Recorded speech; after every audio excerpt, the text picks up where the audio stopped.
Hello, everyone.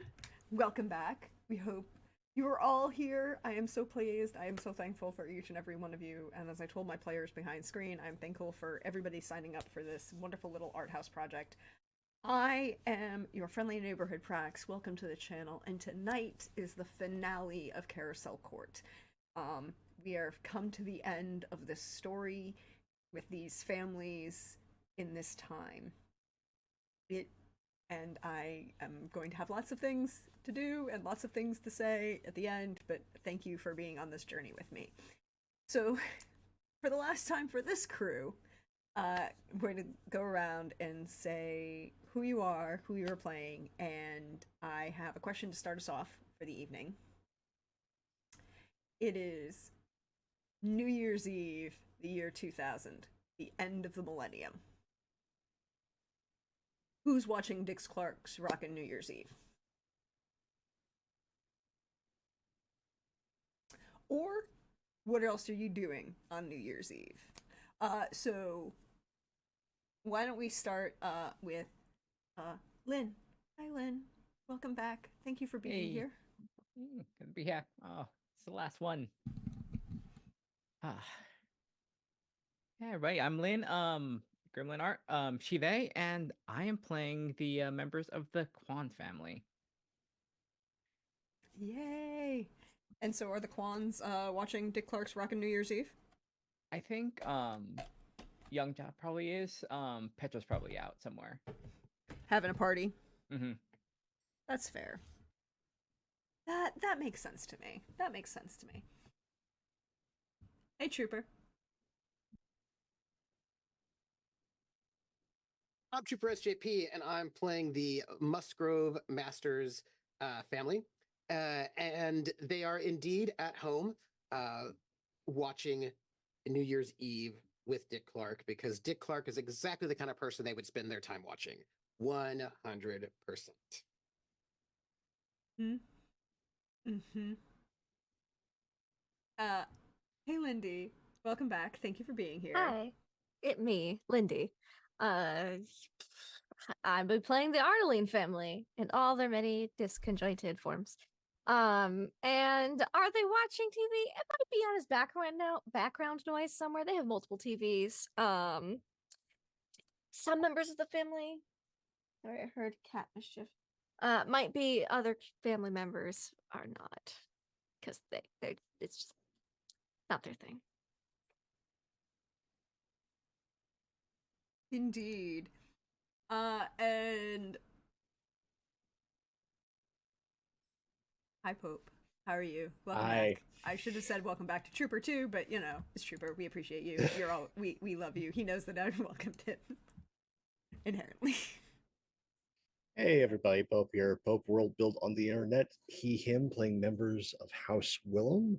And no, we're not watching New Year's Rocking Eve with Dick Clark. I believe probably in, I want to say 97, the family changed over to watching the MTV coverage of the ball drop.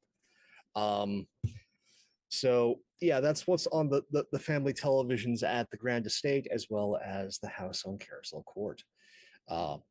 Is Apollo watching? No. Are there other people in the house watching? Yes. That's Hear fair. that.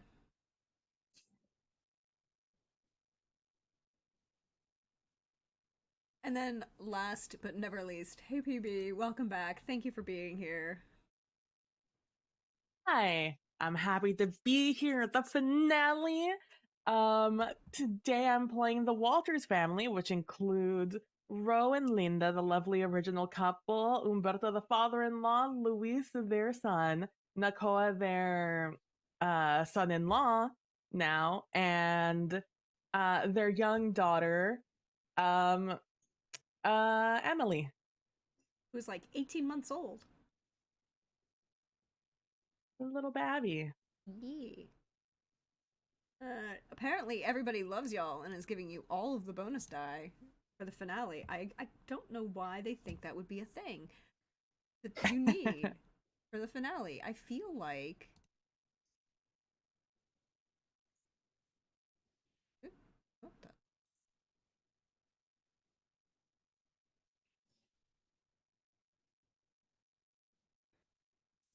see all these donations, and all of a sudden, Foo Fighters Next Year, which came out in 2000, starts playing. Yes, because it is the proper end of the millennium. Midnight, or New Year's Eve, the year 2000. Alright, I think I got everybody's kind donations. Everybody currently has 3 bonus dice, including me. Including me. So it is the end of the millennium. The end of the world as we know it. The dawning of a new age. One might even say it's the age of Aquarius. We are too far clothed for that reference. And I think we went into the age of Aquarius much earlier than that. I will also note that if it's the year 2000, my character goes with the popular understanding of the new millennium and thinks it happened last year. Yeah, I know. I'm just bitter, so. You thought the end of the millennium was the 9 on the 10 count? It's...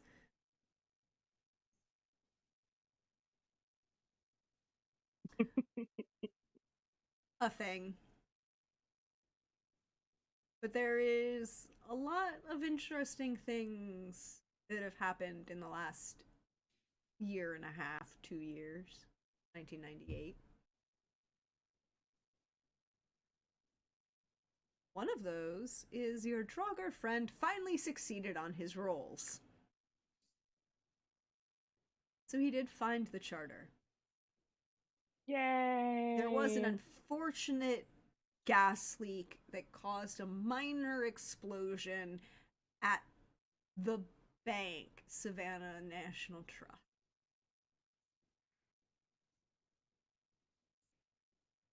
Aw, interesting. So, not the Arlene owned bank, not the Gwillem owned bank. No. No. The individual involved would not have left it in either of your banks. For a variety of reasons. No, the general accepted belief is that there was a methane buildup due to sewer construction that unfortunately ignited when someone was smoking. Again, cigarettes will kill you. Mm-hmm. Not in this timeline. That's true. Cigarettes It don't depends. kill you. Well, the tobacco's You know not there's gonna kill you. You know there's off brands. You know. Well, this is true, but I am, however, Someone was smoking a clove and everything went wrong. pretty much. Pretty much. You didn't know how to, actually light it so that you actually know what you're doing instead of because you think it lights like a normal cigarette and it doesn't. Things go wrong. There's been a buildup of interest in recent years for, as we know, I did the rules behind the scenes. Jack Hall won re-election. Barely. Very close. It wasn't so much as counting Chads, but goddamn was it close. Presidency? Yes. Jack Hall. So our current president, Jack Hall. Giacomo Jack Hall Jr., to be specific, who was from the Hall House, one of our others. Yes, who was the little baby who you all met in 1945 at one of the events. Isabella Hall, by the way, finally died. Not from natural causes, however. Oh. Again, roles were happening behind the scene. I did a lot of roles for all of these houses. Isabella Hall died in an unfortunate motor vehicle accident. The other party was intoxicated in a head-on collision. This led to a large push for, drunk driving and actual use of the enforcement of the seatbelt law in the state of Georgia. Because if you don't know, the state of Georgia was one of the last people to actually enforce the federally mandated seatbelt law. Oh. Fun things. The halls still aren't out as others, right? No, well, yes and no, because they never were others, but they were magic users, and they were publicly out as magic users in 1945 because they had their general store. They started moving the magic paraphernalia that they sold before the revolution out the back door towards the front of the store. So that's has always been a thing. They've been out. They were always magic users and humans. Mm-hmm.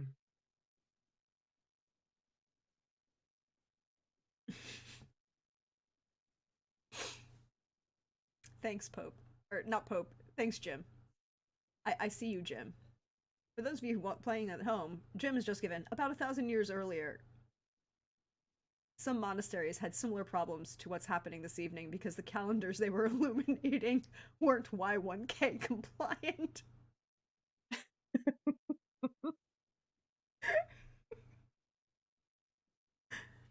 Thanks. I needed that.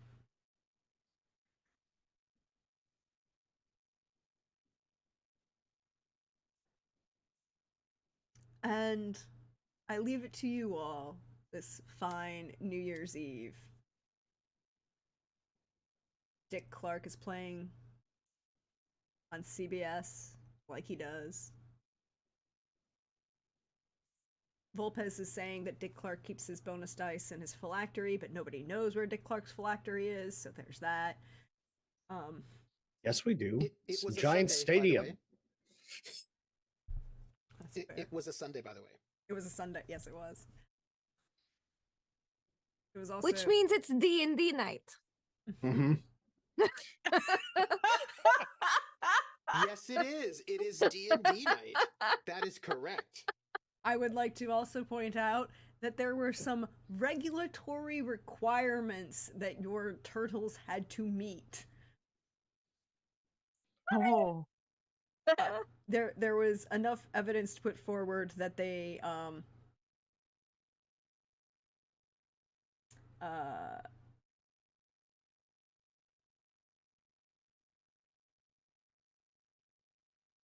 that they were sentient and sapient, which meant that they were minors, and somebody from CPS said they don't have an education.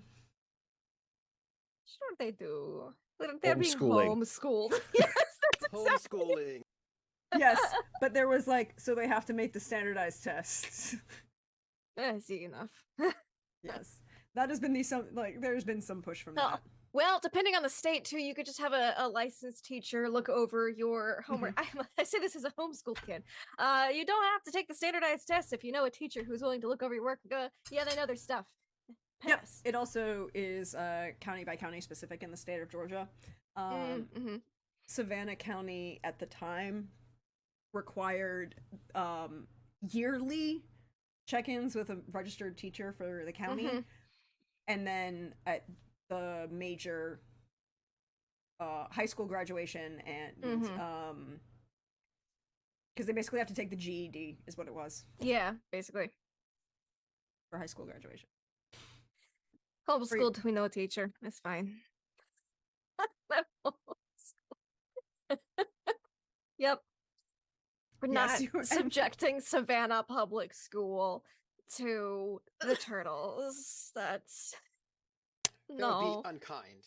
The poor turtles. I mean, it'd be funny, but maybe not the smartest choice. Yeah, but you know that the football coach was interested in them boys. Well, yeah. Because they already come protected. Yeah. And they were definitely trained in them martial arts, so they might have real good skills on the field. Move around real quick, and you know that would be good. Volpez, it's important to remember that this is the year 2000. Waterford made a brand new ball for the year 2000 ball drop. Oh. Fancy. Oh yes, and 3rd edition came out this year. Oh, fun. Third, yeah, Oh, did we D&D. try third? Oh, we had to have. We had to have tried third. Oh dear. But did you transition to 3rd is the question. That's the question. Oh, Because we knew that you guys went to 2nd edition because Yeah. of Ravenloft. Yes. so torn. Yeah, second ain't bad. No, like, and third doesn't really get good for another 2 years. Until you get 3.5. Well, no. Mhm. Well, In 2 years, you have the publishing arc of you have all the small soft book supplements for each of the classes, for prestige classes, oh yeah, feats, and equipment. And once those are added, the 3.0 feels a lot better. We might transition then. I think it's a maybe we all kind of like second ed a little bit more. Yeah. We hold on for a little while. Yeah. Yeah. I mean, like I can see everybody, you guys trying it, but I also see at the same time Marta being like, we No, like this one so far. Marta would try out Monk, see how broken it is, appreciate it. Yes. But no, oh, right, Marta is the power gamer. So when the psionic supplement comes out for 3.0 That's is when when we start transition. playing. Yes, that's when we Marta as a power transition. gamer, she is going to love 3.5. It is going to be her entire life. She's going to have It will be. like every single prestige class mapped out. She'll have everything memorized. She'll be like, okay, there's some really broken feats out of the complete Complete miniatures arcane. book. Oh yeah. She's gonna take the Book of Vile Darkness, of course. I mean, she's Of gonna be. course. It's gonna be. Marta, as the ultimate power gamer, will be an original investor Oh, yeah, of course. in when the break happens Well, the break's already and happened. Pathfinder is written. Oh, when that Oh, break that break. happens. Yeah. Oh, yeah, I can see that. I can see like Marta having stock in Paizo at the beginning. Why was all the stock in all the games? Because this is also, the year the sale happens. So yeah, we're still in Tui for D&D Mhm. nights. So it is D&D night. Mm. Let us say we begin earlier in the evening, and by that I mean like 7 Yes. o'clock. Yeah, Mhm. yeah. Johnson isn't invited to D&D night. Does Luis? We know that Luis still also, attends. he wouldn't go. Come Yeah, on. good. We like it that way. We still call it board game night, though. I think Yes. public view. Yes. There's board game night and poker night. Mm-hmm. Does Luis still come to play? Luis does when he's in town. Absolutely. Mm-hmm. Great. So you're here. That's fabulous. That's I'm sorry. When he's in town, what does that mean? That's a comment. Considering some of the conversations that had happened that led to divorce. So what does that mean when he's in town? Where is he when he's not in town? Luis shares his time. Luis and Nicola, his husband, share their time between here and Hawaii, where Nicola lives, and where they have a large house now. What island? Don't make me do this. Don't ask me weird specifying questions that A I don't nice know the one. answers to. Lynn is sitting here because she knows exactly why I'm asking. No. I am. The fries are out now. Please continue. Okay, but we have to I ask don't another. We have to know ask enough. a side question for Pope of whose fries did we get? The delightful spouse brought me checkers. So Okay, the delightful spouse has massive props for the prize choice.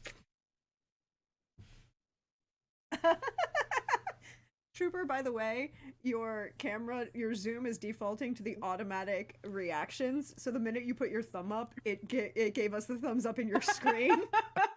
Wait, dude, what? Yeah, do it again. Do it again. Do it. I didn't. What? I think there's it has a cooldown. Wow. Yeah, it is a cool. I was just Okay. counting.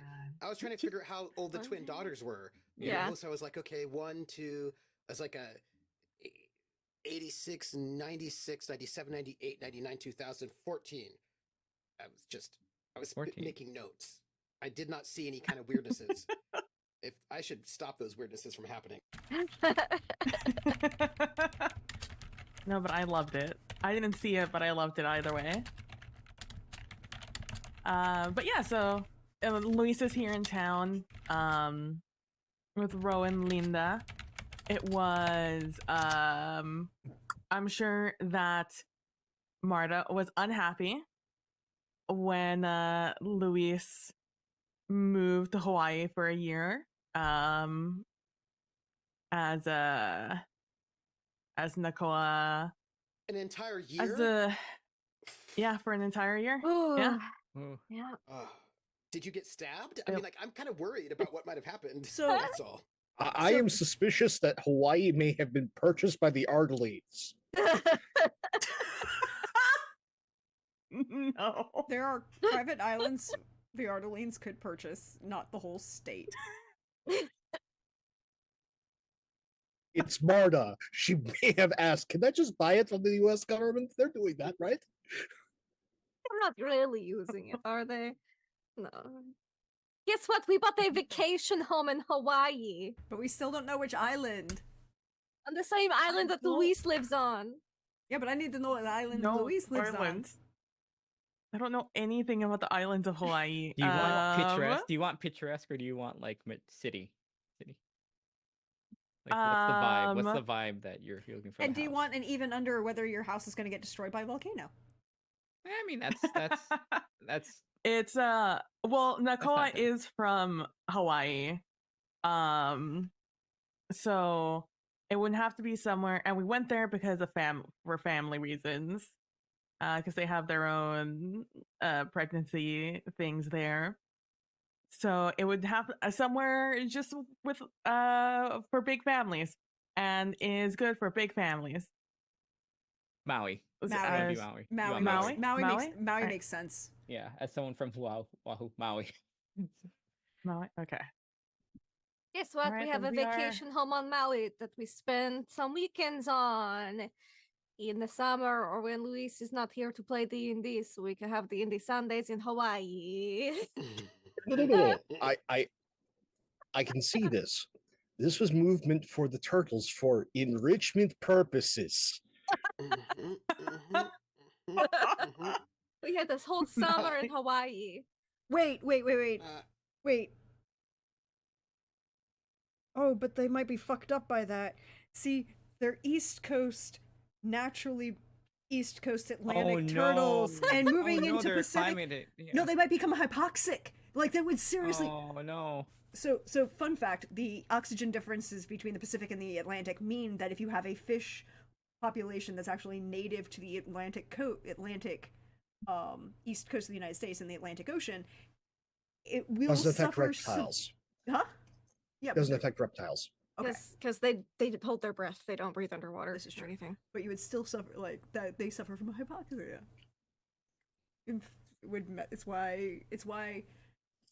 It's why even though great white sharks can go basically all the way around the world, the great whites in the Atlantic don't go into the Pacific unless they swim all the way around the southern. Is it because if they went into the if they went to the Pacific, they'd run into the jets, and then it'd be the sharks versus the jets, and if that happens, you know there's trouble? No, because the Jets only stay in New York. Oh, I see. Okay. They can't get out of New York, right? They haven't played a playoff in how many years? It's a lot of things stacked on top of each other. Damn. I have a question. Who exactly is in the D&D night for the last 2 years? Oh, well, Apollo, Marta, Persephone, Luis when he's there. James. James. Yes, he's the James. GM forever. Forever GM. I don't think they found a replacement for Masters yet.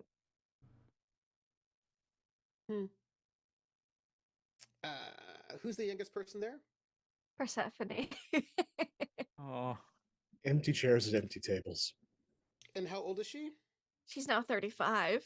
oh, it's like a family game old. now. It's a family game now. It's Uh-huh. not. Oh, It She's so is. old. has Persephone dated at all? Nope. I need a roll from Persephone, by the way. Sure. What would you like to have from Persephone? What role?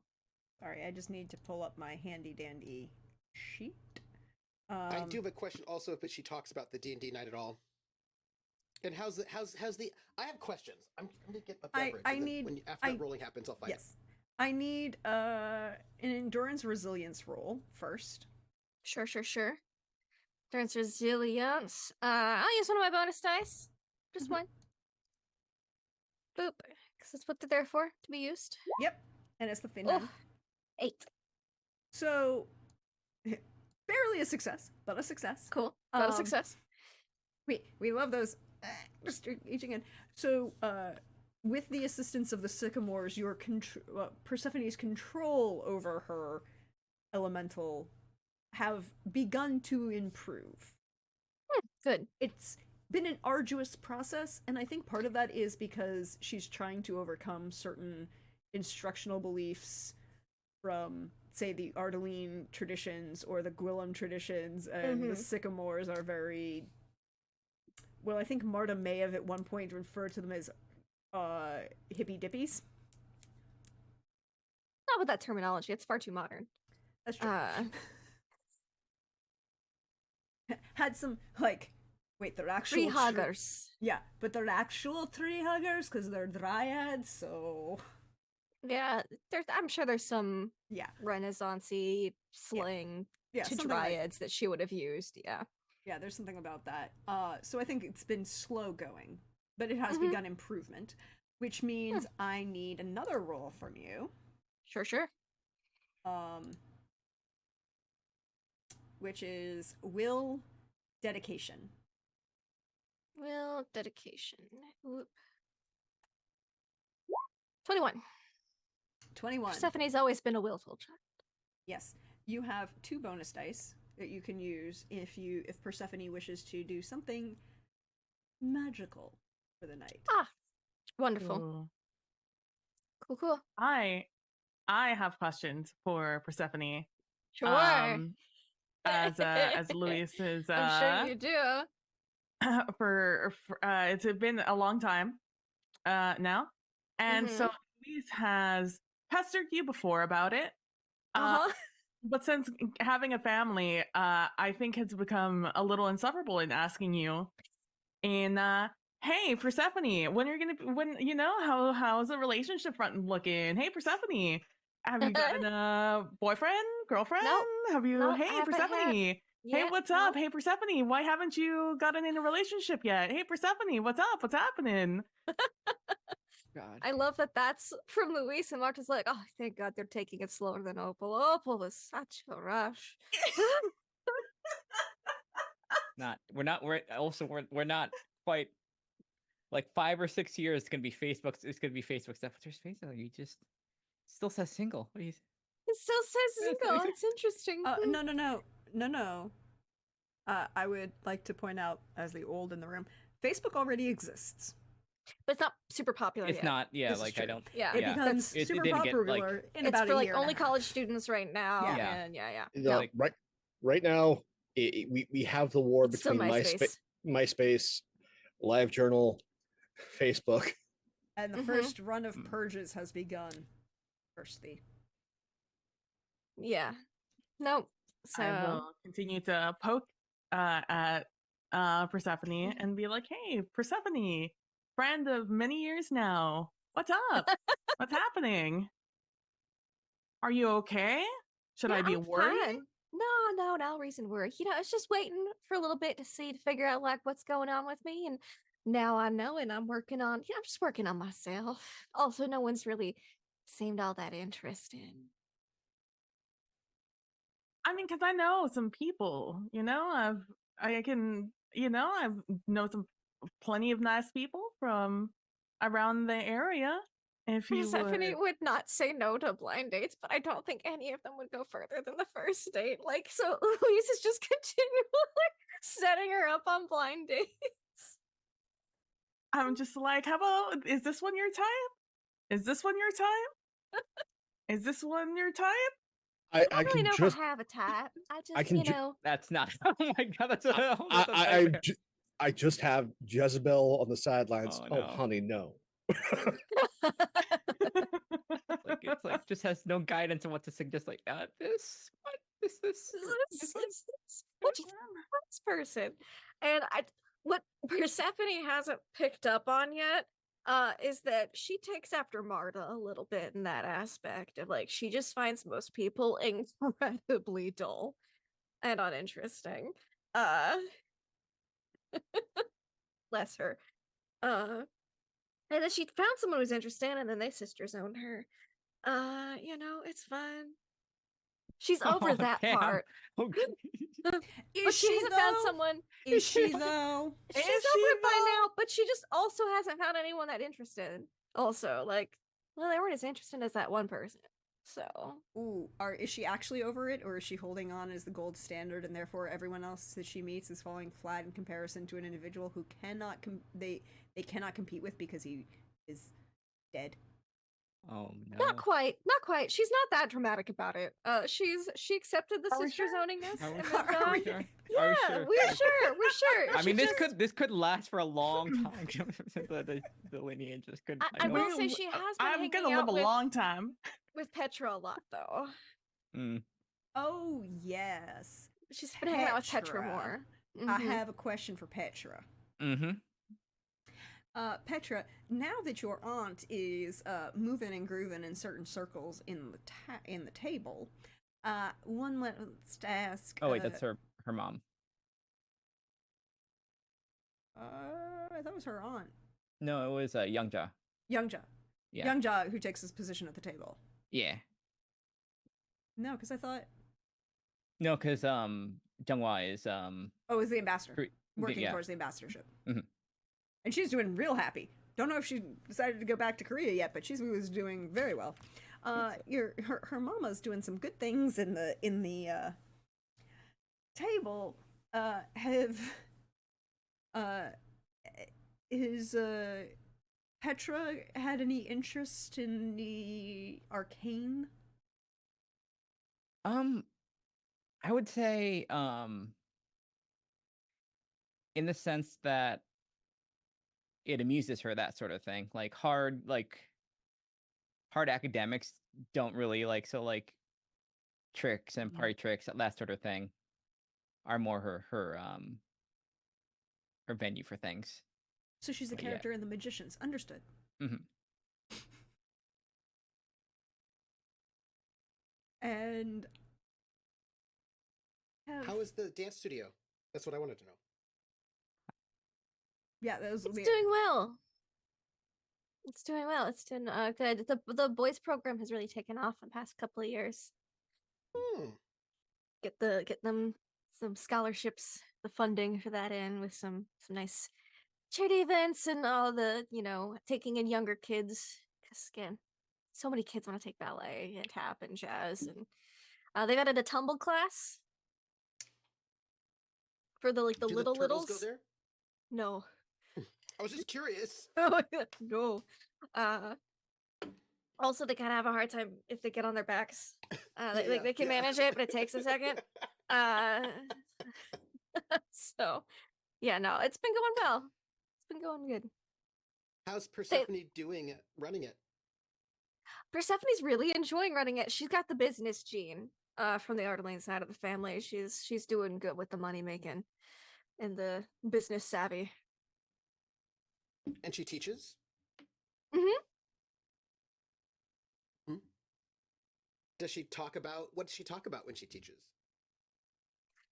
Well, you know, the core principles of the studio, which were things that masters believed in, and also a couple things that Persephone's added, because, you know, gotta make it a little more commercially viable. Right. Yeah. I just meant, does she talk about D&D? Oh, at dance studio? Like in this dance studio at all? If it comes up, she would talk about her game. But it'd have to like come up. Like someone would have to mention, oh, Dungeons and Dragons, blah blah blah blah blah. Otherwise, I don't think she'd bring it up because she's at work. It's you know. Okay. Curious. You want Masters to find out about D&D, or you want his daughters to get hooked? They're 14 now. They are. They're the perfect D&D age. And they would go to dance classes. Of course they would. They'd go to ballet. You know they would. They wouldn't do tap, but they would do ballet. They would do ballet, and there's a likelihood if there is a tap or jazz program, they might be in those as well. They would probably do something that you can compete in. Do you know what I mean? Like jazz is competitive. Yep. And so is tap. Yeah. Jazz is quite competitive. Yeah. Oh yeah. You have to win. You know what I mean? That's really important. It's winning. Sure. That's not one of the core principles of our dance studio, but sure. I have a question. I have a question. One, because I'm Southern. Two, because of where this conversation is going. Yes, the answer is yes, they do pageants. No, it's not the pageants. Does the dance studio offer ballroom classes? For the cotillion kids in the area. Yes. But also remember, this is 2000 going into 2001. This is the start of where ballroom comes to the US and starts having a resurgence. Also, we're getting a swing dance revival. I don't think it's at Masters Dance Studio. I think I could see Persephone opening a small, like a secondary studio where they do ballroom and swing. See, I think I'm gonna add on to that and go a little bit more different. for teenagers and adults. Yeah. There was a ballroom studio that was run by a couple ladies out of the church that was at the border, that was across the street from the edge of the across what is it, Skyline Drive or whatever it is, Skylark Drive. There's a Baptist church, and they would do ballroom events out of that, out of the church hall. And the ladies got a little old, so they just asked Persephone if she would take it over, and then she proceeded to Persephone it, which meant that it was now commercially viable and not just running out of the still church cheap hall. Social, yeah. There'd be classes that are more akin to ballroom pricing classes, but it'd be like $5 socials, dance socials every week. Friday nights for kids, high schooled up, for swing dance and ballroom, and yeah, because that's the revival. We're prime swing dance revival times. Oh yeah. So I now have to ask you all, I feel this is an appropriate transition with Persephone taking over another dance studio. What is, for the last time, your family projects? Finalizing that arts endowment. Mm-hmm. So let's do that roll real quick.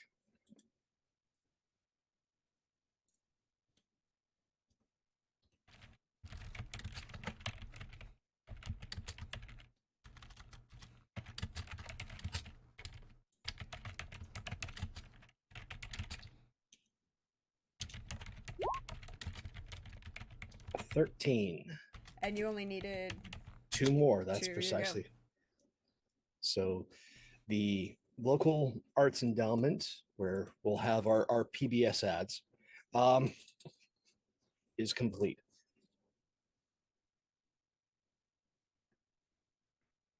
And for those asking in chat, yes, you could have. There are two types of Baptist, and you could have monitored socializing at the ballroom in the church hall. because it was monitor socializing and good introductions. Also, cotillion practice. You need to make sure those young men are appropriate to be escorts to the ladies. Or if we really want to change it, we can make it Depended on Church the of Christ. Baptist. Huh? Yeah, not Southern Baptist. They say no dancing. It is banned in most west of those churches, which is really interesting when you're trying to have a wedding and you're like, oh, can't have it in these buildings. Okay, 'cause they that's don't allow fair. any That's fair. dance. We can switch it from Baptist to the Church of Christ. Oh, I mean, actually, given the local area, it would probably be the Presbyterians. I was gonna Most say the likely, no. Presbyterians. Presbyterians. Yeah, or even possibly the Episcopalians.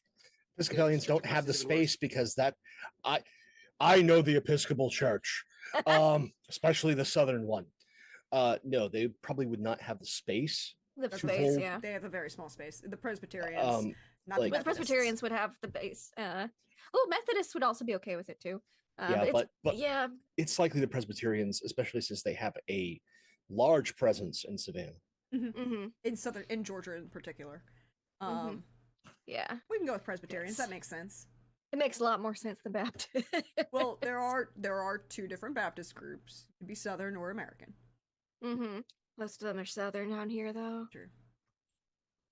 And they say no dancing. Some of the most boring weddings I've ever been to. Why even have music? Why?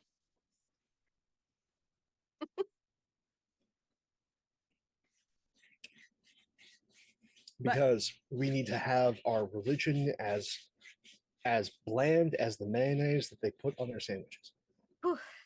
Yes.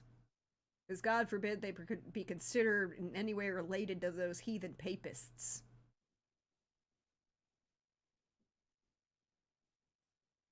Yep, I had been called that once or twice. But so we know what the Gwillums are doing. They've got their arts endowment. And now we've got, let's go with the Walters. The Walters are trying to finishing up the Incubi safe houses. Yeah, there you go.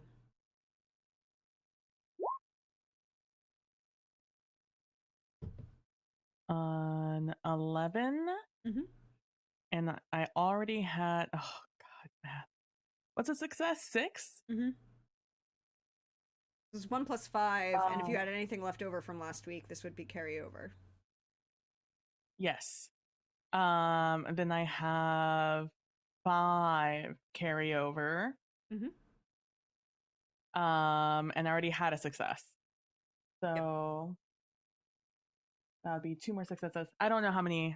I don't know how many I needed. I was saying that it would depend. Like, this would be an ongoing historical thing. So you could get like 3 to get the first couple, but to expand outward, you would need more. This is a sliding scale. So you've got the first couple. They're going to be geared to locations where you own property, right? Like Savannah, Hawaii now, and correct me if I'm wrong, Umberto still owns property in Texas. Yeah, in Texas. And technically also Mexico, but we'll just put it in Texas. Well, Texas and Mexico. So you've got, like, where you own property, there are now safe houses. You still have to buy more property to expand out further. How many successes have you gotten so far? 3. 3. Okay. You need 4 total, is that right?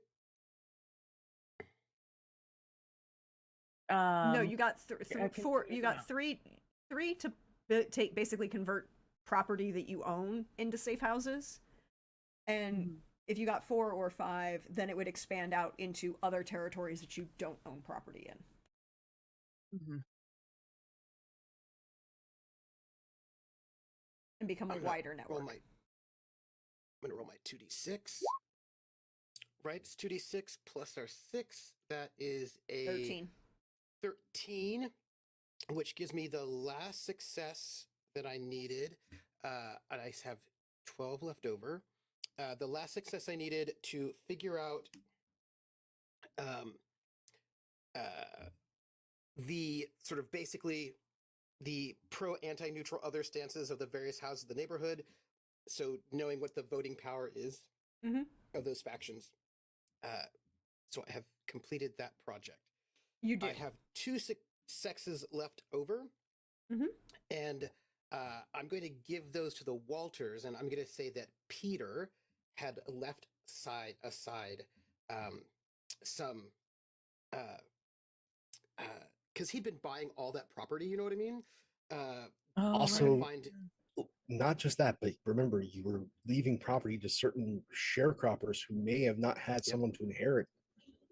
yeah, because he'd been collecting he had all those sharecroppers, he'd been collecting all that property so that he could try to like find the ancestral lands, and so he had left some resources to his very best friend Ro, and um, I'm going to give those 12 that I have left over to you for 2 successes to finish your project. Well, So now- Peter did it for Ro. So now you have a Western Hemisphere incubi succubi safe house network between North America and South America. You haven't crossed the ocean yet, but you're working on it and have begun. So your international has moved on. Mhm. There are people in the chat, including those who, now that the iron fog has dissipated, are quite interested in your investment opportunity, shall we say. What about the Quans? I think we just have Youngja has I think one tick left for having some sort of say in the like leadership position in the Magic Society. Yep. All right. Let's see. 8. Yeah, so you make that tick. Mhm. Barely, but you Good do. God. 2 1s. So now you have a dominant force of politics. It actually makes sense, right? It was like your name was in the table, and now you're fully there, and you are at a seat at the table. And I believe you were looking for a position of authority in the like the standardizing of academics. Standardizing academics, and then like political outreach. I think what she wants to do is like also kind of like be able to network with bunch of the kind of like the others, and then like kind of like consult, kind of have that into like some sort of political power, that sort of thing. Yeah. So yeah, you are now a strong voting presence and political power. Nice. A good lobby. Mm-hmm.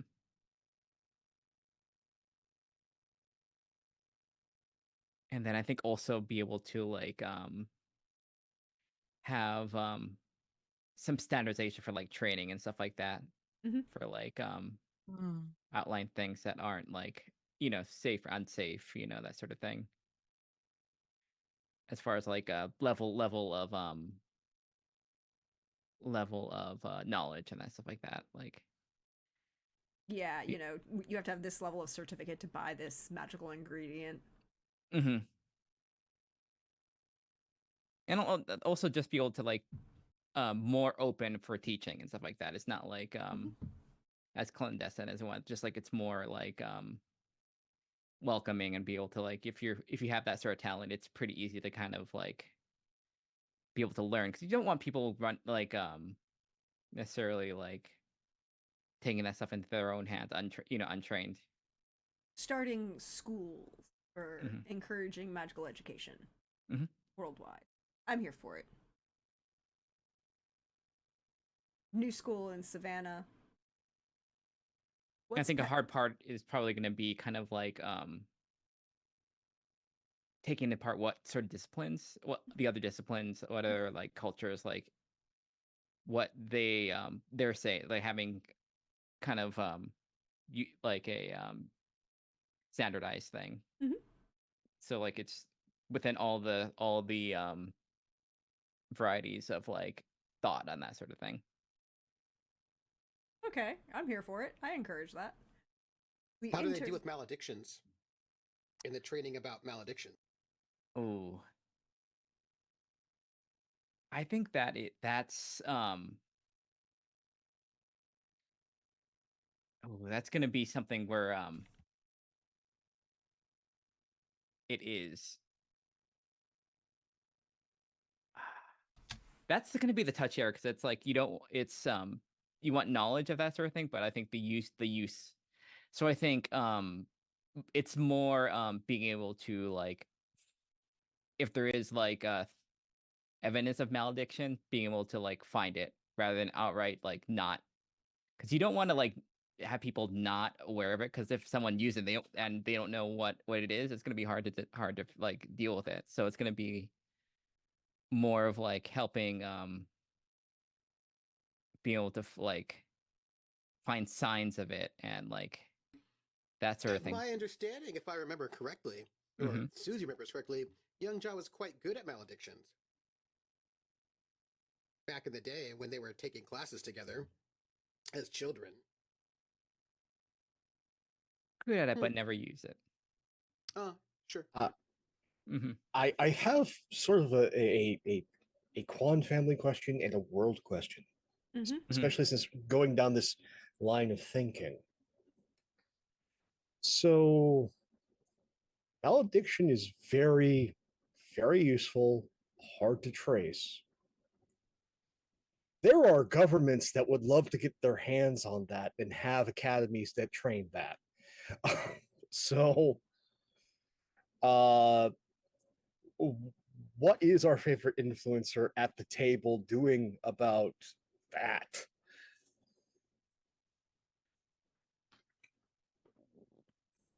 I think they would be against like the government like having like that sort of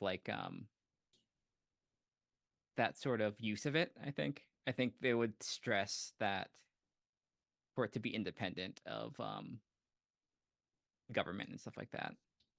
It happens probably, but it's probably not something they're going to feel approve of.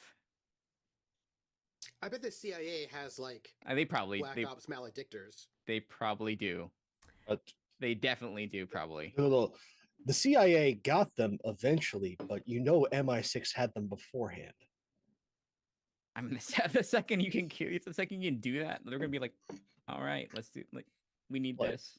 I'm sorry, if we were already having this sort of mystical war during World War II, that there was an office. Yeah. Sure, but if the U.S. government was trying to go and use LSD in the 60s, like, Oh, yeah. No, they have it by now. On it for a while. Yeah. No, like, the program probably started in the 60s. It's now officially established, probably late 80s, early 90s. That sort of thing is probably stuff that her dad probably had some involvement in. Oof.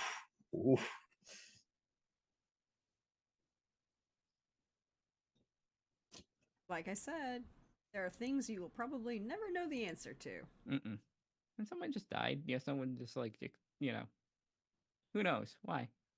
Not just die. Like, with certain forms of malediction, you can completely destroy a building and have it be effectively untraceable. Which is awesome. If you want to do coups in various countries in the 1980s. Or in Cuba. Yeah. Just saying. Yeah, there's a terrible there's got to be like a terrible use of it and then counter against it. So it's like there's that's gotta be interesting. But I think definitely like what with Young just wants to keep that stuff out of like their little organization.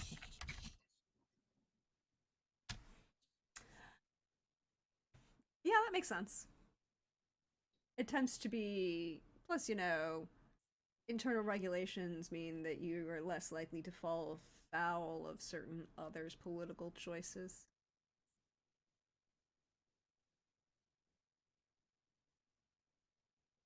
Just saying.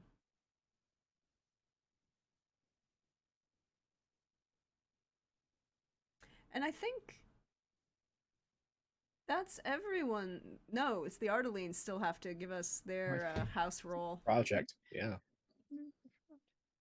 Goodness gracious, what project do I want to do? It's our last one of the game. It should be something crazy, right? Mm-hmm. Something a little. How Is it old are the involving your? turtle? Yeah. They are actually now like high school seniors level because Oh, when they first, while they were aging as turtles, they weren't aging as mutants. So when they were first transformed, they were children, which is why they were last episode they finally became teenagers. They're so good at martial arts, by the way. So good at it.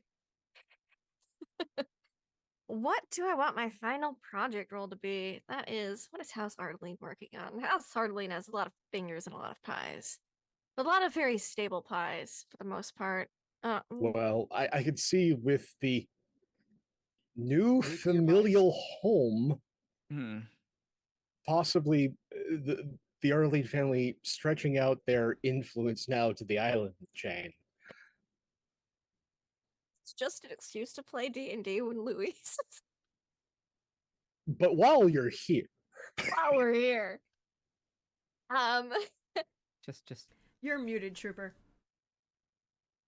Oh, she'll find the person who's the next in line to the Hawaiian throne, turn them into an Ardeline, and then and that's how I will get the foment money. a coup. you gotta start. You gotta start like what was it? Get some. You know what's better than turtles? Geckos, and there's tons of those over there. Well, Lilio Kalani died. Technically, she dies childless. Correct? But there are still people who are their relatives who are in line. Yeah. If we ever gave this state back.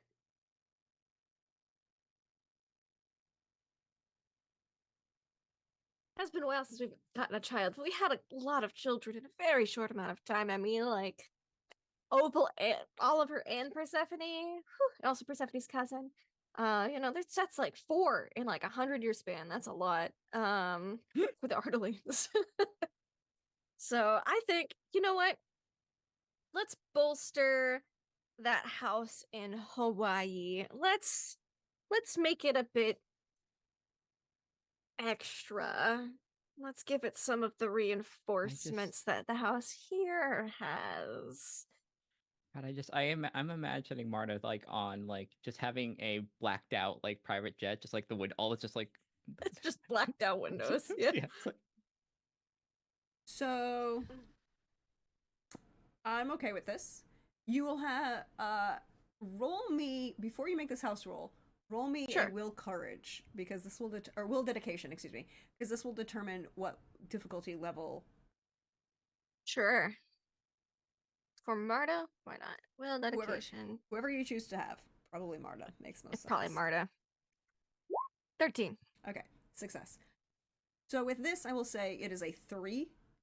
Okay. You needed to succeed to make sure that your innate magic styles of warding don't conflict with certain things that exist on the Hawaii. island. Yeah. You don't want to piss off Pele as a you vampire. Yeah. 2 out of 3. 2 out of 3 ain't bad. There you go. 2 out of 3 ain't bad. You're well on your way. Yeah. I would like to say that you don't want to piss off Pele if it was as a vampire. I just feel like that would be bad. Nah, not ideal. Hey, Also, TB, that donation that came in was from Peter through Masters, as if Masters might have had prophetic dreams and knew to set up something for you in the future. That's all. Because, he did have prophetic dreams. He did. Maybe he knew that you might need it. And it would have come as like, around this time, it would have been like a package that would have been delivered from some random lawyer that you don't know, who would have sort of handed off the deeds. You're muted. I just said okay. Thank you. Yes, see, Trooper's not content with having an emotional gut punch last week. Now he has to try for 2 in a row. Oh no, he just has to wait for it. Yeah, My time hasn't come yet. Oh. Yeah. Oh, Oh, PB, you and me. I'm so excited. I don't know what you've got for me, but I might have things for you. We'll see. We'll see how it goes. We'll see who wins this episode of like, let's make each other cry. I'm excited.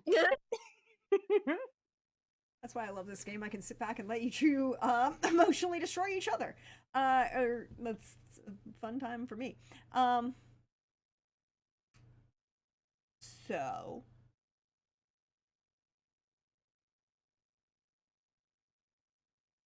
what, pray tell, are you all up to? Who is? I know you said Petra isn't at the Quan House tonight. Are Young One and I mean, it is D&D night. Younghwa? Yeah. Are they at the house? How am I forgetting the names? Oh god, yeah, Jungwa. Jungwa's probably in DC, so probably not. So I think it's probably just Youngja there. All right. Then do they still work in lawyer business, or do they still know some lawyers? Yeah, I think the work that she does now is pretty like keeps her busy with that sort of thing. It's more of that than like magic academics. I'll say that. Then for Christmas a couple of days ago, along with like an actual like thoughtful gift, probably like something to like set up to like congratulate you for like all the like cool things you're doing.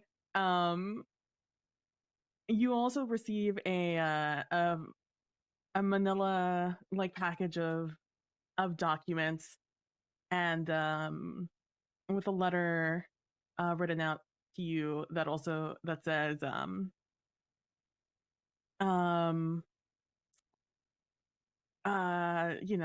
a tip off from a friend, Merry Christmas. And inside of it is everything I've gotten on Chandler Armstrong, who is Rose's half brother, who has involvement with a certain crime lord in New York. And it's just a lot of incriminating stuff that incriminates both him and said entity in New York. And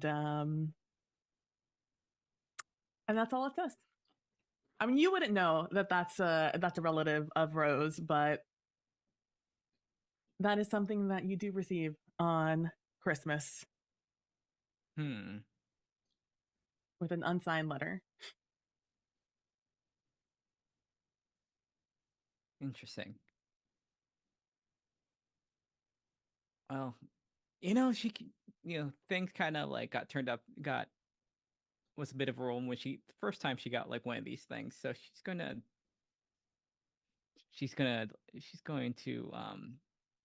do a little digging on there, see any sort of connection that come up. And how hard would she have to dig to figure out it's Walter's? Depends how much Chandler and his family covered it up. There's no written record here in Savannah about it.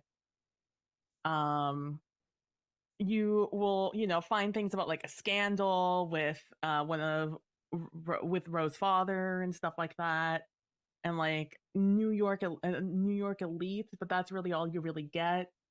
If you ask around people, maybe they might know who the elite was by name. But she is long dead. And if you continue with that, maybe you'll hear the Armstrong name, but it might be a little bit of a stretch, because I do not believe Chandler is really out in the spotlight nowadays. But I think with enough research you'll figure it out, but it's not super obvious. Yeah. Okay. It's very obtuse. You'd have to get there. Yeah. I think she might do that because like last time with the vampire Watergate thing, that was a big thing, so she might dig. But I think she will. But I think if but the New York elite is known a crime entity. Okay. It's just when is he going to be brought down? Okay. I think, you know, if she does figure out that it's in some way like gesturing in that direction, I think she'll middleman this thing and kind of drop it off into places that she knows. So it's like, you know, not keep her identity as kind of out of it, but you know, put in places that it can be worked on. Which is all I need. And you know, Excellent. Sometimes there just needs to be a scene. Yeah. And I was like, I know someone who I know knows people. some people. Like I know some people. Like it's like, you know, someone with connections, and you know, you can pass out to other people that have connections in that. Exactly. Who might be interested in some solid evidence. But yeah, so that's just something you receive. The Ardelenes will receive. Opal receives a new shovel for Christmas. Delightful. And what kind of shovel? What kind of shovel? It's this time I get her like an all stainless steel shovel. Ooh. Like it's just all like one piece. It's very nice. Ooh. It's like it's engraved on the side specifically for Opal. She's Ardeline. 75 now. Yeah, absolutely, totally. Yeah, sure is. Does she look it? Yeah. She doesn't leave the house very much anymore. It's just like, what was it? Winona Ryder at the end of Edward Scissorhands. That sort of like, the makeup. Persephone will receive a new it's this new sort of concept that Luis came up with for Nicola, because their baby was a little bit of a you know, got a little some babies, they just really like to get sick, you know, and not and so he came up with a with not like a bib sort of idea, but like a whole like sleeve here, and just you put it on kind of like gowns at hospitals, but just without the back. And so he made it a little bit more comfy. So he gives Persephone a one of those prototypes. It's just nice, comfy, very cozy. You know, just a kind of like a jacket in reverse, you know? And let's see. The Gwillem family, Apollo will receive like a really fucking nice mini, like, and by a mini, like a big mini. It's just real fucking nice. Apollo or James is getting this mini. Apollo is getting just a real nice, like a dragon the size of a real cat. Nice. Yeah, it's just huge. For Apollo, and for Mercer, who Ro is still friends with.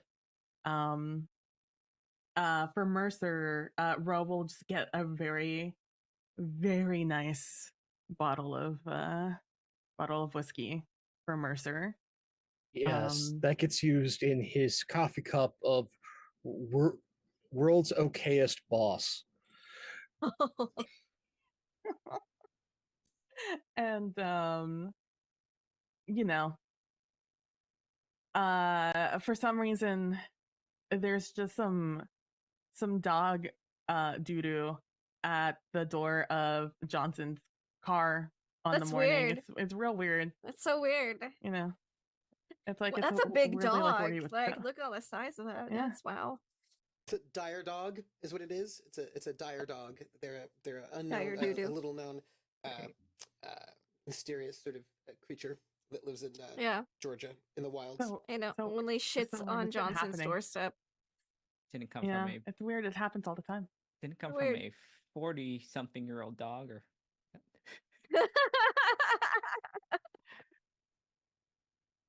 Gosh, who knows? It's wild because you never see him row near that way. Always walks the other way, you know? So So strange. it'd be weird. So who knows He's so where weird. it is? Mm-hmm. But yeah, that's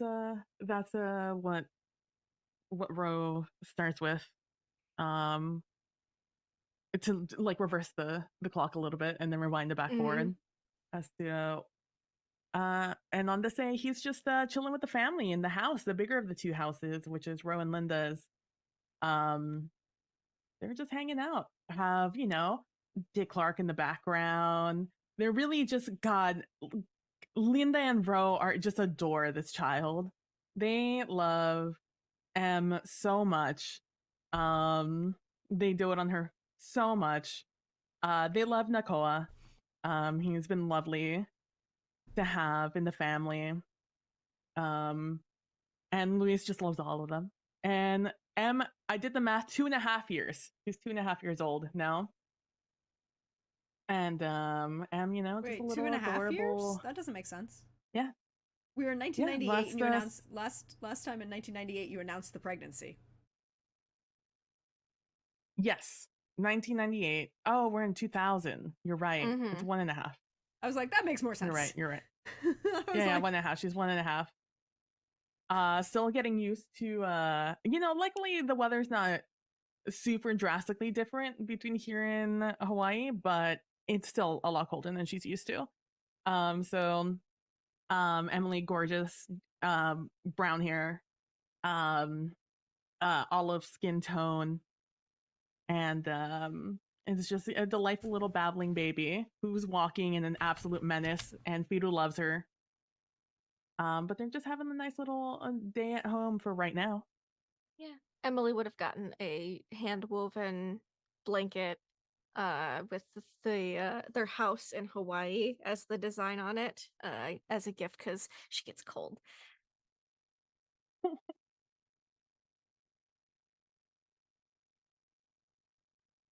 Love it.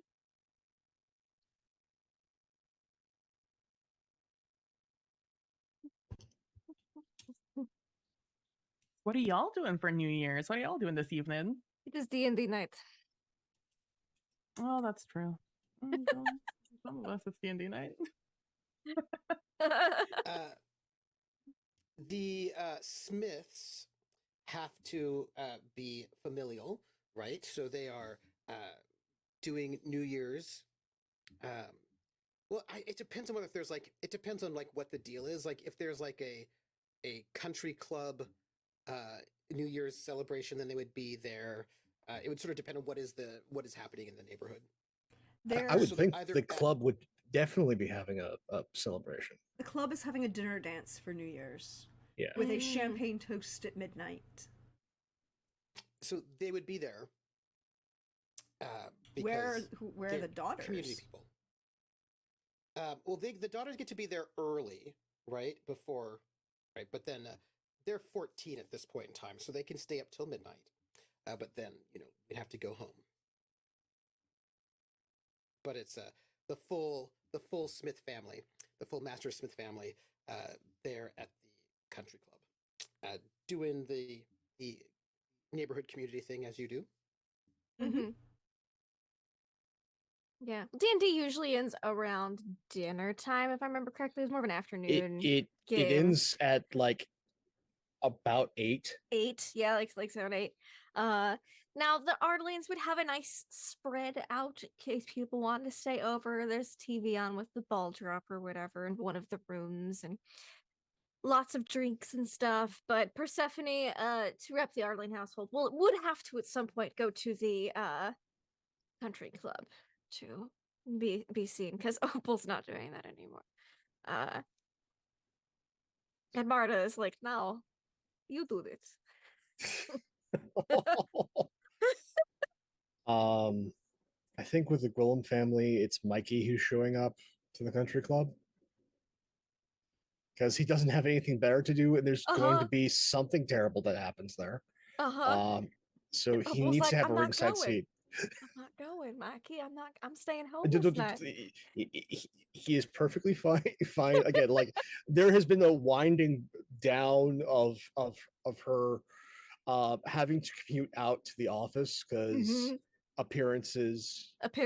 Yeah. You're not out of the casket yet. I get it. Yeah. So. Yeah, but still, there's plenty of paperwork to be done. Yep. And the internet's now, so we can. Also now at 2000, because of online classes starting to become a thing, it is the soft pressure and nudging, like get your law degree, damn it. Get your law degree. Yep. So the game might be on hold while Persephone makes her appearance. It would be ended by then. It would be over that by way, then. That way, Luis could also go back to his family for the midnight thing, whatever. The evening. The evening. Yes. Yes, and so we're gonna pan the camera over to the country club. Stop being so weak. Just game all night, 24 hours. You don't need sleep. You just need Jolt Cola and Cheetos. Like I would, but people, it's harder to play with 3 players. It's like, look, Luis is attached at the hip with his daughter. What can I say? When she gets old enough, you bring her to D&D. She will come to D&D. She will take we are saving this seat for her. Oh! It has a ribbon on it. It has been decreed. Was that Marta's present when the baby It's like, I'm conditioning a chair like for D&D night. Luis comes into D&D night the next week, and Masters' chair is against the wall, all Tiny Tim style in the corner, with probably some like old armor and stuff thrown on it. And there's like a toddler-sized chair at the table, like one of those like there's a high chair. Price. Yeah, there is a high chair. High chair, yeah. There's a high chair there. She's like, Yeah, maybe try to bring a child to D&D player will go better. Some people are just troublemakers, though. That's why that didn't work out. Some people are just pot stirrers. Some people are like, let's play Vampire the Masquerade. Let's see how that works out. Some people are like, how mad can we make Marta? How annoyed can we make Marta? And then I'm an adult now. I don't think that's a great idea anymore. Yeah, loved that.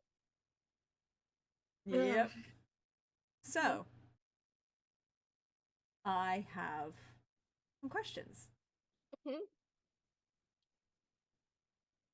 At the dinner dance at the country club, the main ballroom with the large bay windows that look out over the 18th green, like you do, and the large which are being set up for the fireworks display, on the green, like you do. They've already budgeted for grassing the green afterwards, but it is a major, it's New Year's Eve. You're going to have fireworks. Welcome to Georgia. And so you've got like the tables are set up, plated dinner, not buffet, of course. Live band playing, live band playing mostly, because I love this and it feels appropriate. The majority of it is everything you would hear on the Lawrence Welk show. Perfect ballroom, you know, like everything is for dancing appropriately. There's a couple 60s like Frankie in the Valley and some Motown like slow dance music playing in between, but a lot of Frank, Dean, occasional, you know, Broadway standards, some Ira thrown in there just to be, you know, because Ira Gershwin is a great talent that we lost way too soon. And it's a brilliant scene currently of a lot of people dancing. There are a large number of people from the subdivision that are there, that are members of the club. The actual oh god, what's their name? I forgot to open a thing. Blame me.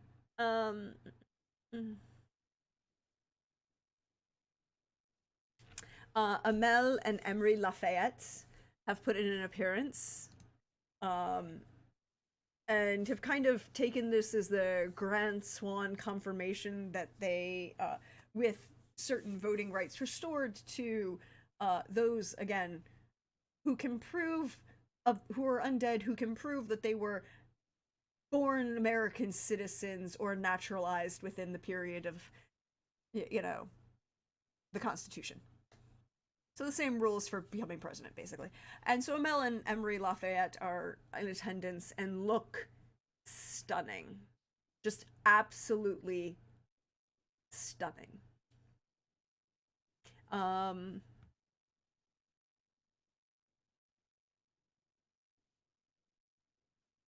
Who else is there?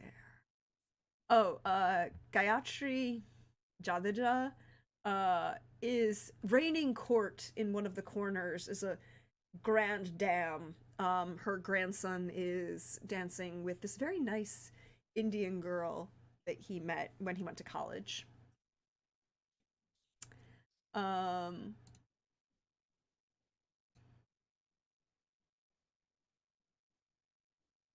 And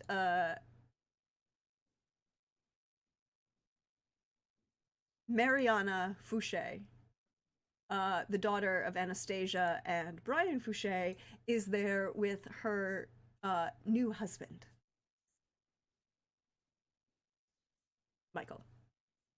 But like her father, her husband took her name. For various Prerequisites. Prerequisites. And Giacomo and Nora are in attendance in a corner, kind of being, you know, occasionally reminiscing about Isabella, but enjoying themselves in this evening, kind of talking to a lot of the younger kids and just kind of being that older generation at one of these events. The Apaces did not attend. Jacob Hunt did not attend. No one from the Eldridge family is currently in attendance. But, oh,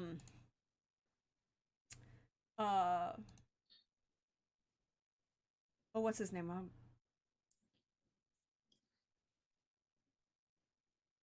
Ari Solano's grandnephew, who is friends with Young Jaw. Oh, God, what did I write down?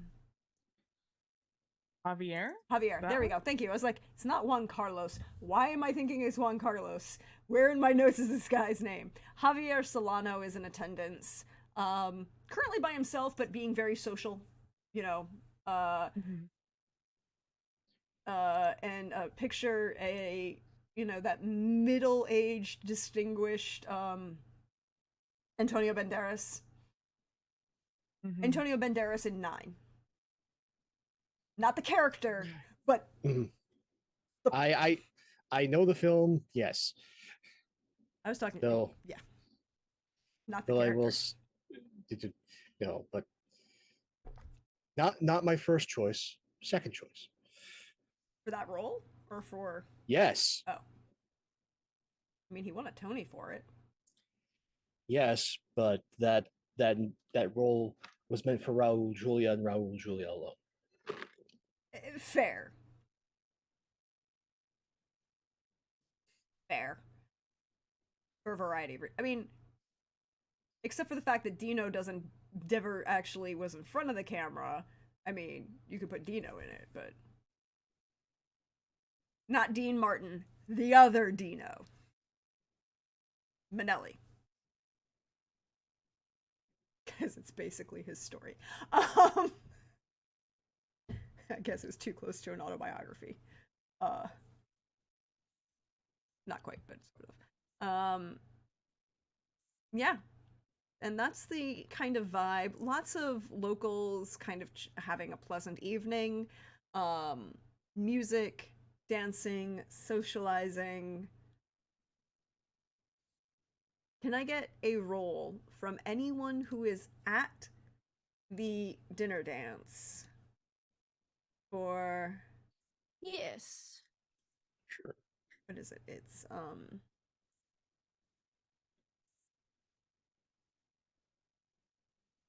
Status breeding. both yes. Well, first I would like a status breeding roll first. Status breeding. Okay. Okay, I One of my will. bonus die. Same. I'll use one. Yep. Bonus die. 11. Bonus die. 20. Oh, Mikey is there. Yeah. Oh, I can change the name here. And so Persephone 15. Oh, that kind of Umberto is there. I love this. If Marta was there, she would have crushed that. But Marta is like, Marta no. does not attend the dinner No, dance. No, absolutely not. She's spending time with Apollo. Why would she? Yeah, Oh. they are having. Oh, it is 2000. You know what came out in 2000? Inuyasha came out in 2000. Yes, but we don't have the best character Yes. in Inuyasha full time on screen yet, so we can skip Yes, it. but it starts. That's fair, and we can all are old enough now to acknowledge the really messed up power dynamics in that series, and how yes, Kagome is abusive, but Seshi is king, literally. At me. Trooper, do you know who I'm talking about or what I'm talking about? I was out of the country for the 90s. I have no idea. Okay, that's fair. I went to enough. I went Good, enough good. anime cons in That's the good. in the 2000s. I know exactly. My anime is super 80s, and Yeah, but that's 70s. also really good anime. So you're good. I kind of side note, everyone. We need to have a fundraiser where the goal is we community watch Inuyasha and have Trooper live react to it, because I think Trooper would have opinions about that series that I want to see. I don't want to hurt my friend.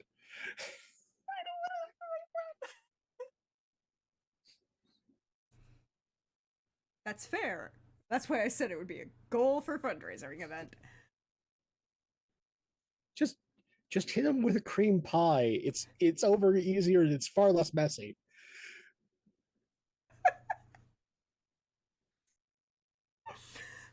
So dinner dance. Hi everyone. Dinner dance. So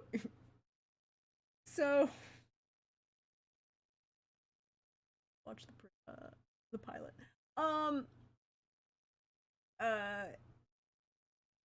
Mikey and Umberto are definitely holding court and are the Oh, no. I have something special for Mikey. Oh, Go okay. about your business. okay. Well, I mean, like they're considered the giant social butterflies. They have the highest standing, and most people are seeking them out. Persephone is Persephone and Youngja are definitely making positive waves, and a lot of people are talking to you, and your presence is being acknowledged.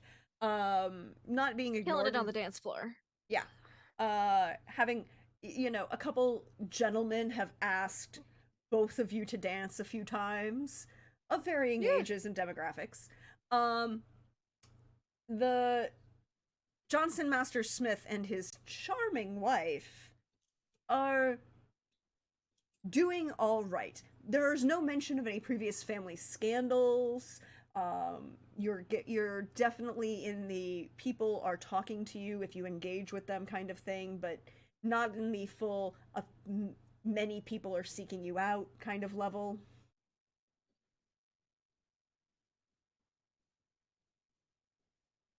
To the question of my project was to know votes. Are there any anti-other people left in Carousel Court?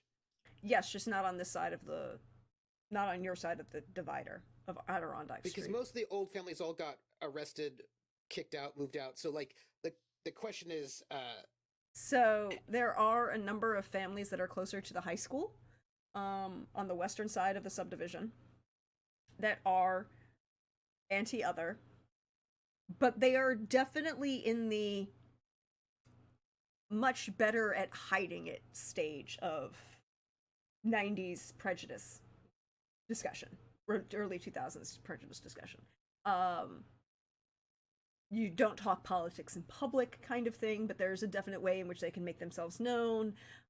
They definitely have been pushes for certain, particularly with the publication of certain standards for magical education. There have been pushes for, well, if you don't have this standard for magical education, obviously you shouldn't be practicing anything, and we should have licensing and enforcement. And there are standards now, right? We should definitely take those as everything we can take. So it's that kind of level of, there are a couple families over on the other side, and let me pull them up because I can do that, and I had that ready. And also, I think one of the questions would be, when you get a vote that comes along these lines, are we talking like 100 votes to 2? Are we talking about like an overwhelming amount of political power on the pro other side when it comes to votes in the PTA, HOA, and Country Club? It's not overwhelming. There is the last major vote, including all of the NPC families that we have discussed, and player families that we have discussed with votes. The last major vote ended up a 55-50 split. There are 6 families that are... where are we?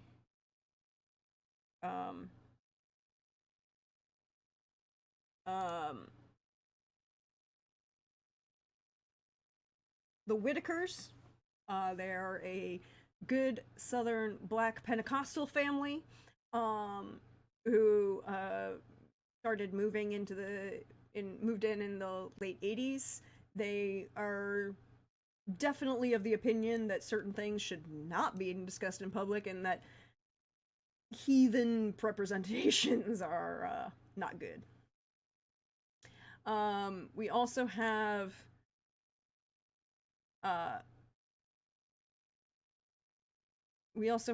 the Butlers and the Saunders. They are white families. Again, most of these are living on the other side of the Adirondack line. Basically, has become a bigger line divide. And there's been the Saunders and the Butlers have been pushing for redistricting, because they say that the way the busing situation has been causing problems. It doesn't make sense. The streets have been changed in such a way that for them to take their kids to the bus, they actually have to cross the busy highway, and it's not safe. they should be going to this school, which is closer and not across the busy highway, as opposed to people who are on this other side where the dividing line is. You know, that kind of level of discussion of it's not racist, it's just safety concerns.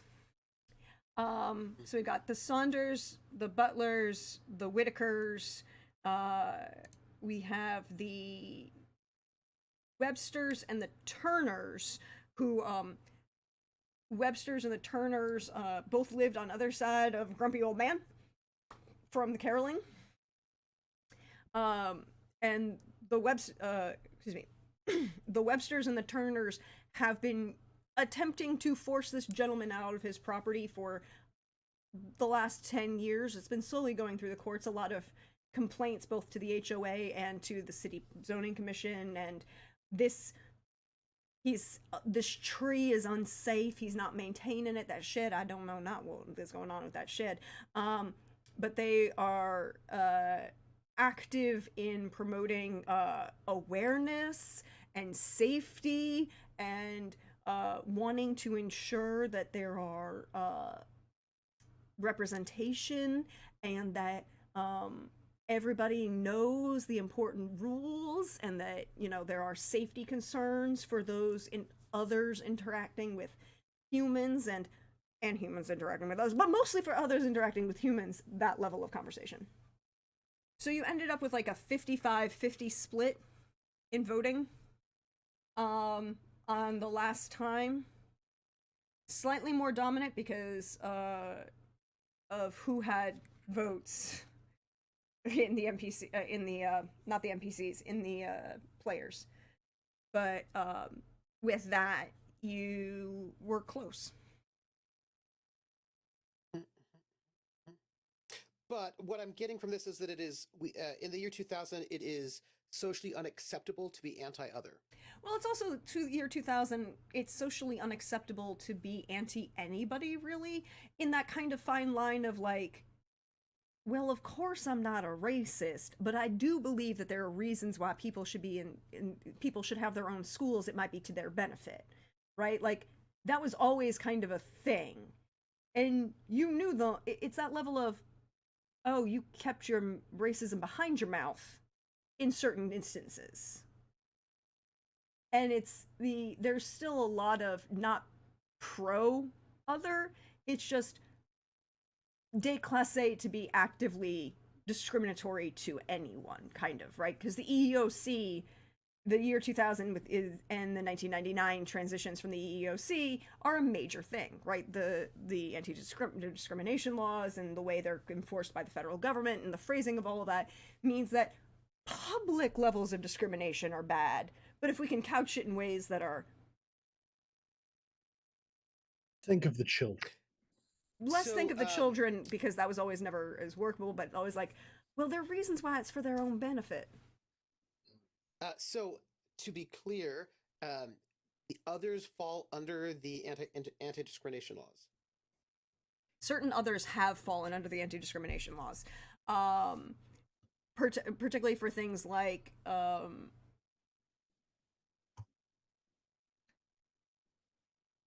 quote-unquote sirens, or the women's species was a term that has been thrown around. Oh, well, there are women, so they need to be protected under the women's anti-discrimination based on gender, or anti-discrimination based on religion. You know, a lot of the magical users have become protected under that. You have a lot of people who are being protected under things like gender, religion, a little bit under race, but more in things like, oh, well, these are protected species because they help benefit the rest of us. And there is that infantilization of a number and idealization of a number of these kind of, oh, well, certain shifter species are endangered species, so they need to be protected under that. There was actually a push for American timberwolf shifters were an endangered species.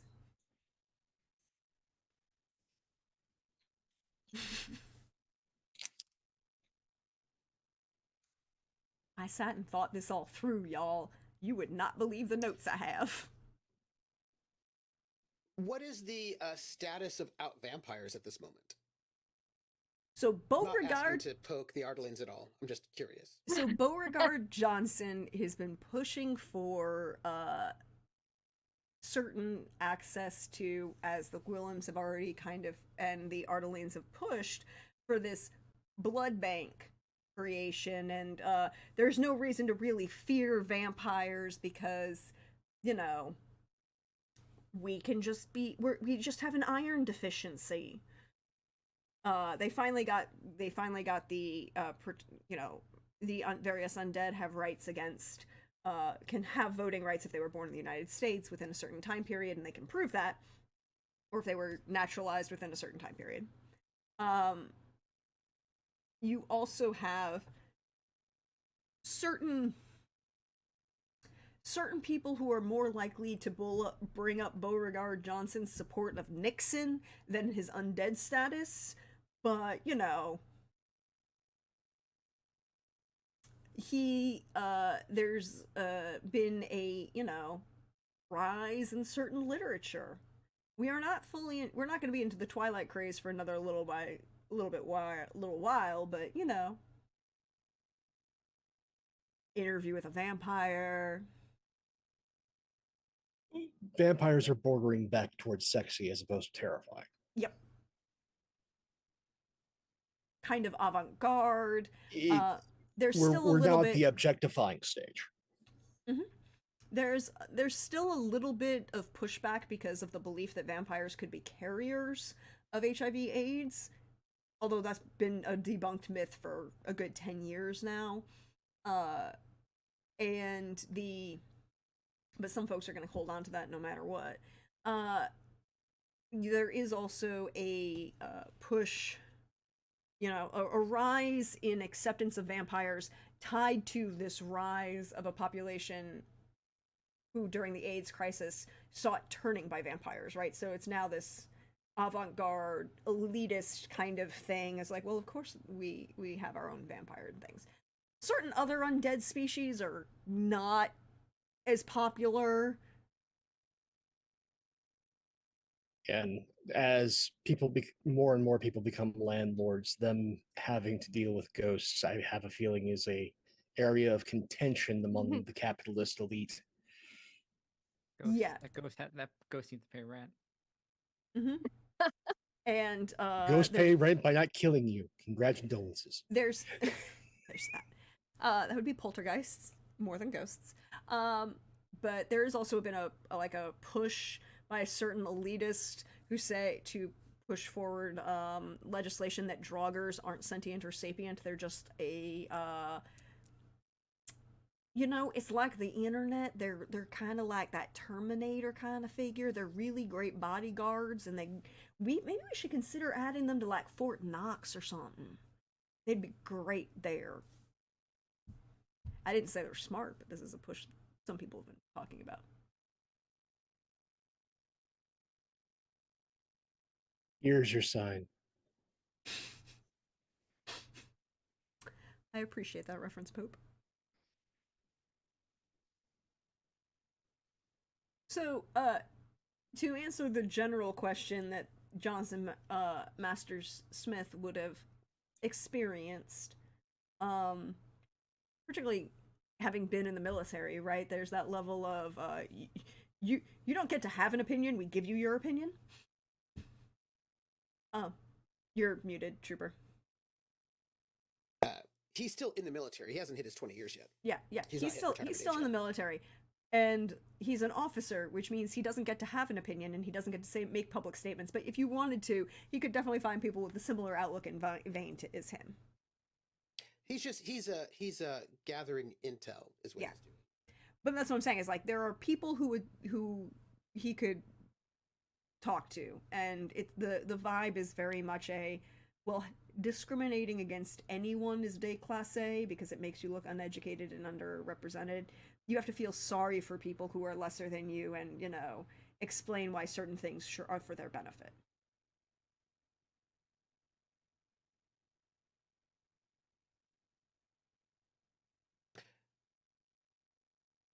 which of the families have not voted in these sorts of HOA elections?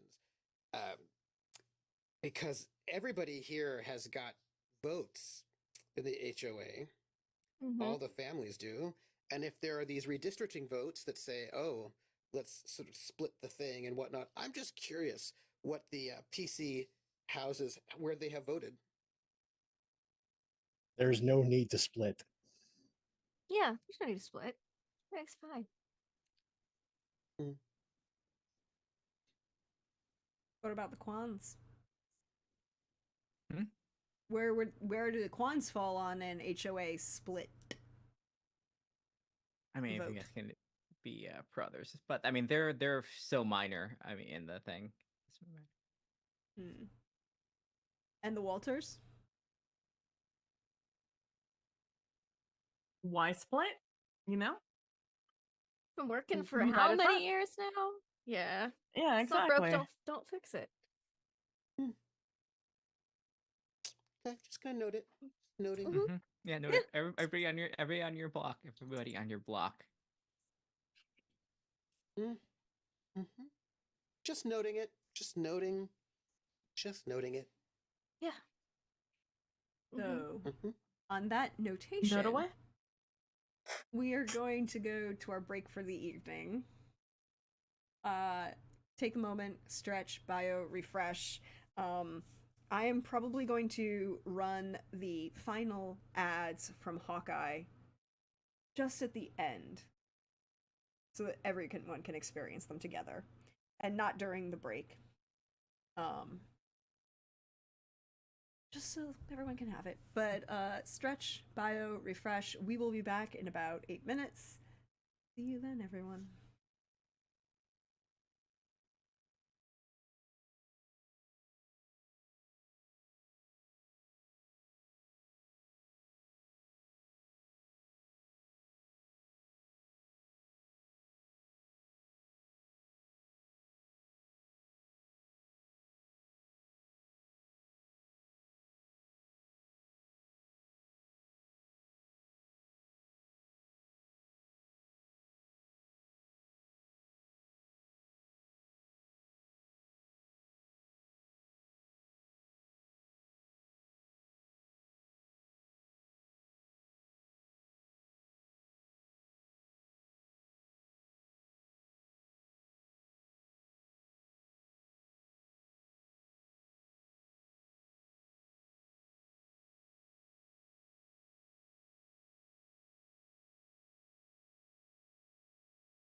Hello, everyone. Welcome back to our finale of Carousel Court. I would like to ask all of you, wonderful, wonderful friends,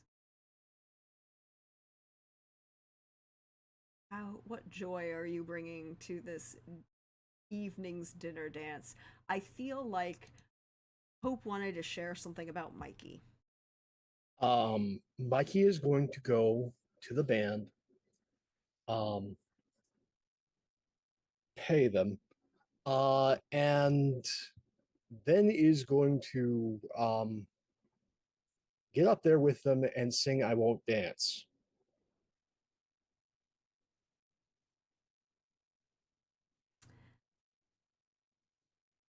Okay, I need a performance roll. I have I'm sorry. checked. You gave me this option. You know this is happening, right? I know. This is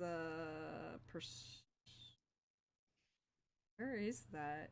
It might be act under deception. We might use that. Yeah, we could use deception act here because there isn't Okay. really like a performance because the No. other one would be the other would be persuasion if you were trying to persuade somebody, but there isn't really like No. So I will use those last two dice, those last two bonus dice.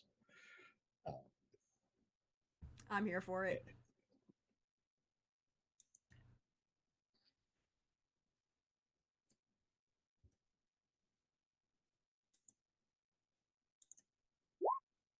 $19. So please describe how Mikey begins becoming the center of attention of this crowd, performing "I Won't Dance." Again, it's just like he does not do this often. Maybe once a century. But yeah, no, again, everyone knows that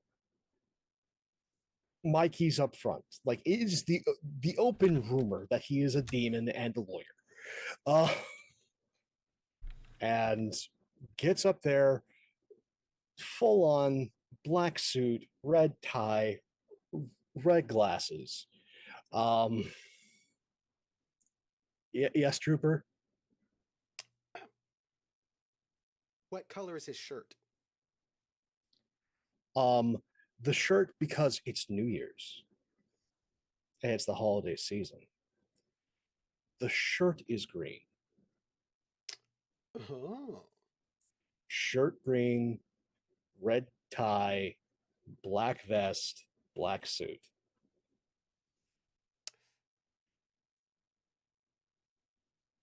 Is the suit fashionable for 2000? What is the vibe of this suit? I need to know. This is a 50s suit. Yeah, that's what I thought.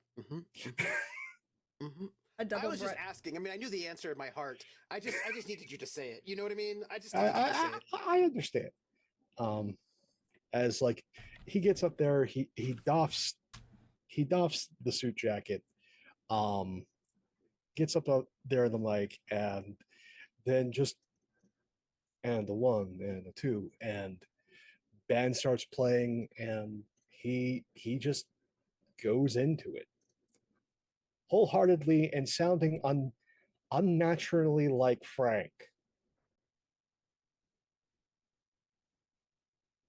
I'm not saying that Frank may have done something. I'm just saying that's a possibility. Possibility. Shouldn't discount it as an option, you know. So bad. Yeah, and just does that one performance for the evening, which I love that is technically a critical because there were 2 6s in there. I see that. And it works. And it is so far the performance of the evening. Now, it is currently the performance of the evening. I would say probably like a 9 o'clock, right? It's like the 9 o'clock moment. This is a little bit later. This is like 9:30.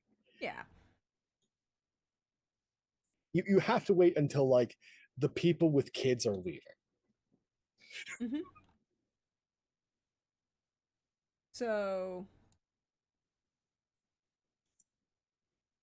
then I then turn and we take the camera and we pan the camera back to the audience. You know, I think we should ask Persephone first what she thinks of Uncle Mikey's performance. It's fine. It's nice. He doesn't do it very often, so it's kind of a rare treat, you know? My mom would like it a lot more. I appreciate that. I appreciate that so much. That right there, that's eek. Eek. What about everybody else? What is your reactions to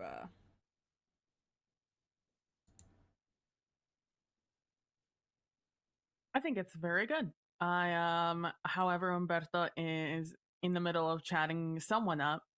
So he's given half a glance, half the time speaking to some attractive person, and then the other half watching Mikey.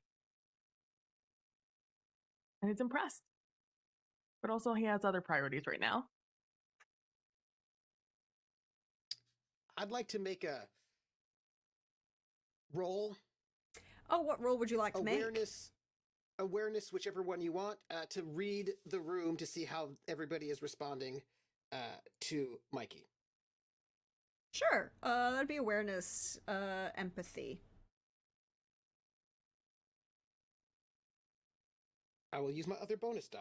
You said we had 3, which means I should have 1 left. You have 2 left. So now I should have 1 left. 15. 15. Well, a large number of people, like I said, it's a very good performance. People are into it. They're kind of vibing on it. It's also A demon. Go ahead. not for nothing. It's 9:30 on New Year's Eve at a dinner dance. The music is good. The champagne has been flowing. Some people are a little, oh, he's good, but I don't like it. Kind of awkward level of that, but you know. I just note. You know what I mean? Then there's there's little kibitzing. There's always going to be somebody kibitzing about it. Somebody critiquing the performance, whether they can or not, isn't entirely do anything good isn't entirely well. It's mostly just gathering intel. Like who are the people who are really into it? Who are the people who are not into it? Who people are keeping their mouths shut? Just reading the room and making notes, just as we took notes when we were caroling. We also take notes on this. Just note it. You have to have info, intel. If you want it, you know.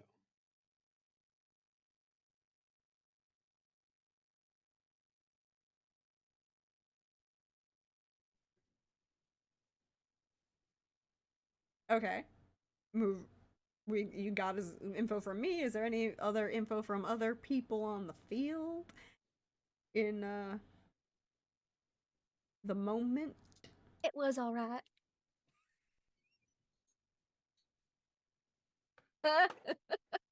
What was Humberto and Youngjaw's perceptions? Good performance. I have other priorities at the moment, but it was a good performance. Yeah, it's Persephone's just like, it's when your uncle gets up to sing karaoke. You're just like, okay, uncle. Yeah. That's fair. That is fair. It could have been a lot worse. It could have been white. She knows. She knows it could have been a lot worse, and so she's just been like, that was fine. That was... Uncle Luke could show up. That would make things worse, more exciting. Something. Who should not be? No. But that would be worse.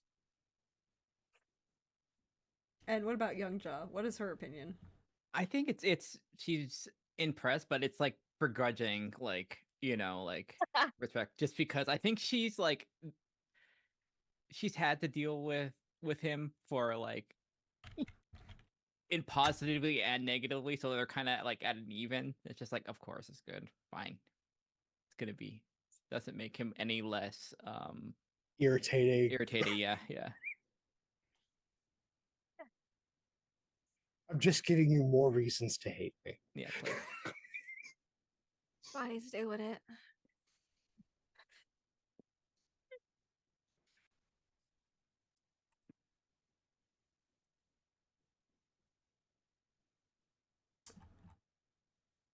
So, as the evening is proceeding, what is Umberto doing?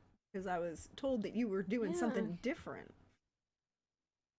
I was Umberto is just, Umberto has a little bit of a reputation for certain things. And no. Umberto, being a single man, likes to, indulge in those rumors. And so tonight he is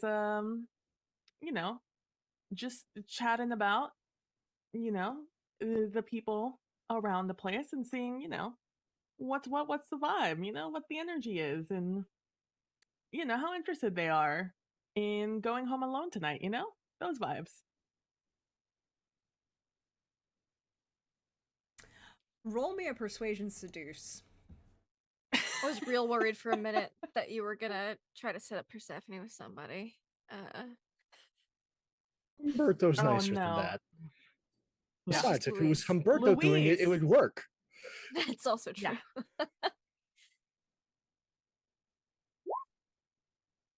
22. So Umberto does not have to go home alone if he does not wish to. And that's all the man wants, little show up for reputation and then, go home with the prize.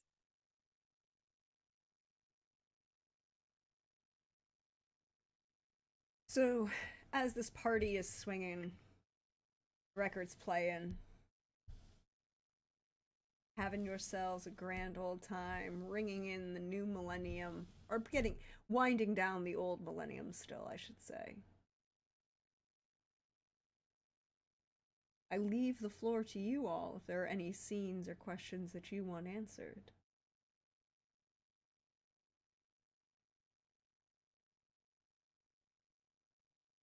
What's Robin McLeod doing tonight? The answer to the question is Robin McLeod is not here. Oh. Like in the Carousel Court? Or... Rax, is he in Paris? No.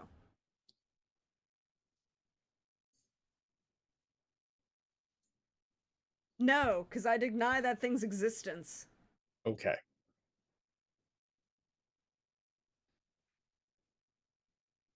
We've had this discussion. That thing does not exist. No. Robin McLeod is not in Paris.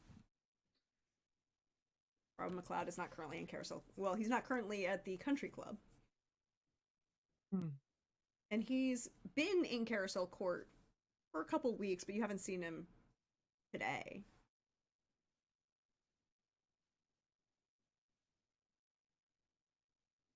Any fun updates about Robin McLeod in the past couple of years? Well, we had that his son has been being part of the Scottish Nationalist Party. There's a referendum going about separation from the British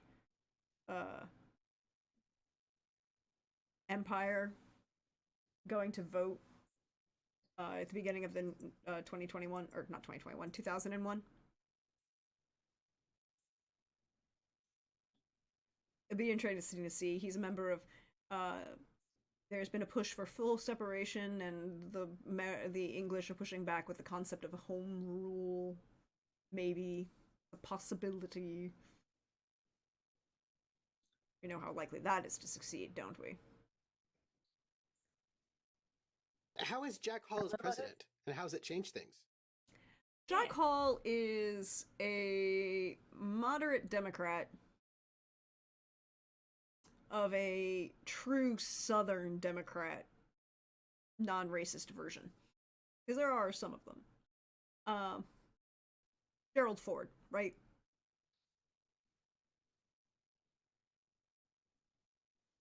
He very similar, at least internal policies as Gerald Ford. He was young enough when Ford was both governor of Georgia and then president to, participate in young Democrat actions and be a supporter for him.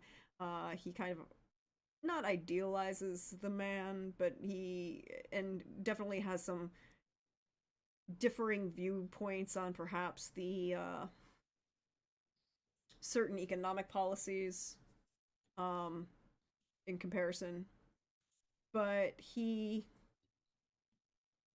also had Jack Hall is a decent president, let's put it that way. No one has caught him there's no rumors of any sort of impropriety with any of his staff in any way, shape, or form. And in fact, he's most people have, he's married and his wife is another good Irish girl, but Jack Hall is the second Catholic president that the United States has had. So there's always the comparisons being made to JFK, but he's not as much of a JFK Democrat. He's more of a Gerald Ford Democrat, if that makes sense in policy-wise. And he definitely leans a little on the American military should be cared for, stable. So he's sort of like a Republican, yeah? Because Ford was a Republican rather than a Democrat. He ran as a Democrat. He was the leader of the Republican U.S. House of Representatives. Gerald Ford? Or not Gerald Ford. Yeah. Not Gerald Ford. Why am I using... Oh, God, I've been using... Gerald Ford has never been the Democrat... He's never been the governor of Georgia. Jimmy Carter. Jimmy Carter. Okay. I put Carter and Ford together. Square, like his modern Democratness with Gerald Ford, and I was like, I must be missing something. That was me just putting the wrong name on the person as I'm sitting here thinking of Jimmy Carter and describing Jimmy Carter and talking about Jimmy Carter being governor of Georgia and good human being, not necessarily the best fiscal policy. He's slightly better at fiscal policy, more because there's a heavier Republican president or he doesn't have a full control of the Congress. So he's actually has to do some actual work with fiscal policy to kind of balance things a little bit. And a lot of comparisons are being made to JFK. Sorry, everyone. I know the difference between Gerald Ford and Jimmy Carter.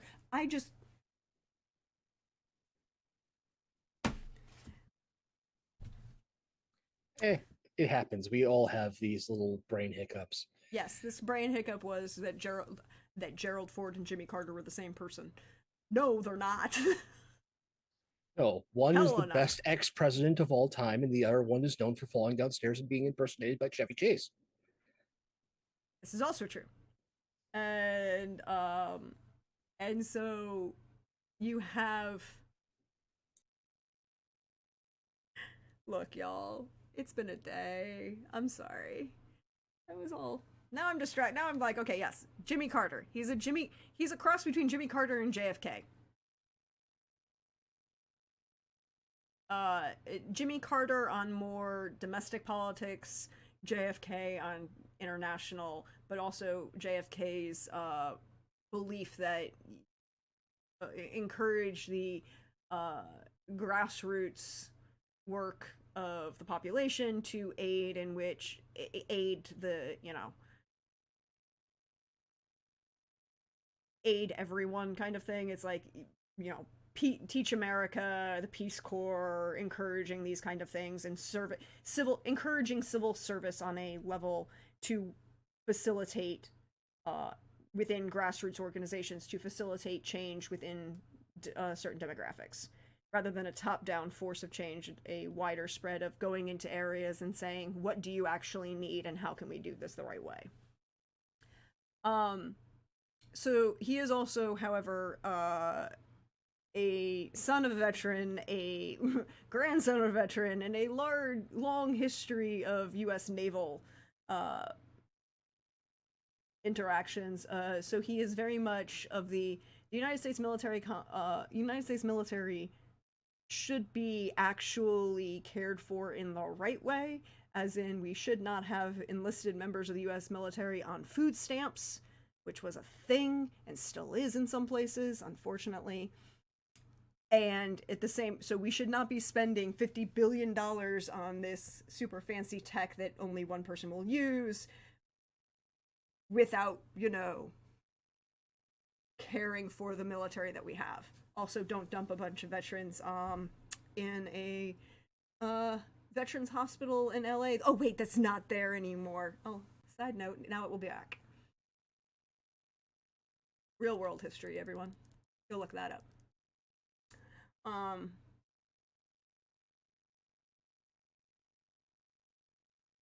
Yeah. So that kind of cross between Jimmy Carter and JFK, with some kind of push support for other rights within and push for others' rights, but also push for like democratization of other representation, right? Like encouraging, the table is talking about putting out new schools. Let's encourage schools for magical education and using these as a way to help Americans be, both bridge the gap between other relations and also encourage those who need magical education to get it for and not be left by themselves and possibly blow themselves and their neighbors up.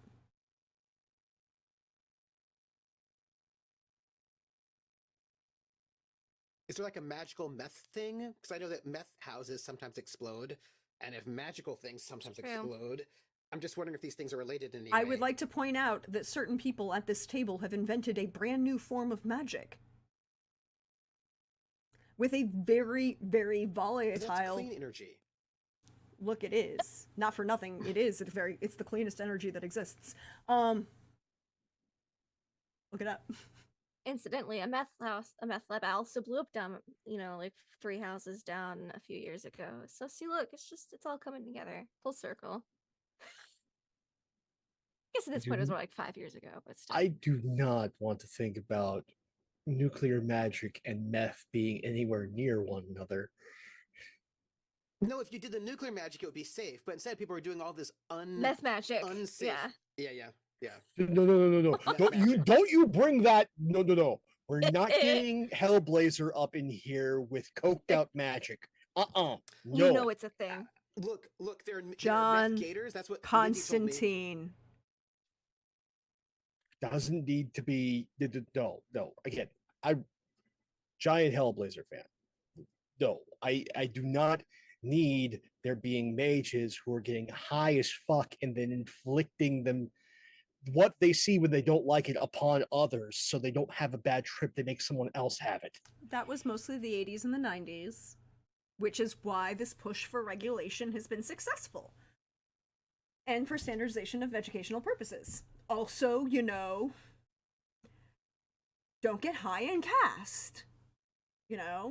Have a DD. Cast sober. Exactly. Get pulled over. Yeah, but what if it's against your tradition? What if your tradition involves getting really high and then casting?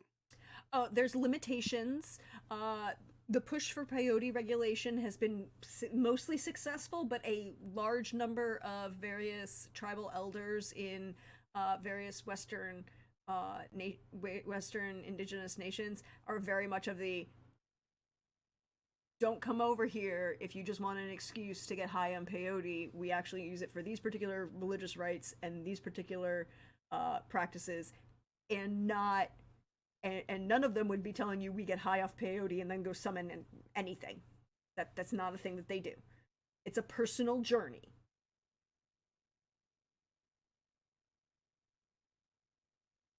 Right? Like there's none of this, I'm gonna go,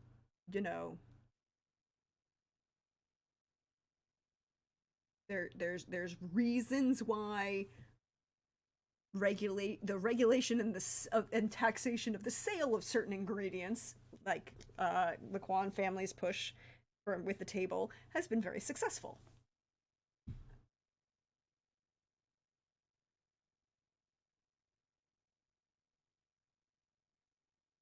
So yes. It's just a little uranium.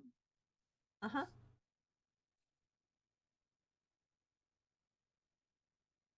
So is there anything else you all want to know or have happen at this dinner dance?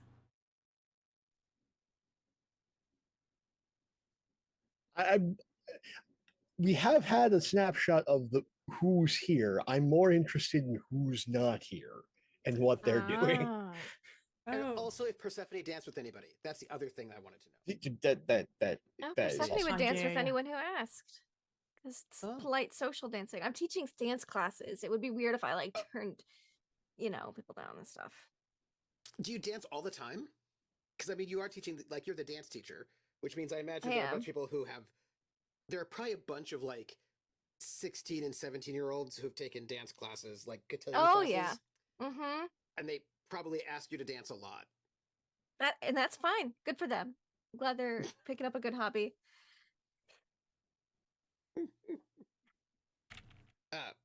What is Persephone like as a dancer? She A social is dancer. as a social rather than dancer.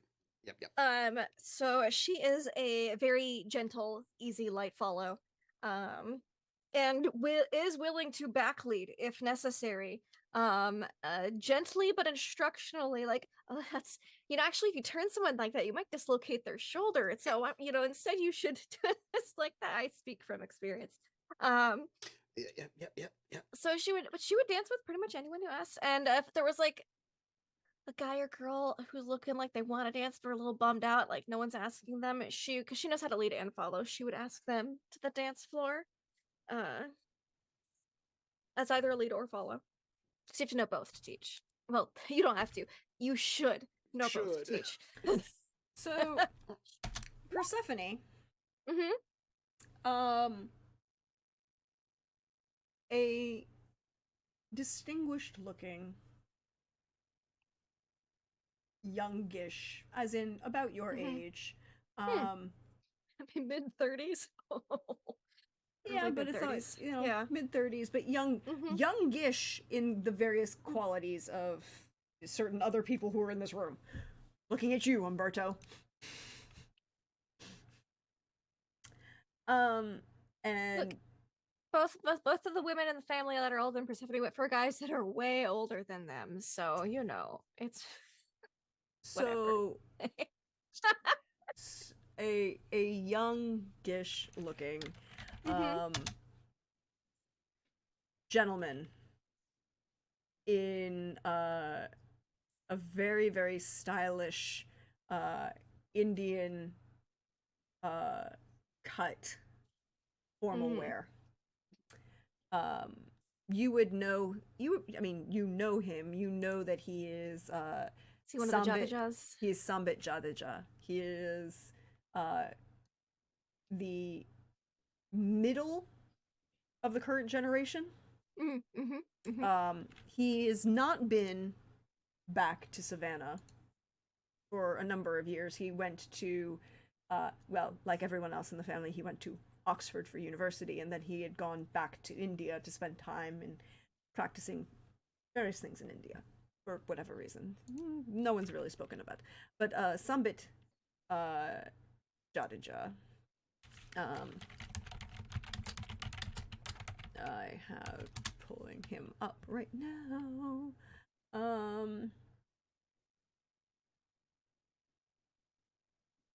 Go.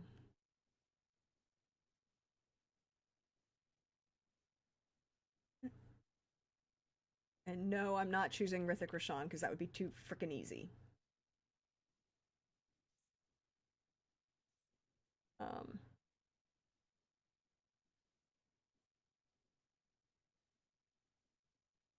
put him in here. God.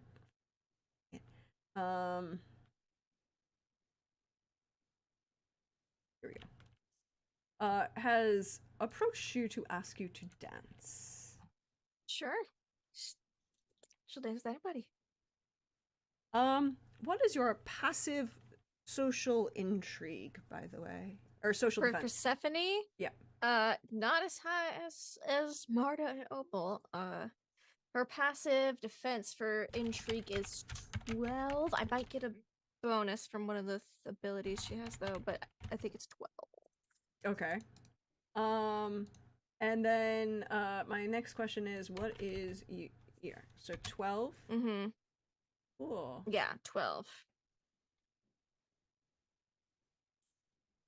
And since this is my belief on this, how Mm-hmm.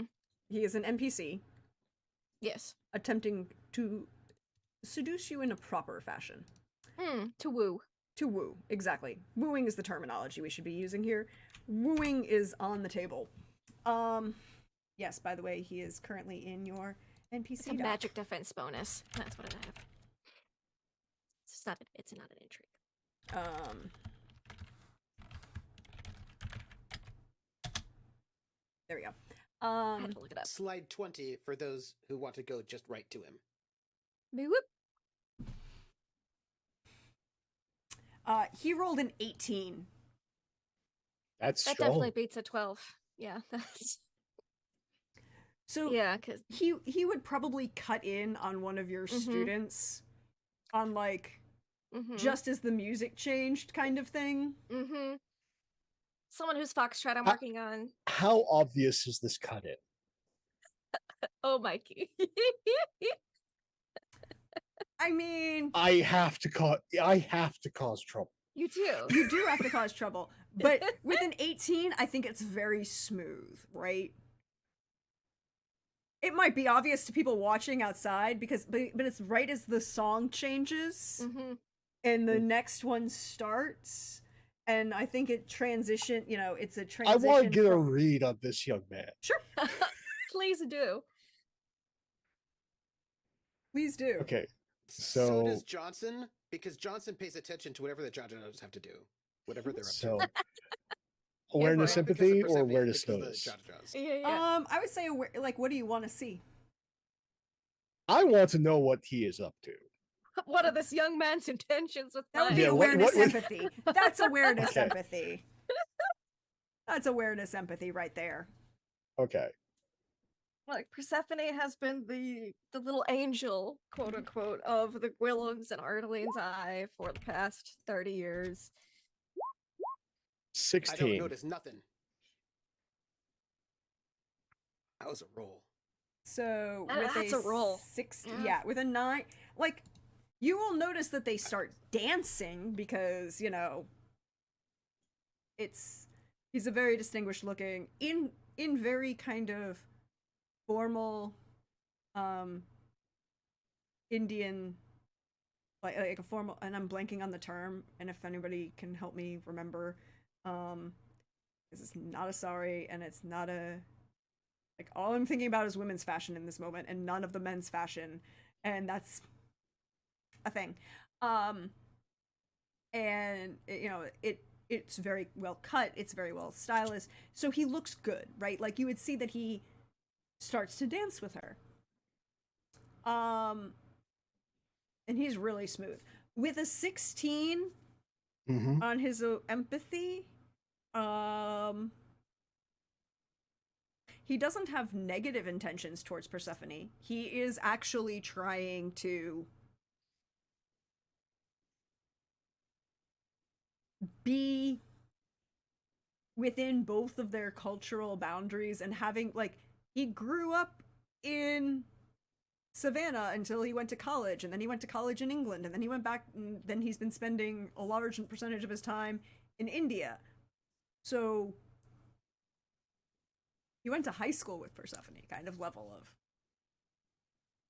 Yeah. They're about the same age, then they probably would have gone to high school. Like he notices this and he's making a phone call. And with a 16, are you just looking at him?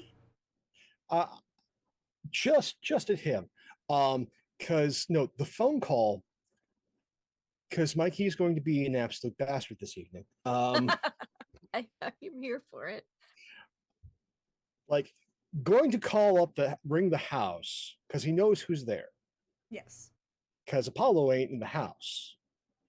And Gloria and Clarence are working at the pizza place because after they cleared, minimum understanding of interacting with humanity, they're now working at a family-owned pizza joint. Good for them. But yeah, he's going to call because he knows Seth's there. Now, I want you all to picture a young 80s Kiefer Sutherland. That's Seth. Mm-hmm. Lost Boys, Kiefer Sutherland? No. First Young Guns, Kiefer Sutherland. Oh, very nice. Very nice.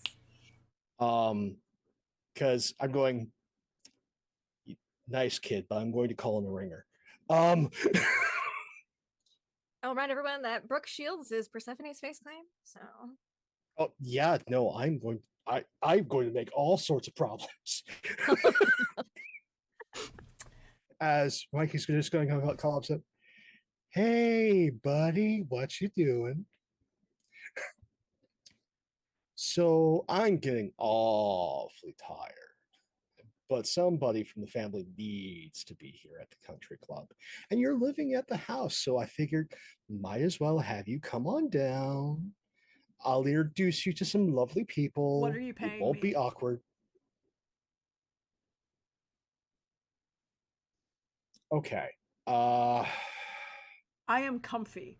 I am currently in pajamas. I've got a drink. I don't have to listen to anybody. Convince me to leave my couch, Mikey. Okay. So you know about the family slush fund? Yes. You know who has the purse strings to the family slush fund? Yes. I will give you access to the family slush fund for 2 months. No questions asked?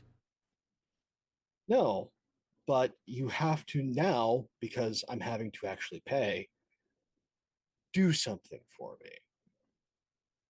It's not going to involve glitter or spandex. No, I need you to dress up as quickly as you can in your best outfit. I need to have every single person on this dance floor drooling. So I need you to come here, wear your dancing shoes, and dance with the people I indicate. All right.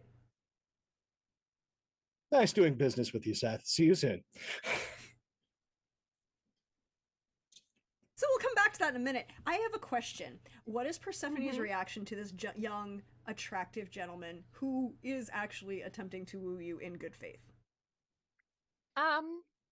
She is she's very pretty. She's got the attractive trait. Like, she's not unused to having people come up to her and flirt with her and ask her out. It's gotten a little less as she's gotten into her 30s because those people have been getting married themselves.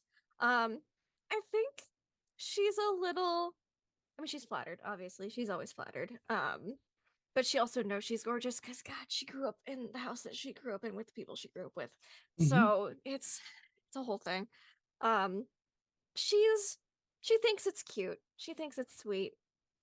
She's like, oh, that's cute. He's trying to woo me. If I'm bored, I'll go along with it.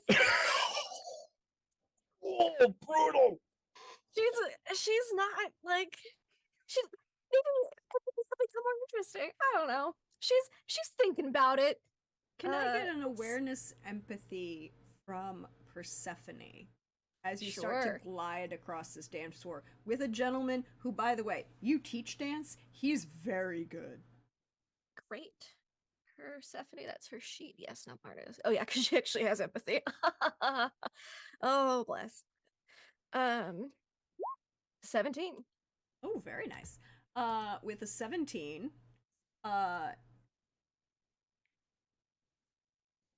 there's just a hint of something that sparkles in his eyes as he moves you across the dance floor. You've seen kind of similar sparkle in your various similar kind of sparkle in like Uncle Apollo or Uncle Mercer.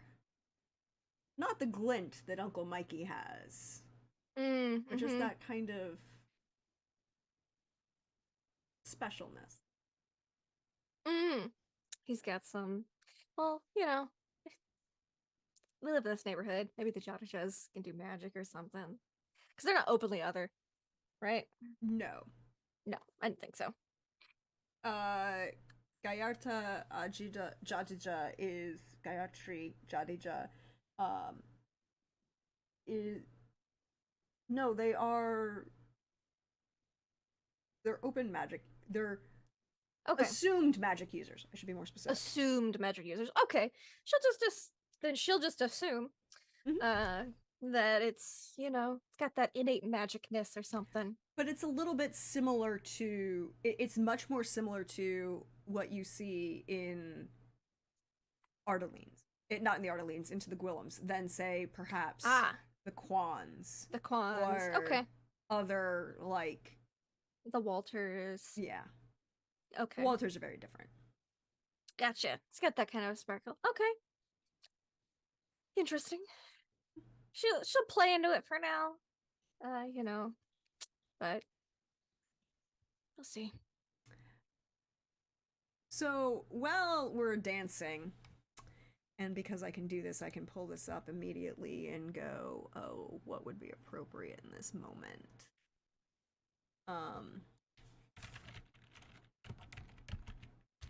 Oh, can I do something? Yep.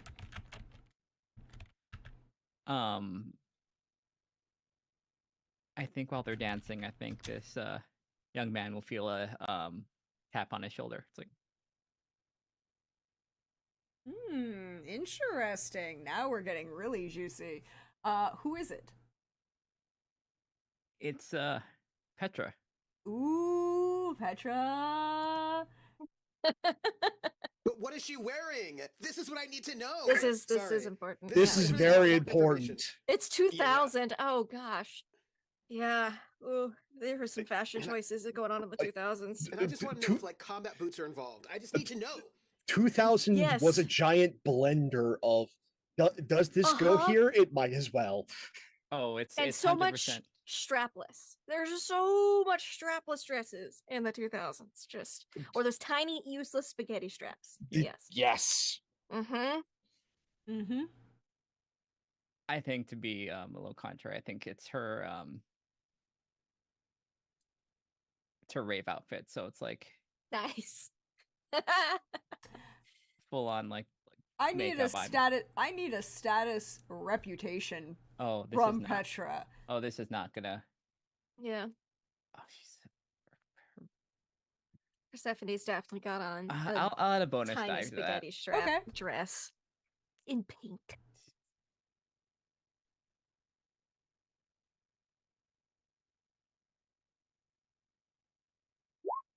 $11. Okay. You are getting some conversation, but enough people are like, well, it's a it's a look. She's trying to be intentional. Okay, fine. She doesn't look bad in it, right? Like, it looks kind of good on her, but there's definite conversation when Petra makes that appearance. Doesn't matter if it's good or bad. It's fine. It's what it is.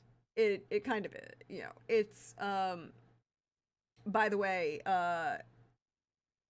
currently playing is Days of Wine and Roses, to keep on the theme.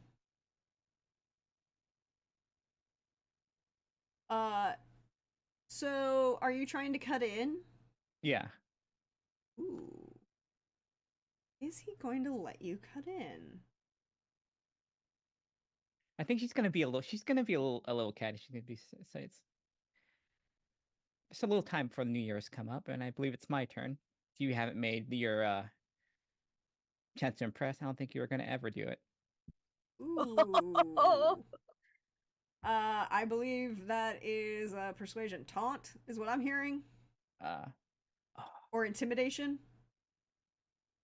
I think intimidation. It's like Verbal clothesline from hell. I think she want. Oh, this might be an insight, just to I be. could see it just being to an be, insight. Just to Yeah, be a that's so Petra. little spicy. 21. Oof. If Petra Blackjack. wrestler should be Oh, shoot, Petra that's- the Instigator Quan Damn it, that's is the what wrong it one. should be called. Gee, that's the same. Ooh. That definitely beats his defense. 3 degrees of success. Okay.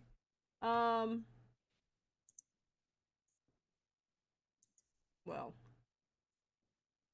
I can always ask the charming young lady to dance again. You keep trying. We know you haven't succeeded yet.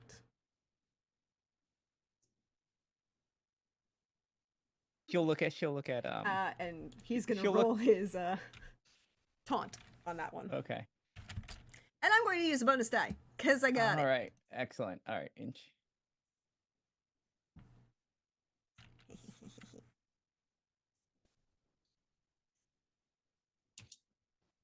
He doesn't have... See where my intrigue. There it is. Because I'm using a bonus die, he gets to keep all 6. Ooh. 18. All right, that beats. All right, my defense is 11. So that's 11, 16. But maybe you have defense because I doubt you like him. But you And might also if you just don't be like him, you get armor. Yeah, but armor is mitigates damage. It doesn't go against his, the defense. The defense is still there, but you'll mitigate the level of damage that you'll get from this. So that's what, 3 degrees of success? Or 2 degrees of success, because it's not a complete 5 to the third. 2 degrees of success. And he will very politely, like, using this moment to kind of show you up, Petra, bow, and it's very obviously not a European bow, right? It is an Indian, precise bow to the lady as he sweeps aside to let Petra dance with Persephone.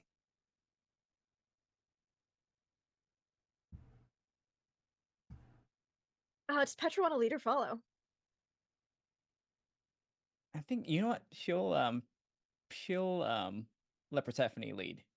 Okay, Persephone will then lead. I had to figure out how to have my hands, so this way. And the new song would begin. It just feels so fitting for this to be a waltz. The last one was a foxtrot. This one has to be a waltz. So it's the Lawrence Welk show, so it can be a full-on, Lawrence Welk show kind of level of music going here. So this is definitely a waltz. Makes sense. Gotta have that 1, 2, 3, and the little circles spinning around and around and around, rather than a walking dance. Well, I didn't expect you to crash this party. Well, I had some free time to see how you're doing, and it looks like this needs a little bit of life. So, I'm pretty sure Maki's trying to stir the pot somehow, but I'm not entirely I'm certain sure. what he's doing. Besides singing Fred Astaire earlier. Well, that certainly means I want to be here as well, but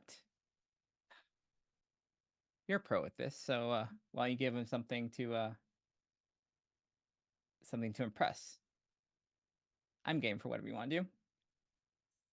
All right, well, let's dance over to this side of the room then. Put a little distance so we can't read our lips as easy. Like glancing over at Mikey. No. If this is happening, he is listening in, and he has plans already. Like, he is already, like, keeping eyes on the two of them and doing that, like full on. You can't tell that he's walking sideways, but he is as he nudges closer. Do we see Mikey? Do we see Mikey? That's an awareness notice roll right Okay. there. Yeah. All right. Yep. Mm-hmm. Oh, and Youngja is just like, oh, What? what the oh my Mikey. god. yeah. Oh no, Stephanie doesn't see Mike. Perception notice, or Keep Hey, what is rolling it? twos and threes. Awareness Perception- notice. Awareness notice. Oh, there it is. And if you're Mikey trying to will- be stealthy, No. Mikey is going to try No, to be this is- stealthy. and this is Oh, a no, it's not stealth. like This is he a is. stealth blend in, not a stealth sneak. This is definitely a Mhm. blend Okay. in. He's better at blending. Um, Of course he is. 12. Oh, yeah, we're just too busy conniving. But we'll find out. You don't know what he no, rolled no, yet. you notice him. He only got a 10. Yeah, he only got a Oh. 10.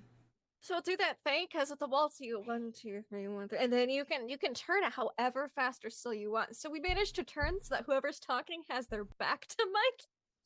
Yeah, I but think- he I think already we'll sees have- the two of you dancing, so this is I already think going to come off. she'll have like a Cheshire smile at Mikey, just like look at Yeah, no, it like as with he that. spins around. No, no, like, with that he waits for you and, to like hair spin tilting, like, again, yeah. Uh-huh. and then he just has like a wad of cash in his hand as he's going up to the band. Oh, Oh boy. Well, party's definitely more interesting now. I I think we need definitely two. have Mikey's attention. I need 2 songs from the band. First, I need a tango.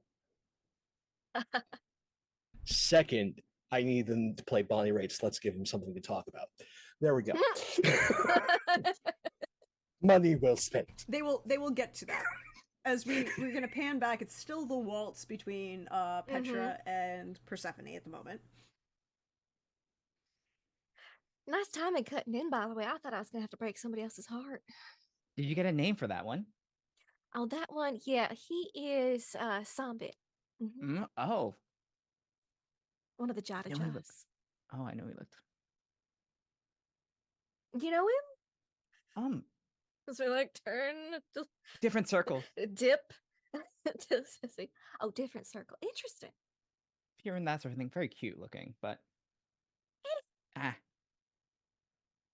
and she'll like no, it's like if like give her like a little head tilt, like okay, whatever, and then just kind of continue on. And I think this is What the do you point. think, Mike? Like, is there anybody else like dancing in there around? Oh, there's dance floor's Oh, probably there's probably full. Lots of people dancing. Yeah, let's circle some people. All It's right. just like We'll lead the way through to just intertwine and get all Yeah. of the mixing around just to kind of see what everybody's doing, everybody's up to. So how long you planning on staying? oh, at least until get enough angry looks on my way. The midnight party doesn't start until after midnight, so I'm free until then. Understandable. And I think that's the point when the tango starts. Oh, they shifted me. Okay. Well, you know the tango? Can't fake high enough. All right. All right. I won't lead I Argentina.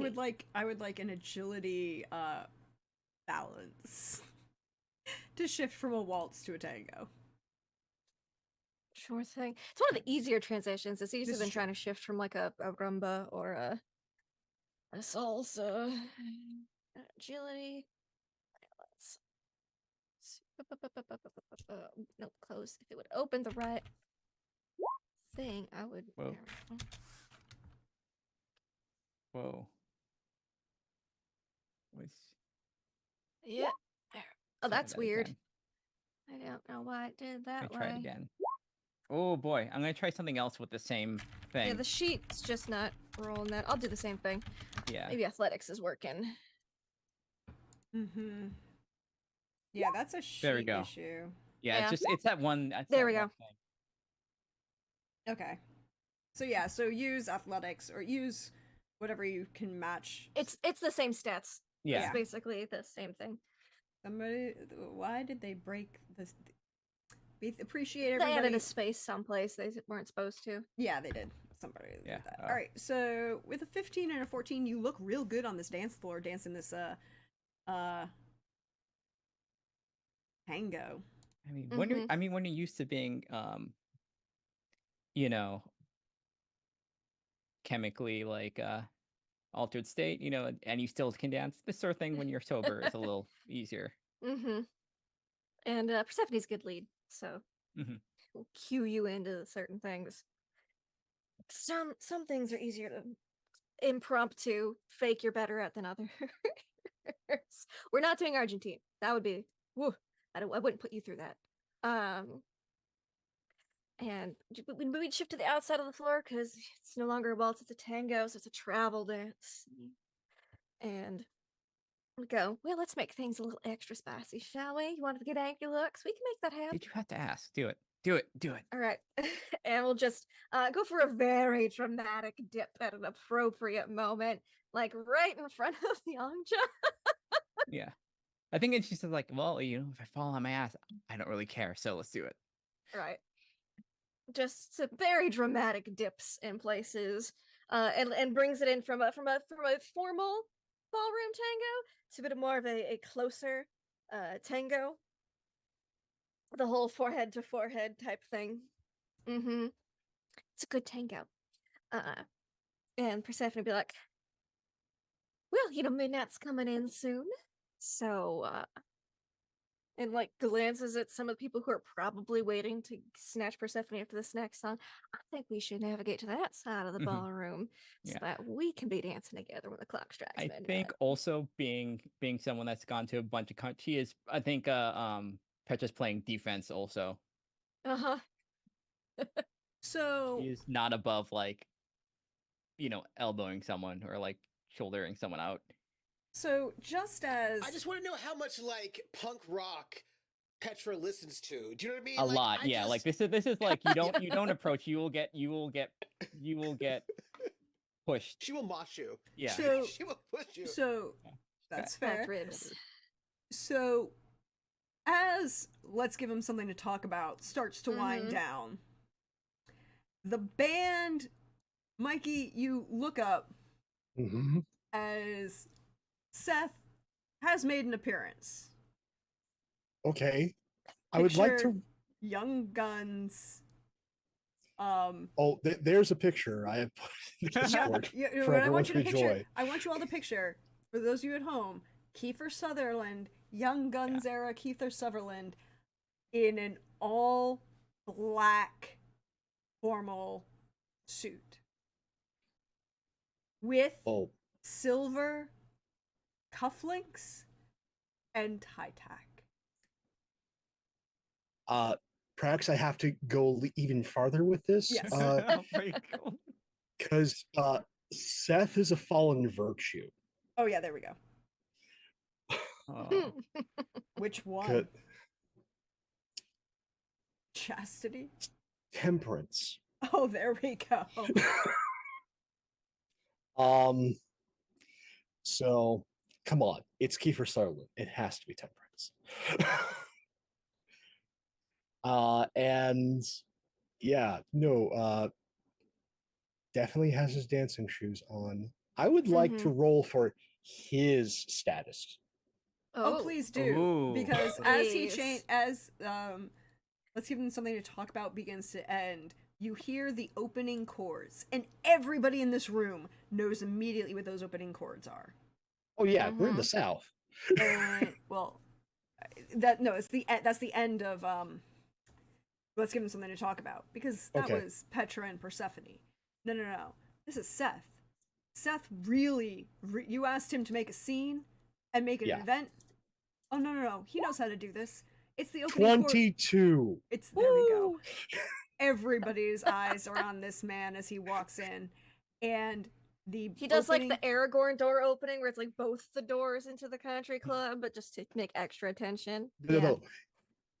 It opens like that, but you don't see hands. Yeah.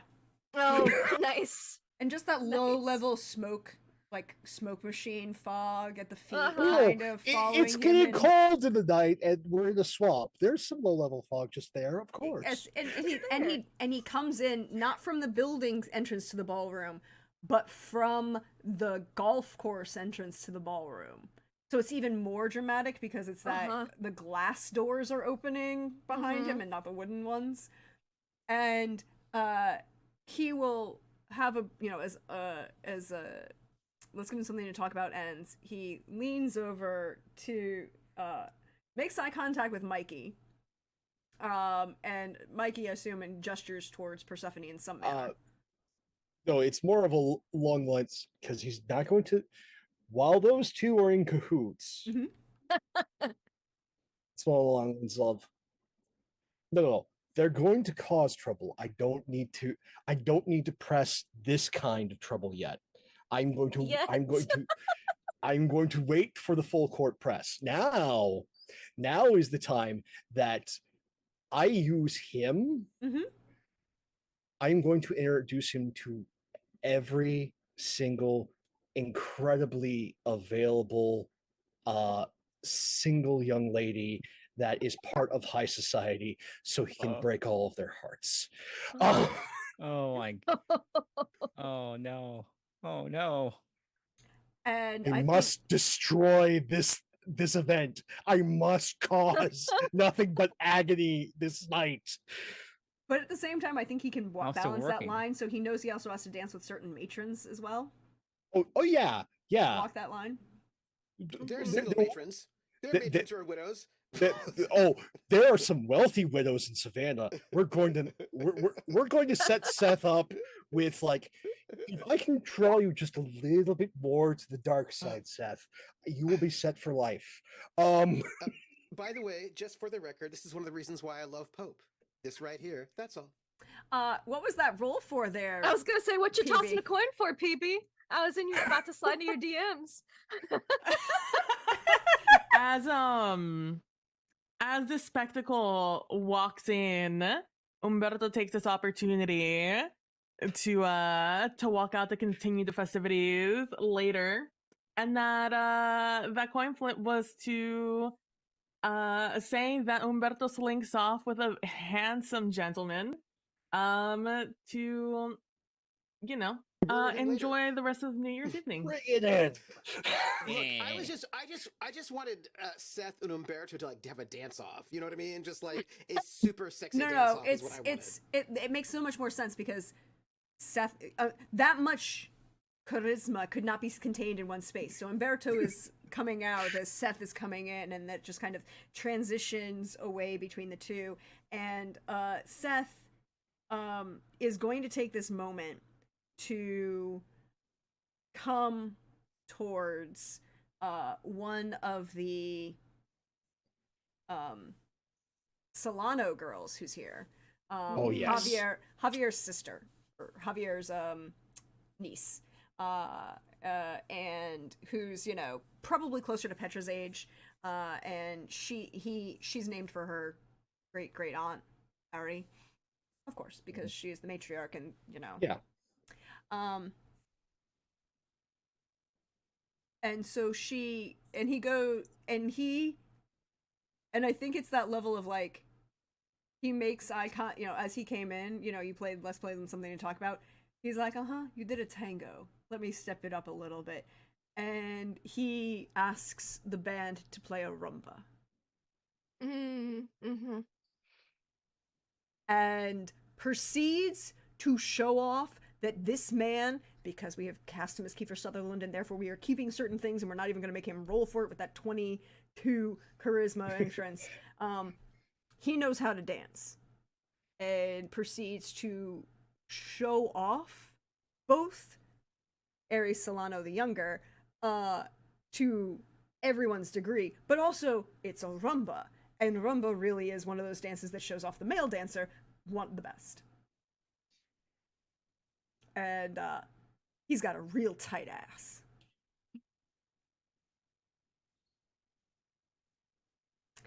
So it's a very much the center of attention now is shifted to Seth. When that shift happens, I imagine there's lots of flowers at this event. Yeah. Oh god, yeah. There's probably like a rose arch. We're in Savannah. We're in Savannah. We're at a country club that has multiple families bankrolling it. This place is decked out tonight. Yeah. I was imagining like the garlands, right? Yeah. full garlands around, you know, the edges of the dance floor, but between the tables because you have to separate it a bit. So as we pass by one of those, Persephone would reach out and not take away from the decor that's already there, but grow a flower and pick it and tuck it into Petra's hair headband, whatever, you know, she's got going on there.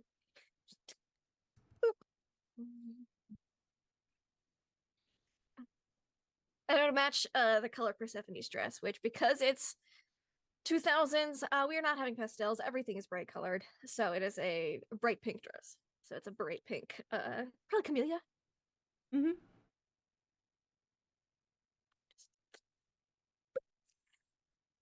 I feel I must ask. Mm-hmm. You need a power check. Powers check. Are you trying to be stealthy about this? A little bit. It's not advertised that I have these abilities, so yes. I feel like that's a stealth blend in. Sure. I'm the least stealthy member of my family. But I have bonus dice.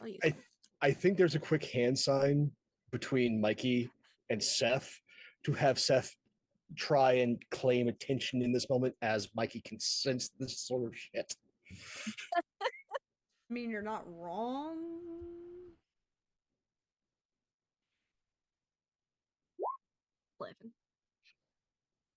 Yeah, definitely going to have Seth try and roll for distracting the audience. It might look like she's just plucking a flower out of the wreaths. But she's growing it because it's got to match the color of her dress. All right, so let's roll a bluff deception. I feel that is appropriate.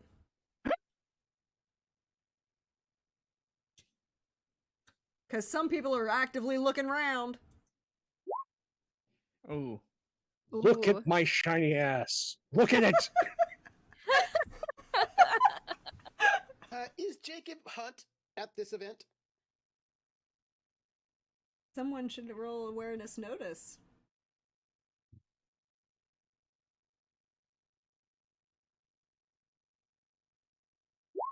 $20. 20. Ooh. So you definitely see Seth's shiny ass, and you definitely see something a little weird with Persephone Ardeline. But you know her daddy was openly other, so. But you do not see Jacob Hunt in attendance. You do not see Jacob. That's all I wanted to know. You do not see Jacob Hunt. Is there anyone else you're looking for with that 20? I can give you anything else you want. No, actually, just me as a player wanted to know if Jacob Hunt was there. That was it. Oh, okay.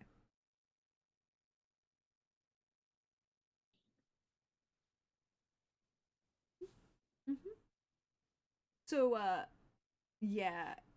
A lot of people are looking at Seth Shiny's ass, but not everybody. Fine. Persephone's not a vampire, so elementalist is way more socially acceptable. Well, again, they and still have her no daddy idea. Is like an open other. Yeah, and they still don't know what type. Mm-hmm. So if they're like, oh, kind of weird plant things, that's got to be hereditary.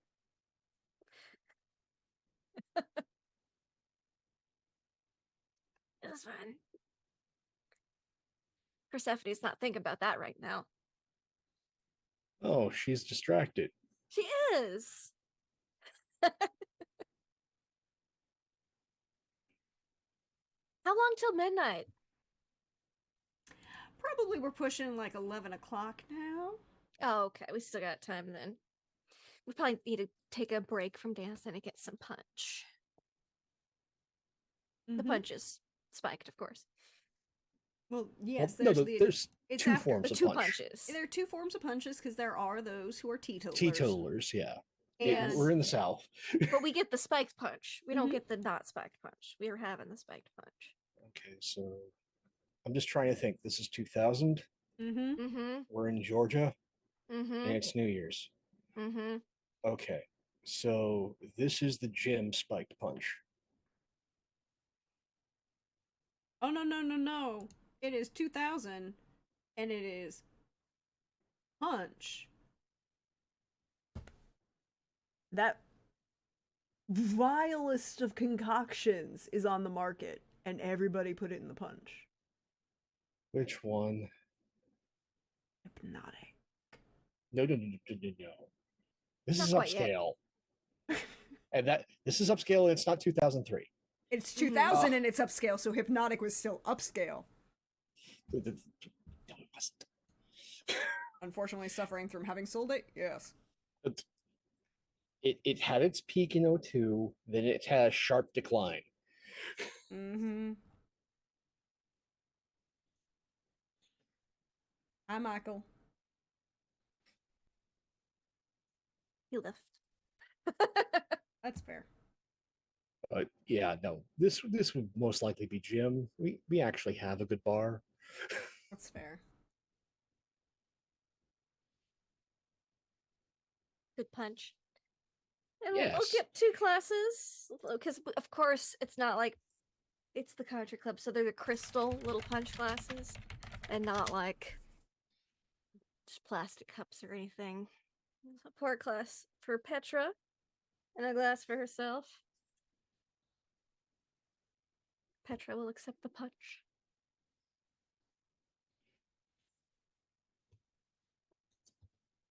Yep.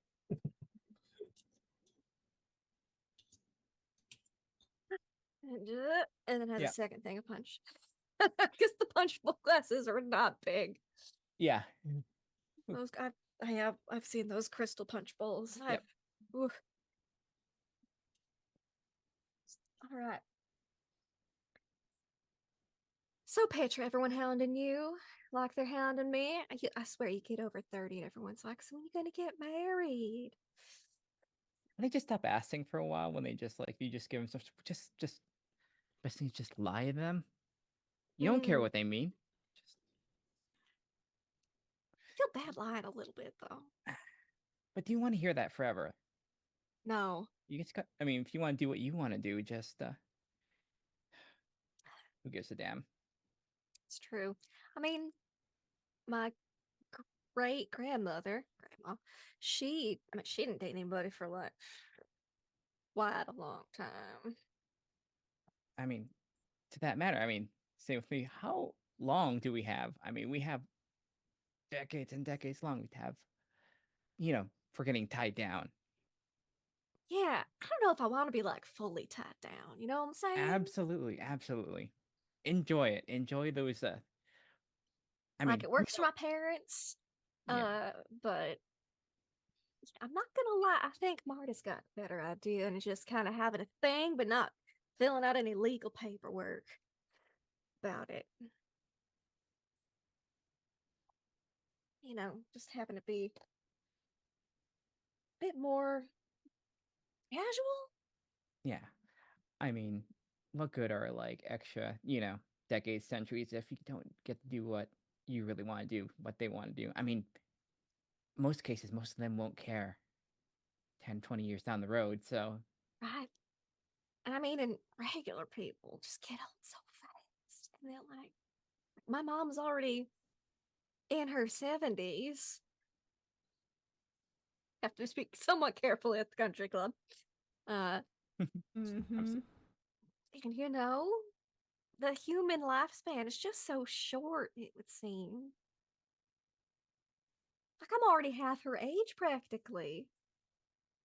And she had a kid by my age practically. I did not know. so No, thank you. I mean, what do you want exactly? Well, you should look out over the dance floor and see, probably Seth still pulling some rumba moves. Oh, jeez, yeah. Yep. I mean, like, Because I can. mm-hmm. Or if it's the next song, whatever, he's still, killing it on the dance floor, with whoever, having all the ladies swooning. I don't know. What do you think about coffee next Saturday? That new little cafe that opened up? Next Saturday. That's Saturday.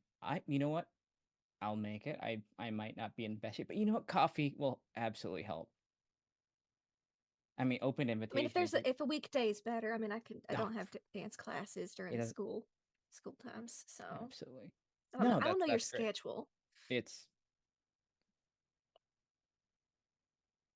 up in the air most of the time. So flexible. Yes, as long as I know ahead of time, Right. and the alarm is loud enough, of course. Yeah, I hear that.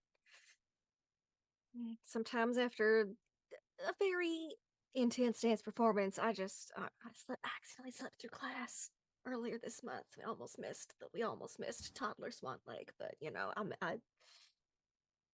Mom woke me up.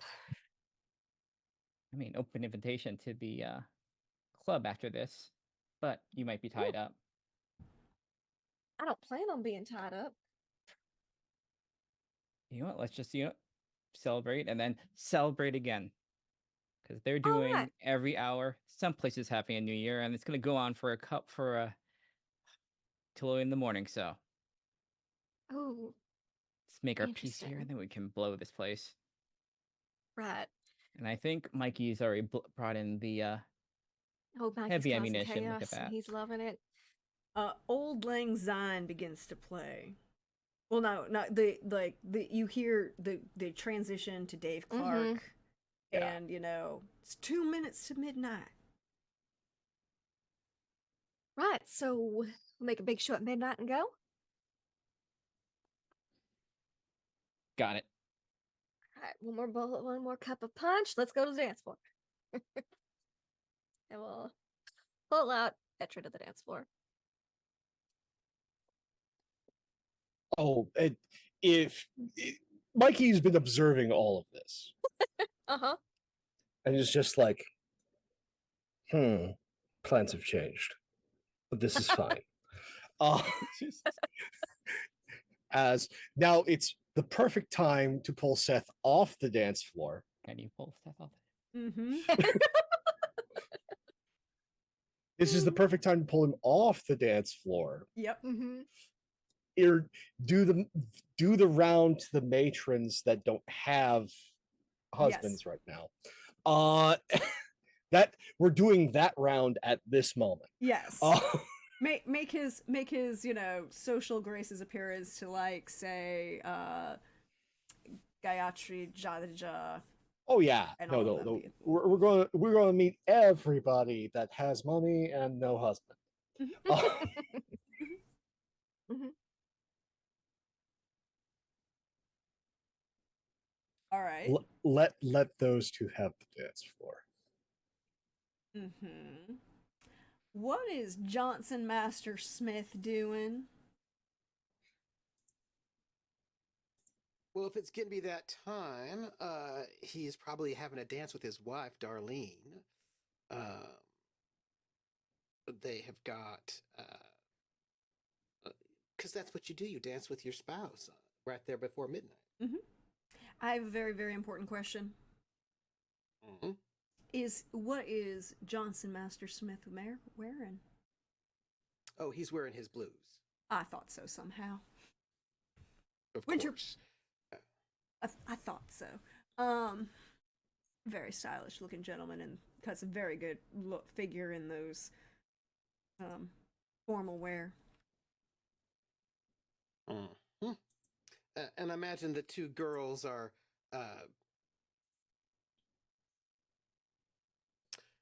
being 14 on the side, so they're probably like it's a bit tricky because sometimes they're too old to just be running around like wild people. That's not appropriate behavior. You know, But they're probably like they're probably dancing. If there are any people who are like in their age range, they're dancing because they've been taking classes. I would also say like there's probably like a side room that's kind of like opened up where the teenagers are kind of hanging out, and like so there's it's not, chaperones and yeah, no, there's the main ballroom, and again, Yeah. if this is set up like most of the country clubs down here, yeah, it is. there is the aux room, which is usually used for catering, Yeah. or as a staging ground that can also be used as a ballroom. Yeah, But it's much smaller. It's a much smaller space that kind of opens up, and it's kind of got like a sliding door that's open now into the main ballroom. But a lot of like the kids are hanging out there. And it's not like they're chatting and dancing if they wanted to, and kind of chaperoned, but at the same time they can feel like they're at their own event, but they're not. Mikey has a tug. Okay. Turn. That's slow. Like, am I going to have to do something? Turn. Before you is a 14-year-old girl who clearly has been trained for pageants. A lot of pageants. Who says, I would like this dance. You should ask me to dance. Well, young lady, why, of course. May I have this dance? You may. And you can see her twin is off in the corner watching to see how this is going to play out. Oh, you're a young lady asked the demon to dance. He is going to dance his ass off.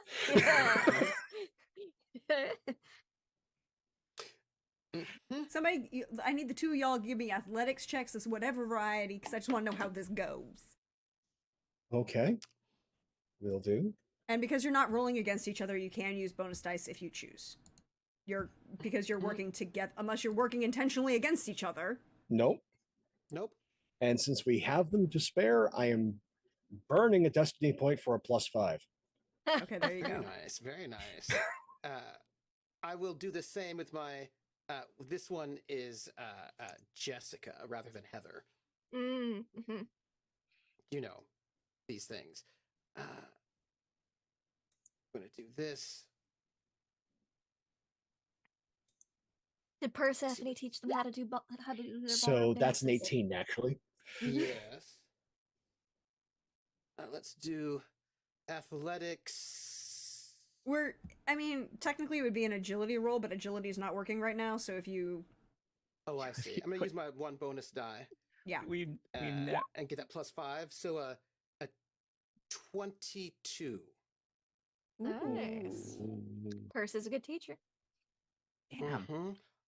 So an 18 and a 22, you look real good on that dance floor. Mm-hmm. I'd like to ask you a question, Pope. Certainly. Here's my question.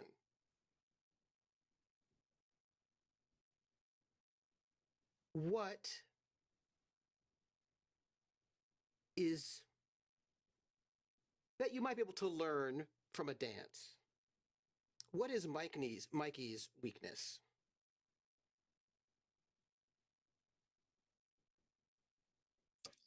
A weakness you could learn from a dance. Having a pleasant conversation. A weakness that you could learn from a dance.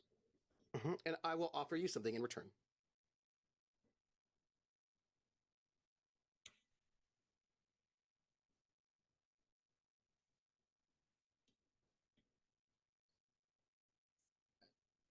Mikey has a code.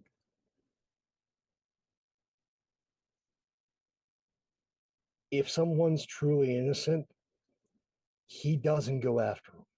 He protects them.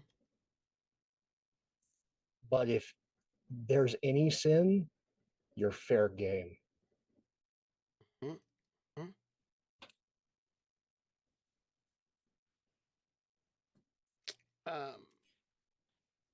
Okay, I'm just writing it down.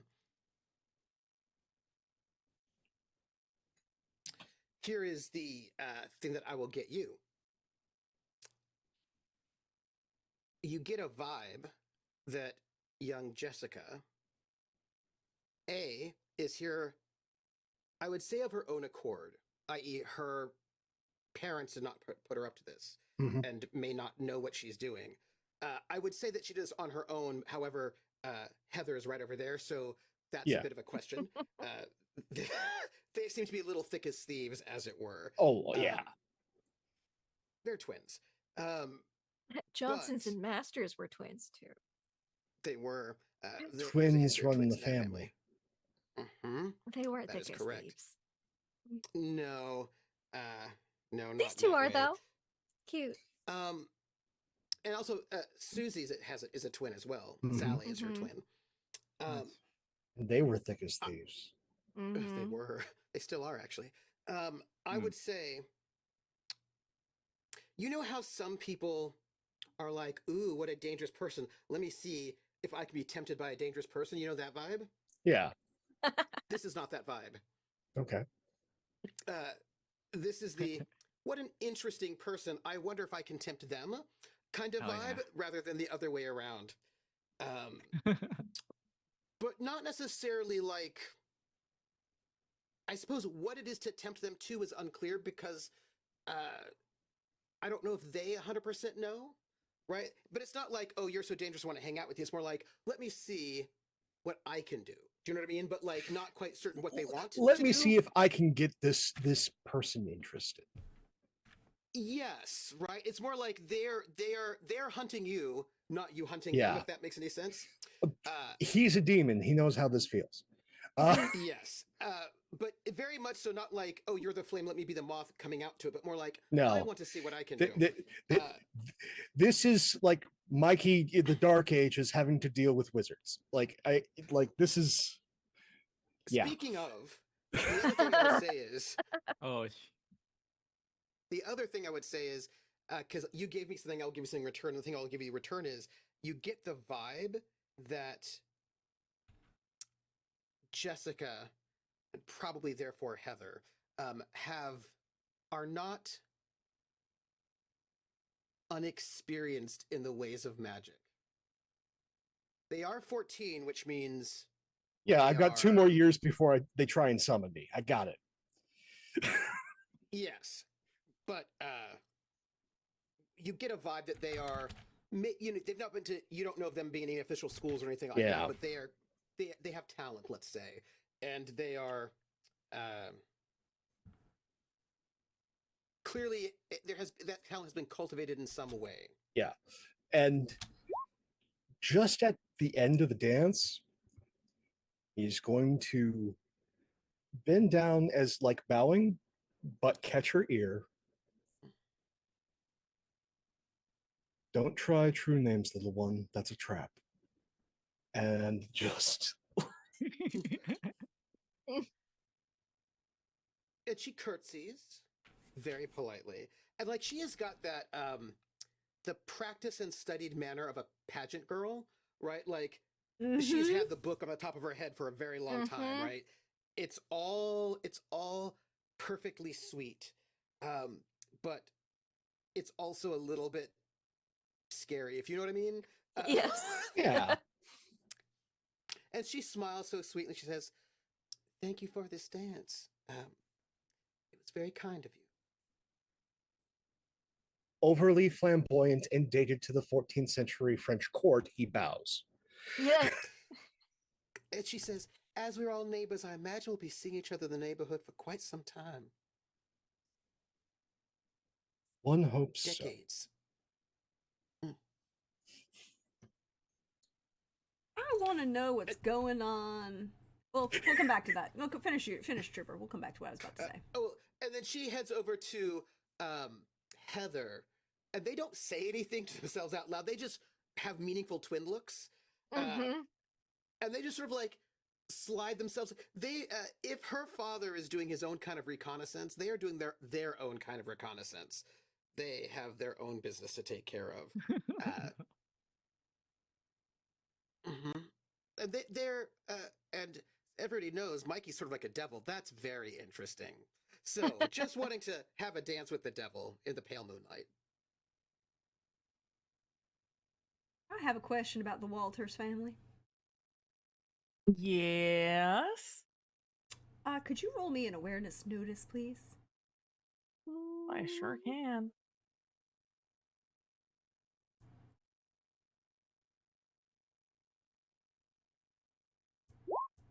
Hope I didn't push anything weird. No, I didn't. Good. 24. So, the Walters, because you're the ones who are home.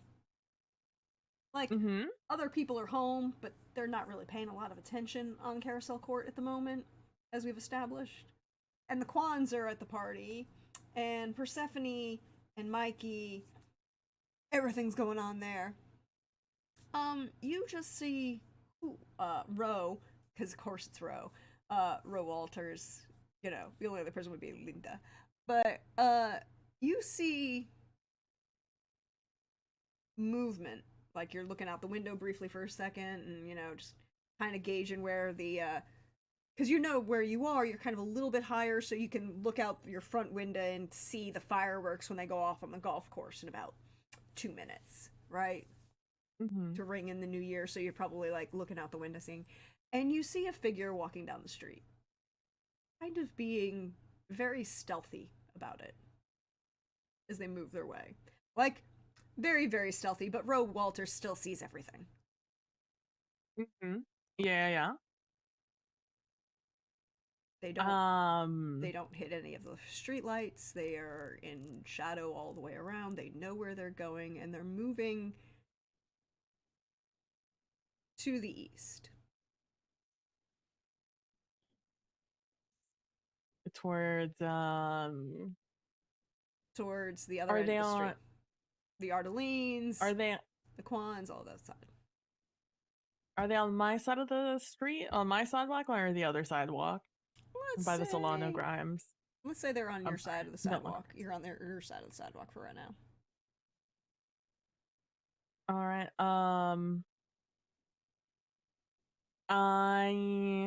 Ro will look at Firu, the dog that's inside, because they're all softies, and to see if he's reacting at all, and if he doesn't react to like danger coming to this house, Walter's fucking Ro will like approach the window and like do a little like peek out and see if he can catch a glimpse of this individual, if he's someone from the neighborhood or someone looking to start some trouble. We'll keep that 24.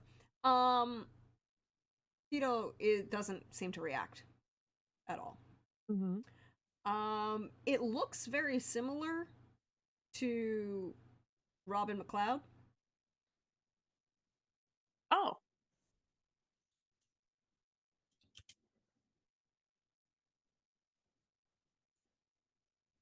Who I know lives here. Okay. I am going to keep an eye on him. Mm-hmm. He isn't like trigger on my danger. Yeah, he's just being stealthy. To me or my character ones. He's just being stealthy, walking towards the direction where you know his house is.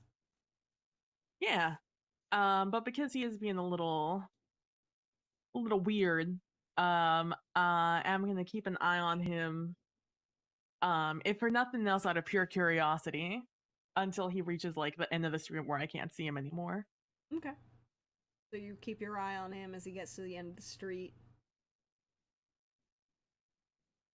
What are Ro and Linda been doing? Ro and Linda are, you know, there with the family.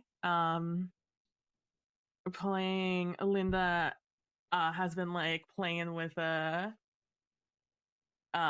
M, and like doting on them. They probably got like a new little dress for her for New Year's, like a nice little like bright blue, and probably like has like something dangly in front of her, just, you know, playing. I don't know what 1.5-year-olds do, but I'm assuming that's something that keeps their attention. And Nakoa and Luis are like cuddled up on like the love seat across from Linda, who's like on the floor playing with M. Umberto is in like his recliner chair that's close to the window. Didn't spend long on his fun time, did he? Oh, not Umberto, sorry, Ro. No, Umberto is next door. Well, he's already gone having a very to his good time. Yeah, he's gone to his studio. He's enjoying himself right now. Explosive New Year's Eve, you know how it goes. And so Ro is in a recliner looking out. Looking out. He has like the little like side lamp. And under it is like a bunch of stacks of papers. That definitely that are like kind of like in the like bound together in a way. And just so they don't like go flying all over the place. They definitely look like puffy in the way that like they've been handled a lot recently. And Ro, you know, with his like reading glasses, has been looking over them. Has a pen behind his ear. And looking at the papers, there's a lot of things crossed out and some things like corrected, and looks like he's editing something. And that's what he's doing while he's looking at his family, listen to Dick Van Dyke. And like looking up occasionally, just being like, wow, this is it. This is my family, you know? Oh, after everything, this is what we got. And just really satisfied with what he's looking at. And just like lazily editing his paper. So Rowan's editing this stack of papers, and Linda is playing with M. And that's what they're just enjoying themselves on this day, you know? It's you know, as things will go over later in the today, it's been a wild millennia or wild century, so really just taking it all in is what Ro's doing, and watching Robin McLeod walk down the street outside. We're gonna pan back to the party, if that's all right with you all.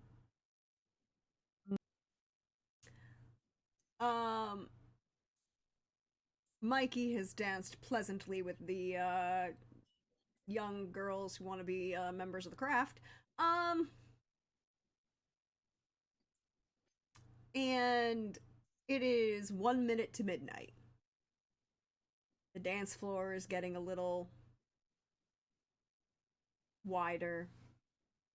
People are coming out, you know, everyone who is sitting is coming out onto the dance floor to like ring in the new year kind of thing. You know, those couples who weren't necessarily dancing are still gonna get up and like, I'm gonna be on the dance floor and kiss my spouse on, you know, New Year's Eve and da da da.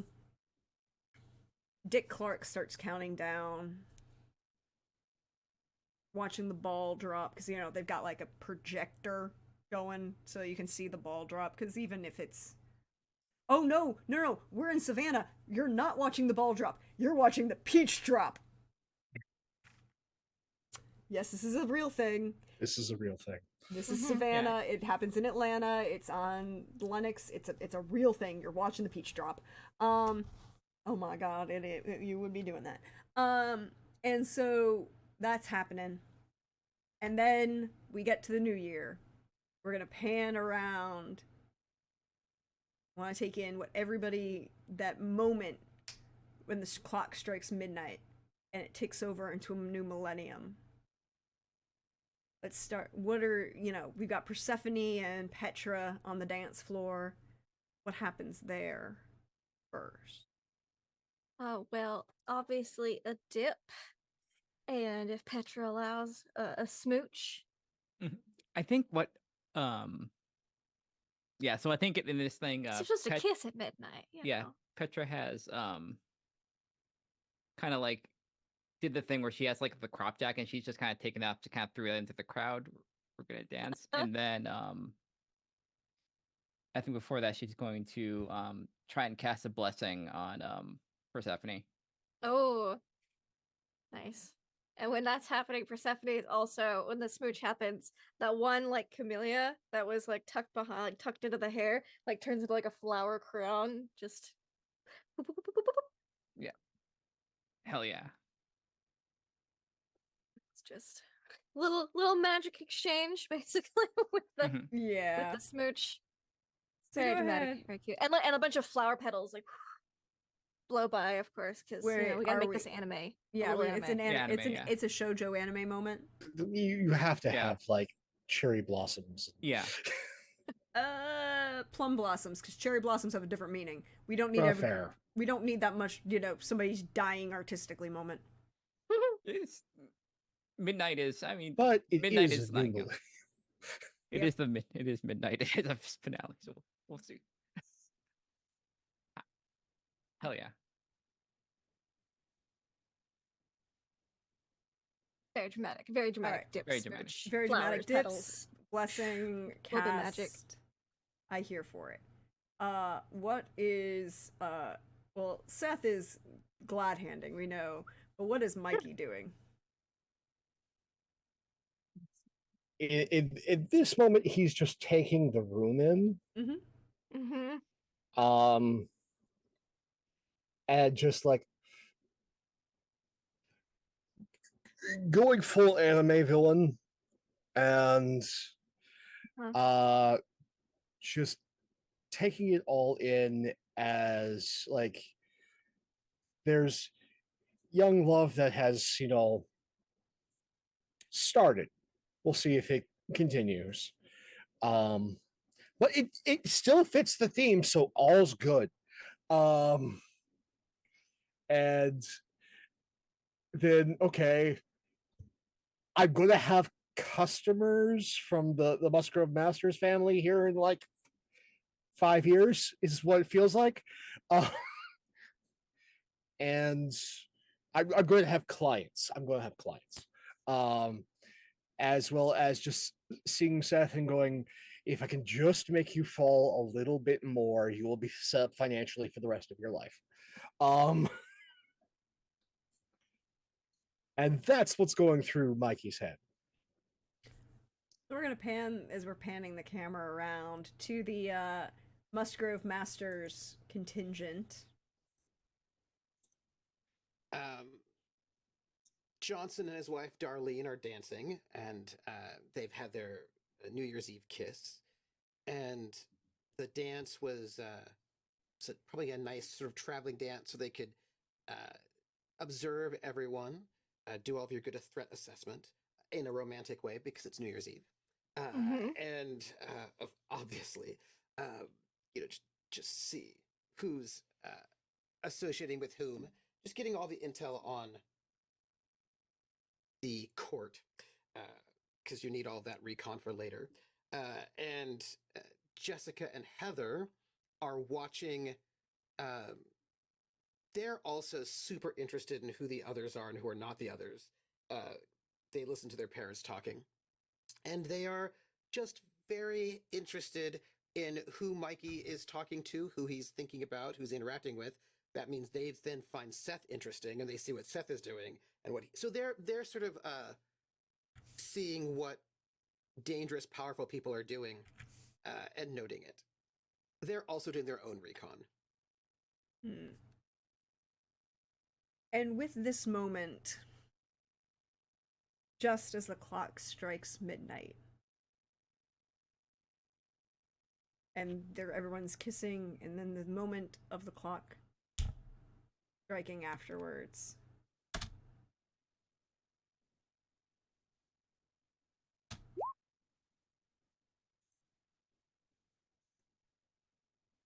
Colonel Fitzryan strides into the middle of... Muted. How am I muted? A lot of numbers. Oh, I'm muted for you guys. I'm muted for them. I somehow ended up muted for them. One of the hotkeys must got hit. My apologies. So just as you all are doing this and having this moment, at exactly right after, at 12:01, right as the last chorus of Auld Lang Syne ends, the doors that Seth walked through and made a grand entrance blow open. And those plum blossoms that were blowing from the Ardelenes kind of swoop and swirl, and then there are roses, bright red and white rose petals, as Colonel Fitzryan strides in to the country club of Carousel Court and says, "Well, this has been a pleasant 75 years.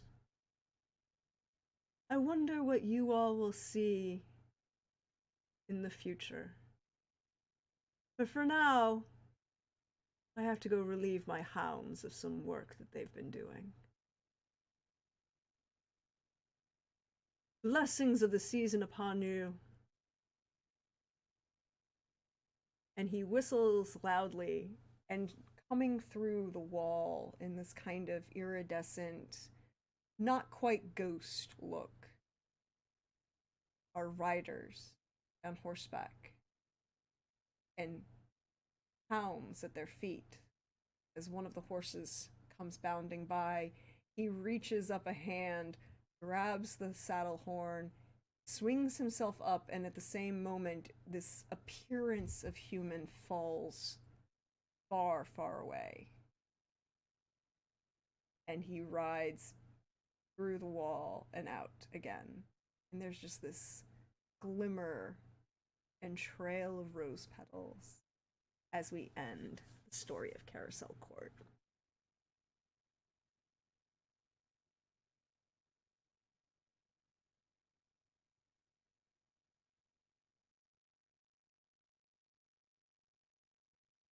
Yeah, you had the freaking leader of the Wild Hunt bumming around in Savannah for 70 years.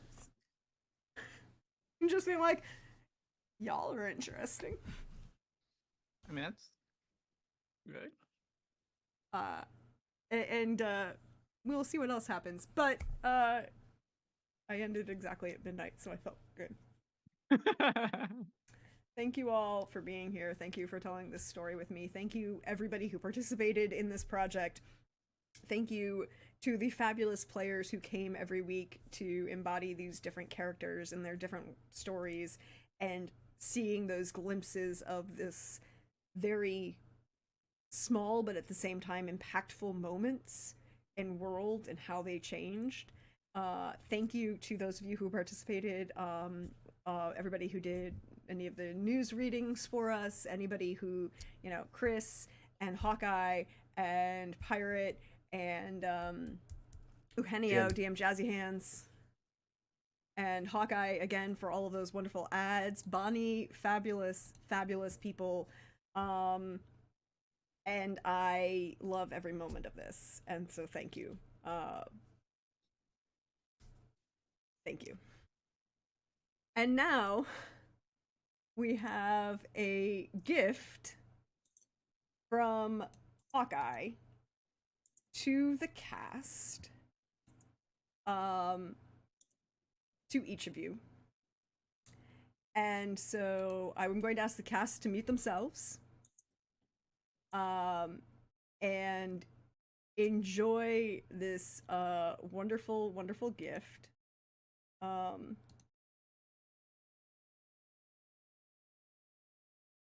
With each of you.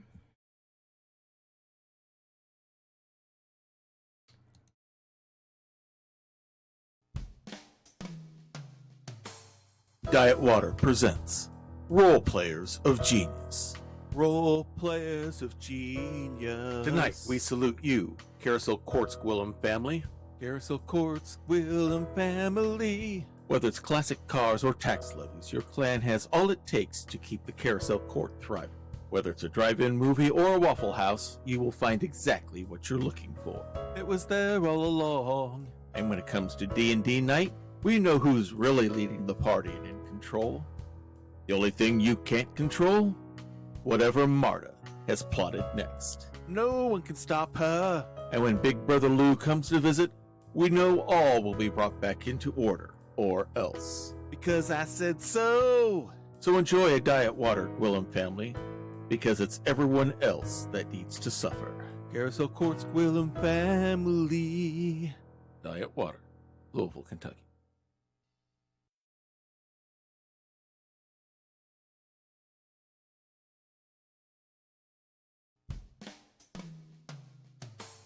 Diet Water presents Role Players of Genius. Role Players of Genius. Tonight, we salute you, Carousel Court's Walters family. Carousel Court's Walters family. When it comes to a loving family, there's nothing like the Walters to show what loving is like in all its many forms. Such a great party. Whether it's advice on the radio, fashion for the eccentrics, or strangers at a party, No one leaves your presence without feeling good all over. I feel so good. And when all is said and done, you restore things for your friends, whether they know it or not, just because they are your friends. Never knew I lost it. So sit back and sip some diet water, Walters family. It's not bourbon. We'll save that for when the good father comes by. Carousel Court, Walters family.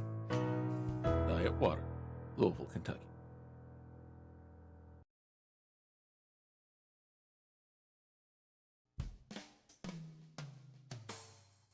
Diet Water presents Role Players of Genius. Role Players of Genius. Tonight, we salute you, Carousel Court's Ardeline family. Carousel Court's Ardeline family. Something important brewing in the city?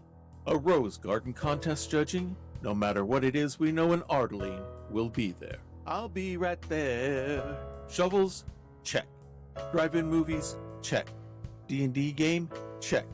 Animal husbandry of turtles using high-grade nuclear waste? Check. Cowabunga dude! Whether it's Marta conquering the world or Persephone trying to master her emotions, we know David and Apollo will always have their hands full. Can only do so much. Make this bottle of diet water history, for we know you never studied history. You wrote it. Carousel Court's Ardeline family. Diet water, Louisville, Kentucky.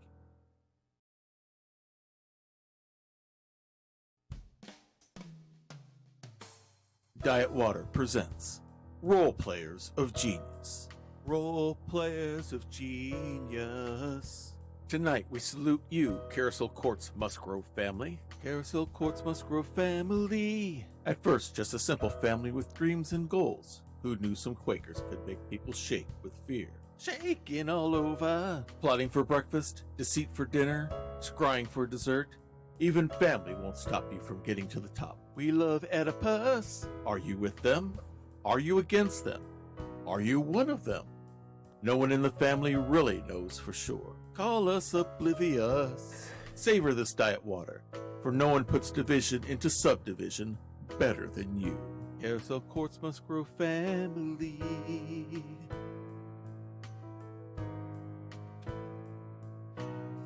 Diet water, Louisville, Kentucky.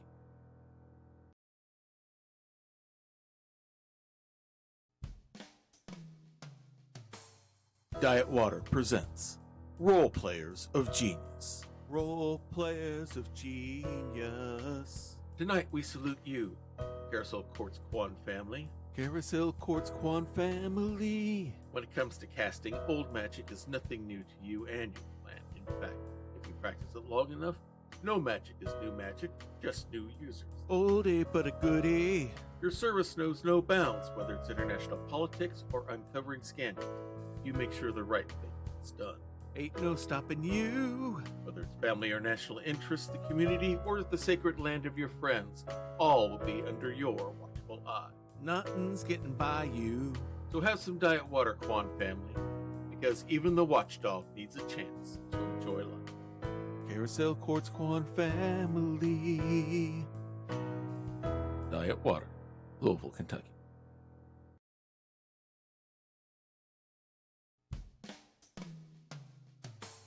Diet Water presents Role Players of Genius. Role Players of Genius. Tonight we salute you, Praxagora Thesmophoria. Praxagora Thesmophoria. Anyone can GM one game system, but why play one when you can combine 3 systems with a cult soap opera series? So many systems. Take 52 years of alternate history, 4 good families, RPGs within RPGs, and 1 rogue family, and what do you get? Pure magic. Love that southern magic.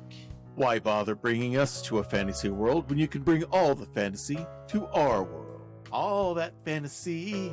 So enjoy this diet water, Prax, for bless our little hearts. We've enjoyed every moment of it all. Praxagora Thesmophoria. Diet water, Louisville, Kentucky. So, thank you for that, Pope. Thank you for every minute of that.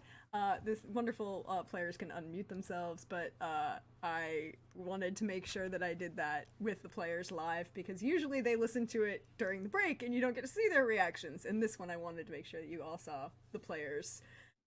Thank you, thank you, thank you again. We're gonna go around, let everyone share some love, and I have a question for all of you to consider. When we started this game and I pitched it to you as an urban fantasy, Southern Gothic urban fantasy spanning 1945 to the year 2000 as a soap opera in a subdivision of Savannah, Georgia, did you expect the shenaniganry that we got? Or if you did, was there a moment that really surprised you or weren't planning for? Aside from Trooper. Like the existence of Trooper, who we love. So we're gonna go around, let everybody share some love, share some joy, and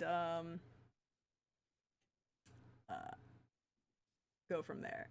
So thank you for that, Hawk. I really appreciate it. Why don't we go with Lynn?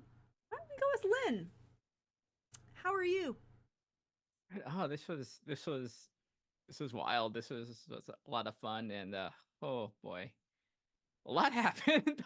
Like I think like oh like yeah, it's like wow, a lot happened, and I'm gonna be miss playing the families with all y'all. I mean for this session, I appreciate the little like direct messages I was giving to the party that you're gonna come in and do the thing from both Lindy and Trooper. It was great. Thank you. It's like I don't know if I would have without that push, but I appreciate that. Thanks for having good instincts and all that sort of stuff on there.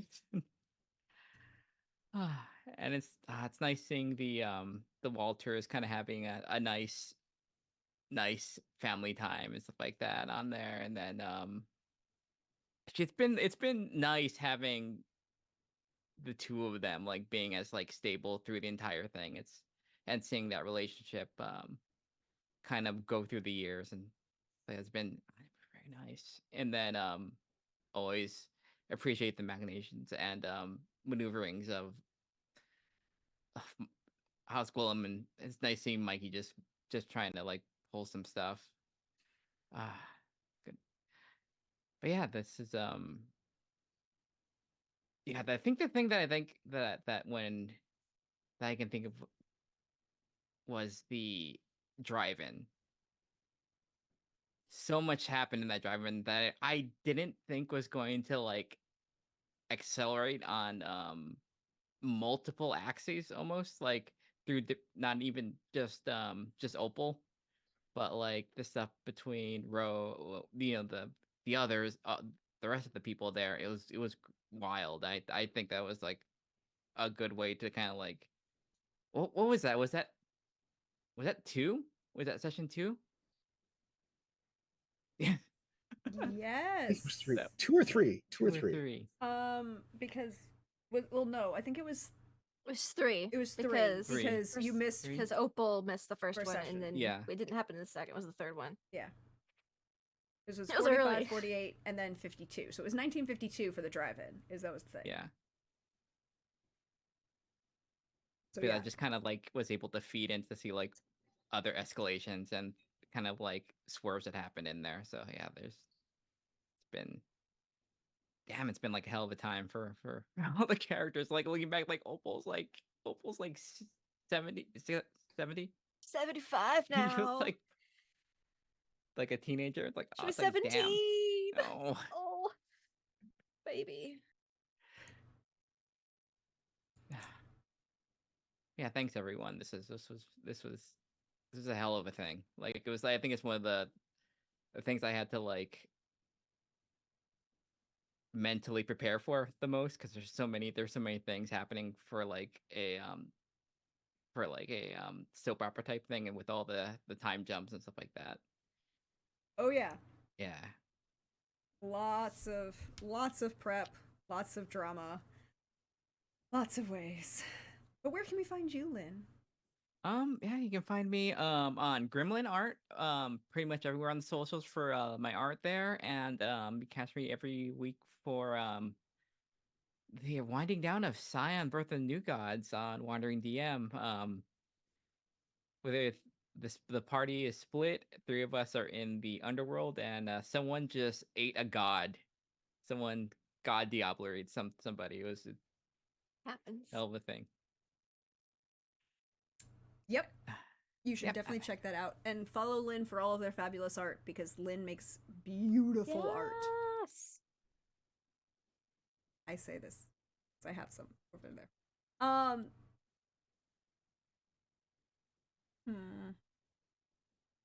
I feel like we can go to Trooper. Hi, Trooper. How are you? I'm doing well. Thank you, everybody, for having me here around the table, and thank you for letting me be part of this. Just amazing folks all around. I want to say, of course, the drive-in moment was like the moment. So many things came out of that and spawned from it. I don't even know what the court would look like had it not been for that one drive-in movie theater moment. And thank you all for that. Lynn, I adore you. I will say that I loved Peter, you know, like the original, the OG folks having their like nerdy friendness there going on, which was so lovely. Until he died. He was murdered. I mean, he died of natural causes. And I loved seeing you. I loved Petra being from the very small child to the present day being such an instigator. I think one of my joys with you would have been when Petra instigated at the D&D game. That was brilliant. I don't know what else to say about that one. Yes, PB, you have been so lovely. I loved what you brought. What I loved is that with the Walters family, I could smell the food happening in that house. You know, like you had such a good, strong sense of that family that I could just like I knew what the house smelled like and like what kind of weird like throw crocheted blankets are on top of the old leather chair. Like I just had a vibe like really hardcore, and that is something beautifully done. So much love for that. And when you had that conversation between Luis and his wife, I was like, wow, that is some like A level, get some Tonys out there for you. Love for that. Lindy, I adore playing with you. I adored the ways in which you, Marta, I just feel like that's all I need to say, really. Do you know what I mean? Like, I don't know if there's anything more that one can say, because if you did say more, she might stab you. But I think I will say one of the things I will sort of give you great love for is that Marta, Opal, and Persephone all feel really, really different. And I love the way in which you could bring each of those characters out in ways that were just so obviously different, but I knew each one of them. That was lovely. And also, I'm just going to say, Persephone does not have to get married if she doesn't want to. I might instigate, but like, nobody should pressure you to go and get coupled up. You know what I mean? Like, you're only 35, for heaven's sakes. Anyway, and then Pope, it has been wonderful playing with you. I love how menacing you can be when you put your mind to it in like the best way. Do you know what I mean? Like really, like in a not in like the I'm a person who's got a hatchet, but like in that quiet, cool, commanding presence sort of menacing way. So well done. Not everyone can pull that off, you know? And you do that very well, but yet you can have Apollo turn and when he's interacting with Persephone be so sweet and like that huge teddy bear and to be able to like make those shades is wonderful. And I did want to just tell you that Peter stole your vehicle and threw it into the river. Just so you know, after you had incited him and you had you remember your vehicle went missing, it's because he took it and he drove it into the river because he had been really incited. And I just wanted to let you know that that's what happened to your vehicle. This has been a secret that I've been holding for many, many decades. You know, it's been a long time. It's since the 50s even. And you never knew. And I just wanted to tell you that's what happened to your vehicle Peter, in the midst of his being incited, took it and drove it into the river. I didn't want the game to end without you knowing that, because I knew that if I didn't tell you, you'd be up for weeks just wondering, yeah, but what happened to my vehicle? It was so nice, and you would never get any rest. You have no closure, and so I wanted, as my gift to you, to give you that closure. That Peter, in the midst of being incited, took it and drove it into a river, which was very unlike him. He was very distressed by it. But he died of natural causes, liver failure. You know how it is. So he could never make amends. Oh well. Natural causes. And thank you, Prax, for inviting all of us to this wide-ranging, multi-decade spanning extravaganza. And I'm Trooper SJP, and you can find me on my Twitch channel, Trooper SJP, and on Friday at 7 p.m. Eastern, I will be starting up Sandman Map of Halal with Lindy, Simon, and also Rocket Fox to play this 1985 RPG that was a huge flop, but was way ahead of its time. But I gotta tell you, So much fun. The next adventure is gonna be really weird. It's gonna be really weird. That's all. I'm looking forward to see what they do about it. And thank you, everybody. You can also find me on Monday at 8:30 p.m. over at Wandering DM's channel for Montreal by Night with the brand new season started. So if you're not watching any episodes, come and jump in. This is a good time to see it.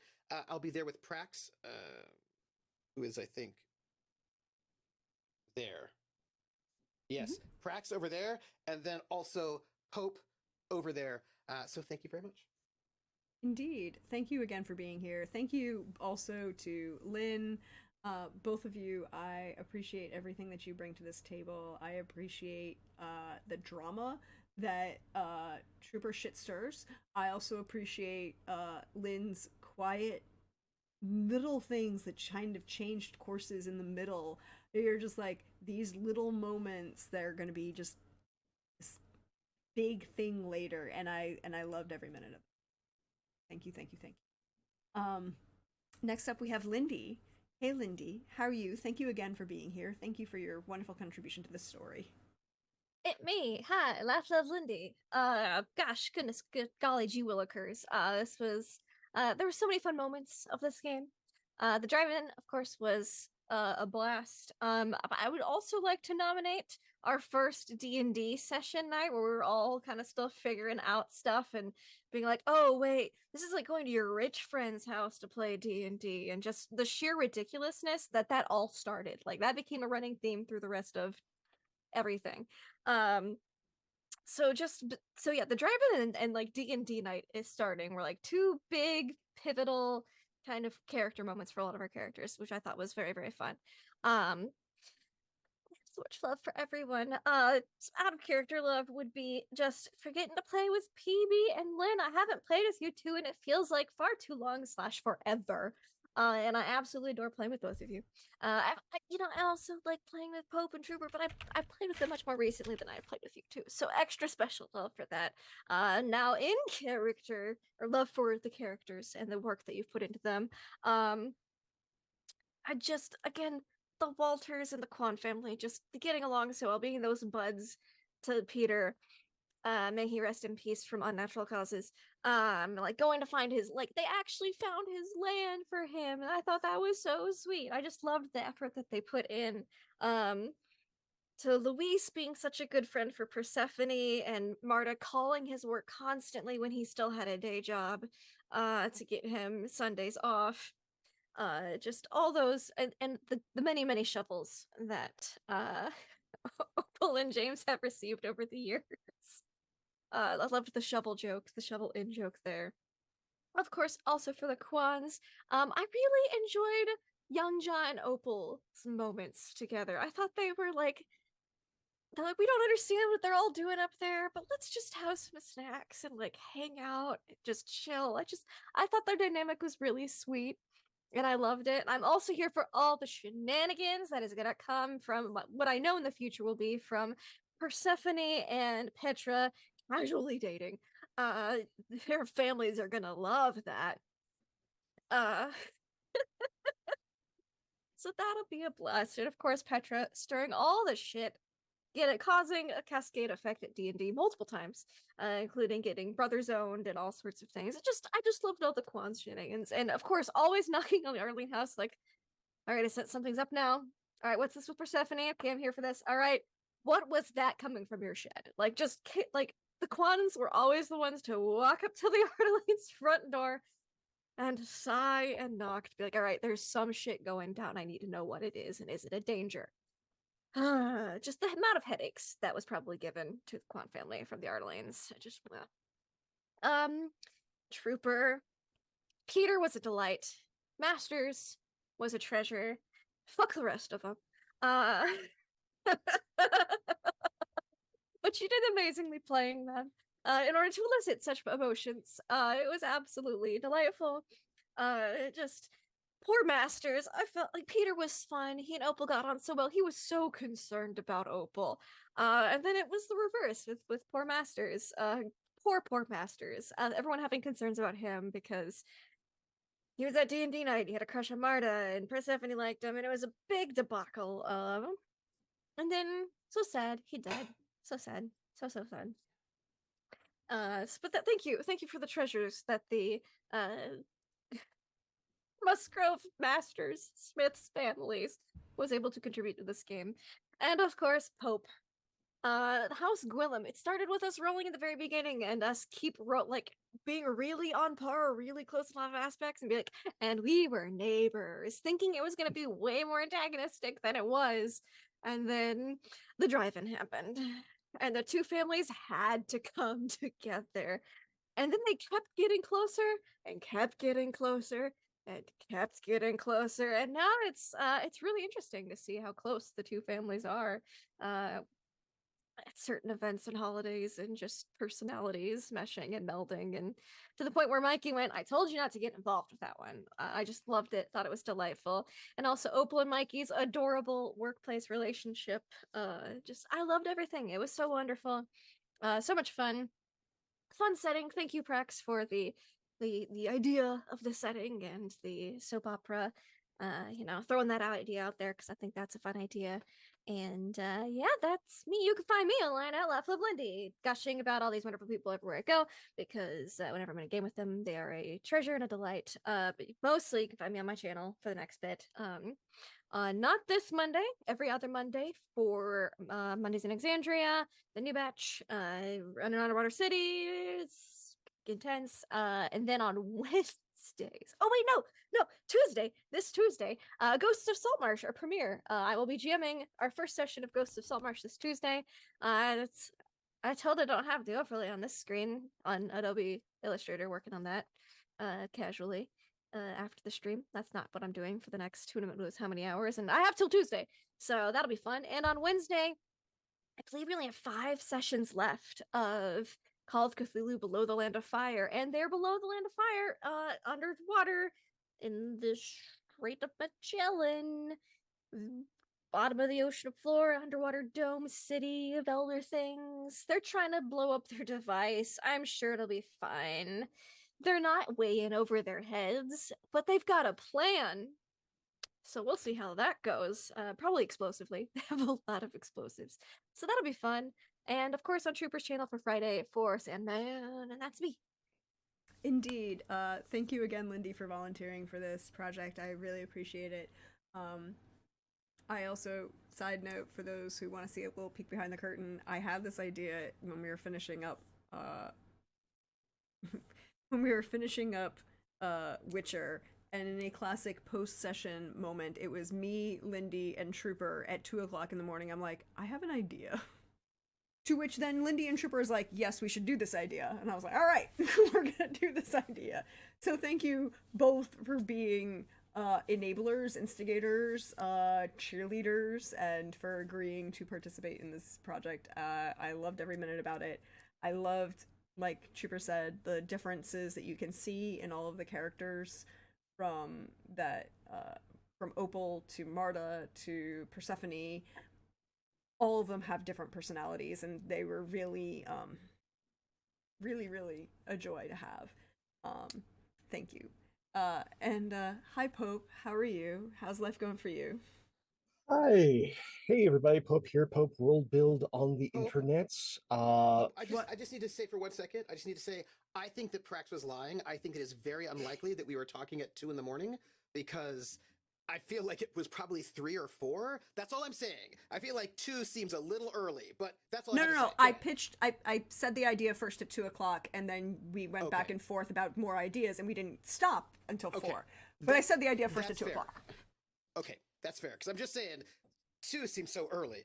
Anyway, on the oh, wait, note go of ahead. poor life choices and insomnia, Fair. if you want to see first business then pleasure, because it's going to take all my effort to hold things together.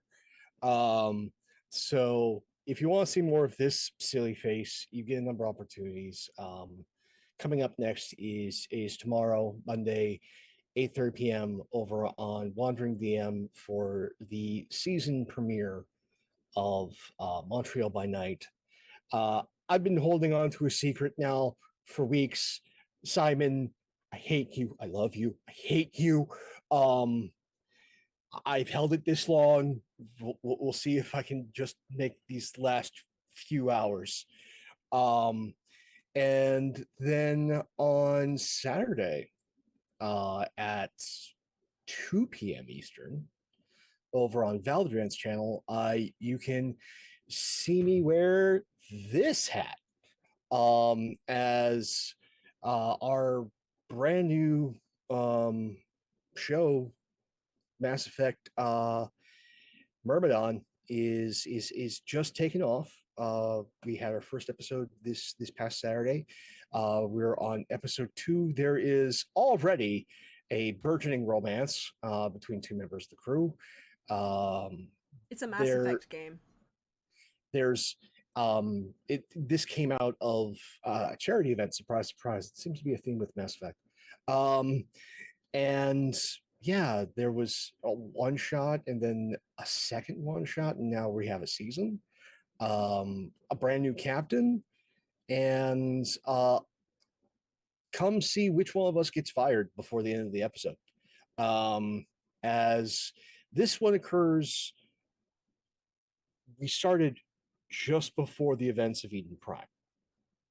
So if you want to see like early things that are going on in the world during Mass Effect 1, definitely come by, tune in. We'd love to have you. Not next Sunday, but a week from Sunday. Be back here for more on this channel where I get to wear this hat again. As I get to GM a bunch of amazing folks in another Mass Effect campaign. We're going to go over things next weekend with all the cast in Session 0, and I'm looking forward to it because I've got all these. I have almost become Trooper. I have so many tabs open, and they all relate to Mass Effect history, fan-made stuff. Like it there is so much love for the setting, and I'm looking forward to sharing it with all of you. And yeah, okay, we've come to the hard part. By the way, welcome to the dark side of all the tabs. You're welcome. Yeah. You shouldn't be so delighted. But yeah, when Prax first pitched this to me, I was incredibly excited. I love the Sword Chronicle system. I got into it when it was first Game of Thrones. I still think to this day it has one of the most interesting social combat systems out there. Like if I could just like excise that and put it something similar to that in every single RPG, I probably would.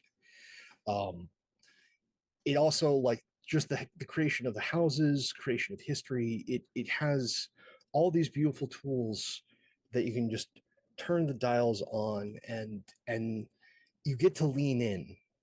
And there's so few systems that give the player as well as the GM these tools. Like a lot of times we have to do stuff from whole cloth, and that can be daunting. But having this little bit of help, these little nudges, allows for some absolute magic to happen. And I am so so grateful to be here with all these amazing storytellers and getting to see everything. I knew these people were going to be dynamic, seeing who these people were, and it gave me a an absolutely precious moment to do something static and have that contrast of like there was growth with some members of the family, but the family overall like was very much set on its course and had been. And so being able to play that sort of contrast was an absolute gift. And I'm so thankful. Um, and as for I knew shenanigans was going to be here from the beginning. Okay, look at these people. Um, between having gotten to play Mechton with three of my fellow castmates before, and the shenanigans we get up to there, and then Trooper's essentially a legend at this point. For the kinds of like coming at you sideways with a 2x4 sort of things. It's just I hadn't really gotten to experience it from this side. Um, and so while it was already alluded to, I will call it out because Master's death was so affecting, and it was something that was what you all did so incredibly well. And I mean all of you. I like from those of you who were just so generous to do those news reads, Hawkeye doing all those ads, uh, making this beautiful reference to history and grounding this fantastical world in something that's very real and affecting and emotional is absolutely precious and something that doesn't get done often. So Master's death, like just clocked. Um, the the ramifications of the sister zone was also something that took, I think, so many of us by surprise. Just how that sort of cup floweth over moment, as well as just kids jumping a freaking fence. Like these things had serious ramifications, not just on some of these people, but an entire like the community and sometimes the world. And so, no, this was full. This was absolutely full, and also shows you just like sometimes the mundane can have massive consequences. So with the Kwan family, getting to see that that growth over time and telling this generational story where you have a incredibly grounded, kind patriarch that's in over his head, but he's trying so goddamn hard. To two little girls who become young women who are forces of fucking nature. To the agent provocateur in Petra has been riveting and an absolute delight. Lynn, you always manage to bring out so much good from all of us, and it is a delight to watch you. It is a delight to play with you, and every time I learn something new. PB, yours was the surprise that got me the hardest. I was not expecting that death. I was not expecting that murder whatsoever. Like I was genuinely taken by surprise. And the calculated ruthlessness of it all. and never getting caught. And it being this sort of strange, horrific outlier to what is the like Americana nuclear multi-generational family that is sort of the thing that we all want to see, but there is this little cloud over it all is everything that what I feel this story was supposed to be about. Because you have all this friendship, this and genuine familial love. But you have that cloud followed by the Dear John letter. Like, this is a trope that has been so disused, it's no longer a trope.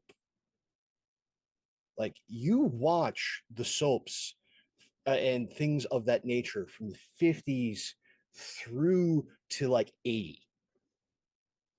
And I guarantee you, if they have 3 or more seasons, there's a Dear John episode.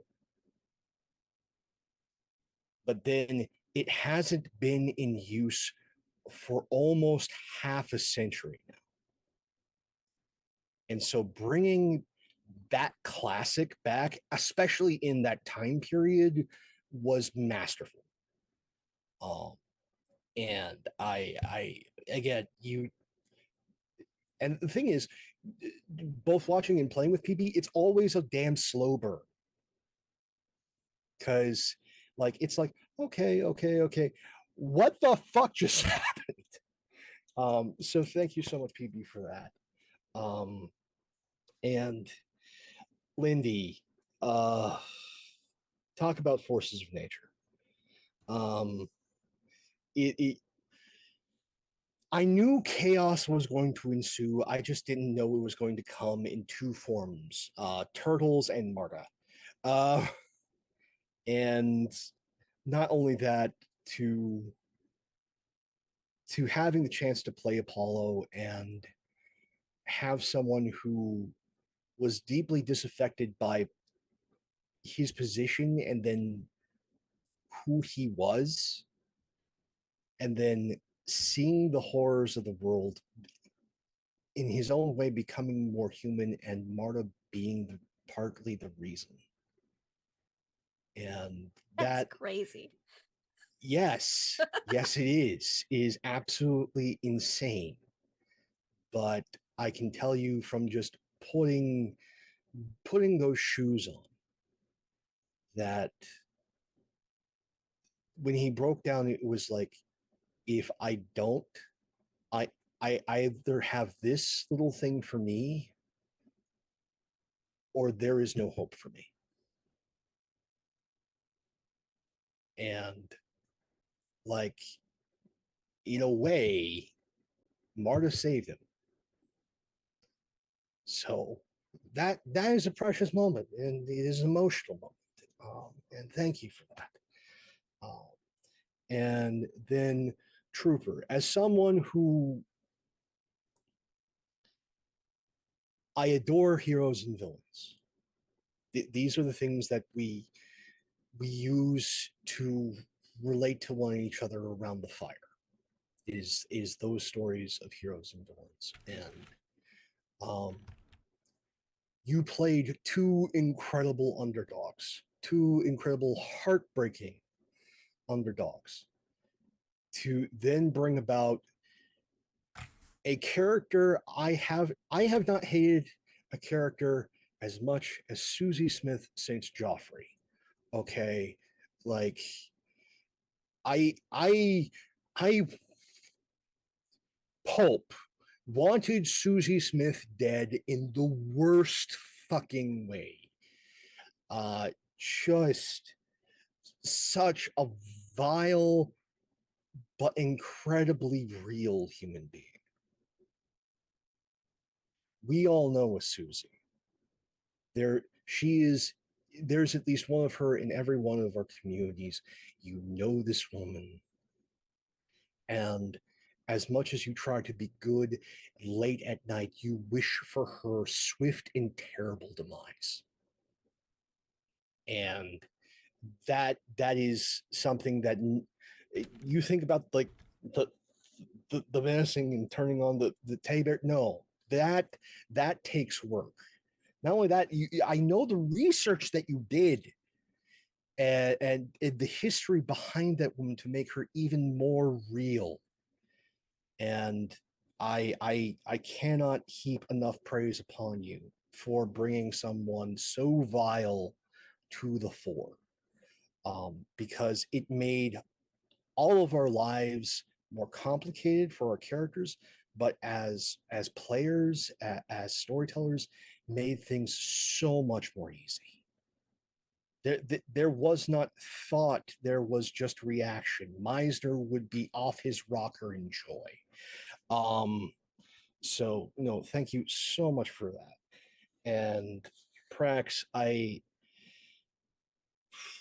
um again, I have said this, I think, before, but I'll say it again. I have had the joy in my 40 years on this earth to share many a table, but there is something special about sharing a table with you and the stories that you allow us and help us weave together. Um, the emotional beats, the care at which you go about things, checking in with us, the care that you take to the history, whether fictional, realistic, somewhere in between. There, there is the care of a clockmaker, someone who is passionate about this thing not only as a piece of art, but something that is appreciated and functions for a lifetime. And so thank you so much for that. And thank all of you. Um, whether live, VOD, YouTube, story is nothing without its audience. And whether you have been with us since the beginning or just finding us now, I want to thank you from the bottom of my heart. And please take care of yourselves, one another. May this story bring you some laughs, some tears, and hopefully learned a few things. Take care, everybody, and I hope to hear it from you soon. Thank you for that, Pope. Thank you. I appreciate every moment of that, and thank you again for agreeing to play at this table. Thank you for bringing chaos and control and storytelling in its purest form, and I appreciate every moment that you agree to sit at one of my tables. I really do appreciate that.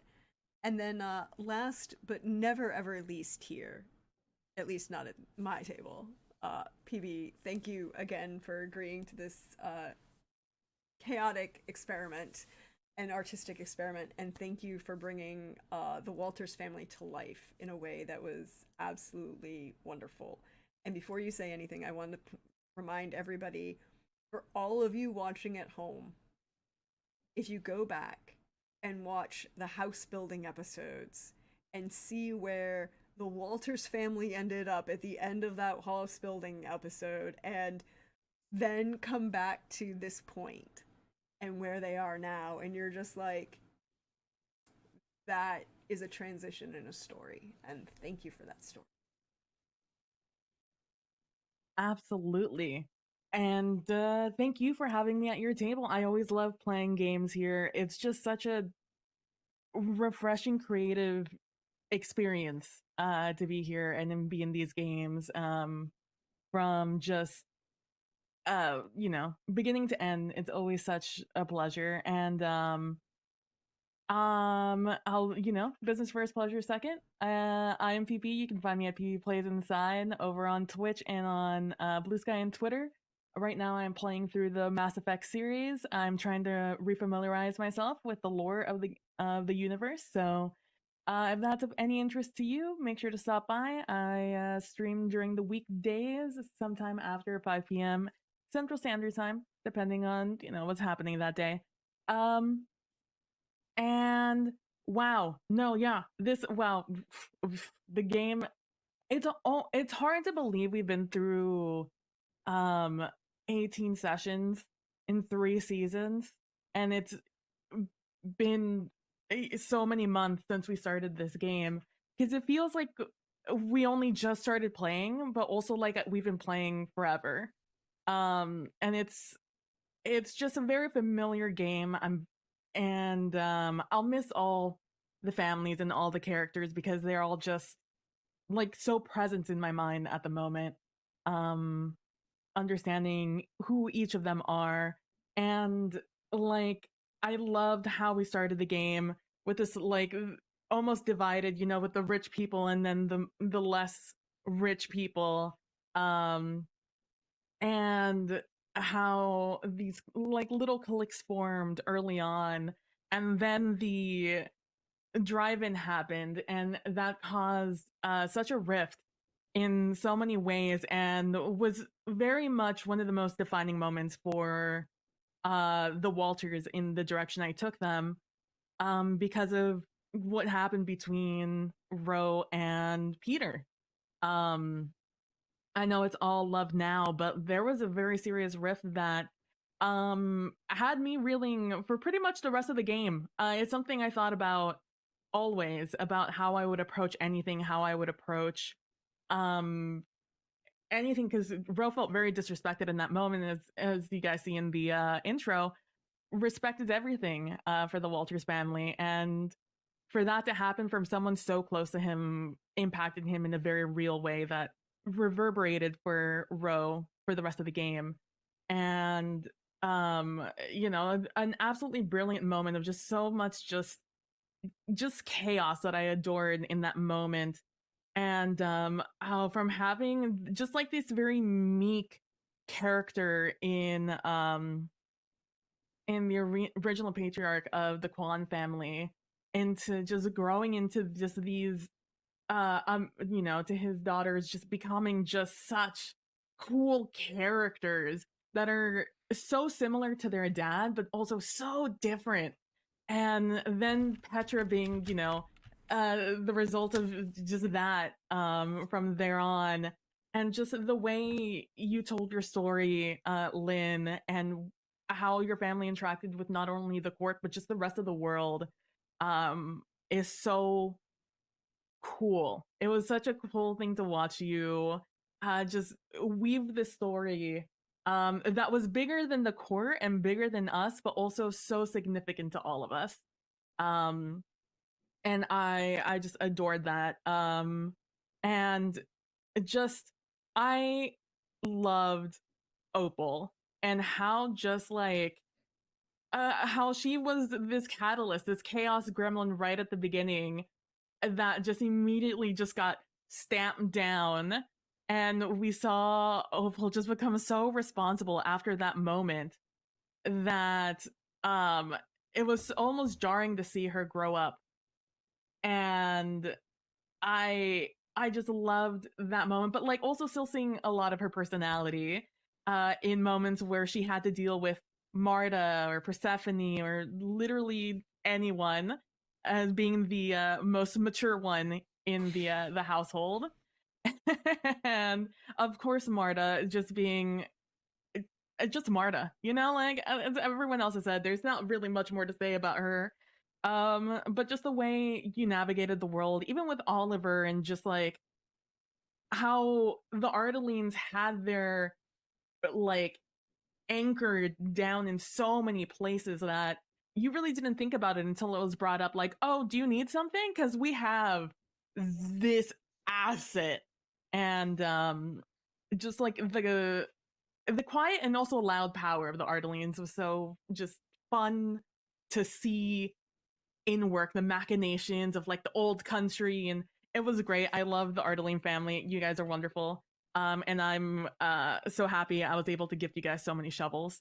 And with the Gwillem family, also just such an interesting growth from Mercer just being like almost ostracized for like the drive-in, But Mercer also being like the first like in for Walter or for the Walters and Roe into just like this richer space.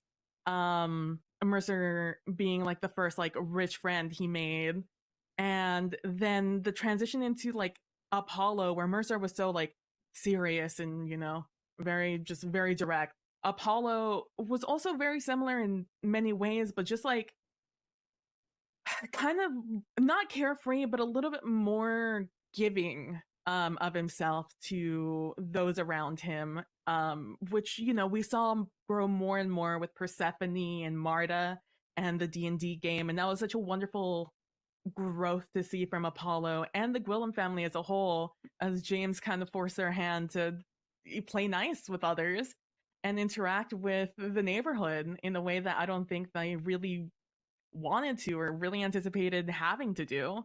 And so just watching that growth and then meeting all these new family members here in the last season was such a delight, because they're all just such personalities in their own ways.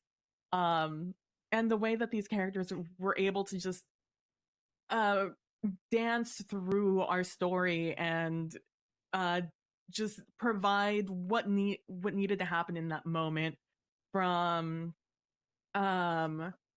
Jezebel to Lucy to just like Apollo and Mercer, just the ways that they impacted the story themselves. As you said, they were, grounded and they didn't move very much, but I think they did. I think they moved a lot, not only in their own story, but for ours. And I'm forever grateful to have, those characters to play off of and the ramifications of your story within the rest of us. And of course, Trooper, my biggest source of just like stress in this game, and also just strife within what am I gonna do when speaking of what happened to I forget his name, the guy I murdered. Oh, yes, Mr. Smith. Mr. Michael, Smith. He Michael Smith. To be Michael. specific. Michael Smith. Michael Smith. Where Michael Smith was just such a non-issue for Roe, but he was what Roe took his ire out on.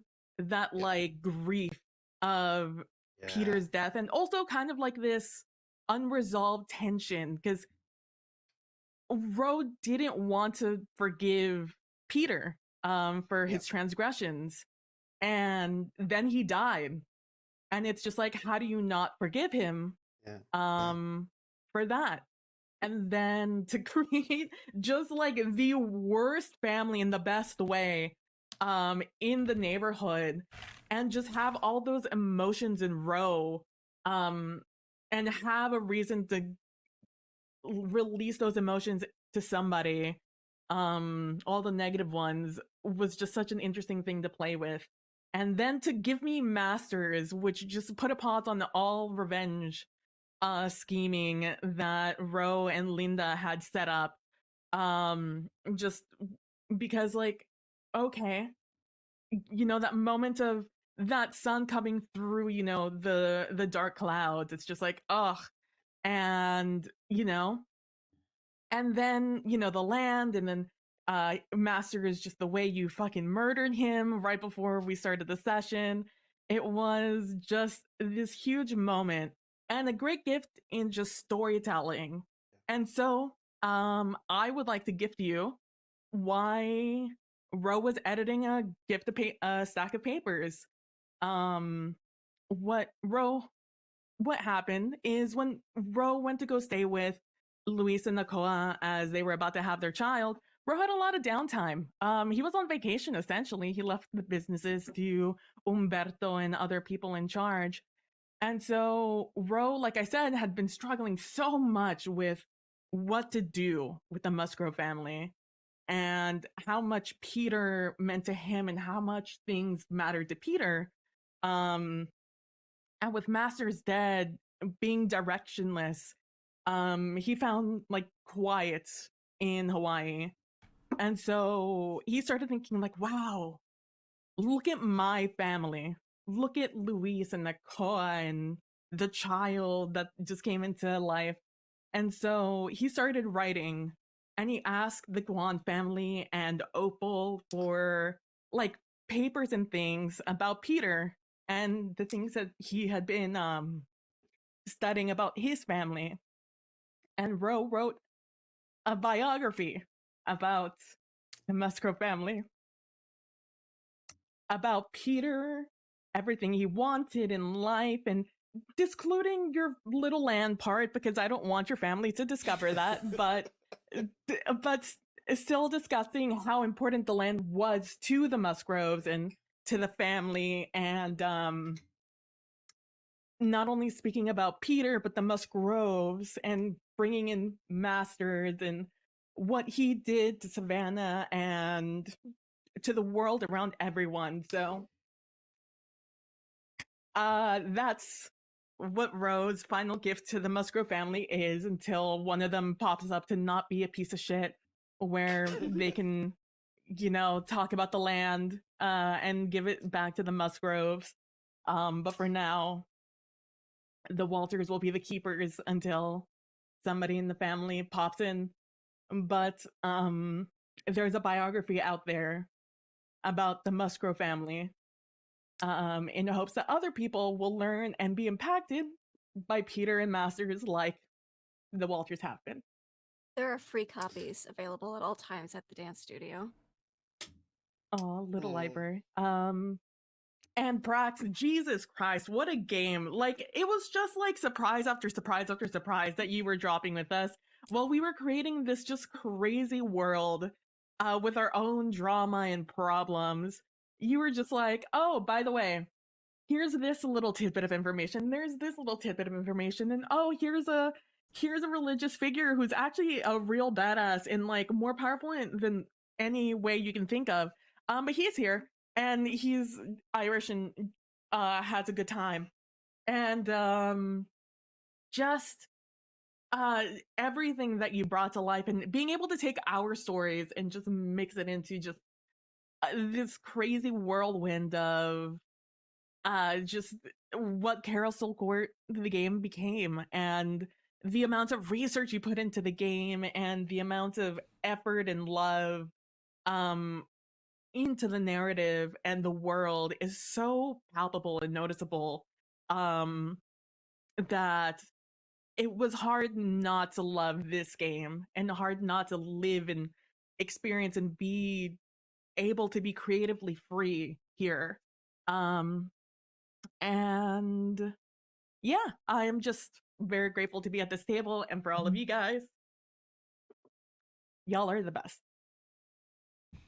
Thank you. Thank you for that. I appreciate it. And you are correct. You all are the best. You all are literally the best. And thank you again to everyone who watched live, to everybody who watches over on YouTube, everybody who participated in any of the little things that we did. Thank you to people who were helpful in putting together those beautiful newsreels that we had. Thank you to Pirate and Chris and Jim. And yeah, there's a lot kind of going on in the background of this game consistently that we'll never probably see. Well, probably not at this moment. See what you will actually see. I know a lot more things that are happening perpetually, but this is the end of this story, and I think it's the right ending to have for the story. There was a coin flip on which of the two endings we would get, and where you ended and who was where ended with this one. Because yeah, you did have Gwyn Upnod bumming around, just chilling for 60 years, making life a story. So thank you for participating in this story, and thank you all of you who participated and enjoyed it and had some love for this little art house project. I loved so many moments of this whole thing and just all of this. But we do need to wrap up because it is 1 o'clock in the morning. And some of us do technically have to go to work in the morning. Feelings up. But first things first. If there's any merch that you guys want, I'm telling you now, it is going away on Friday. All of the merch that is currently up there is being retired. That's your congratulations on your paper trail, your vampires for Nixon, your I'm tired of just being evil, I survived the Lord Math experience, all of these wonderful stories that exist out there. When in doubt, blame Yanto. Thank you, thank you, thank you. All of those are going to be retired, and so Friday is your deadline. If there's anything up on there you want, click on the button and get it now.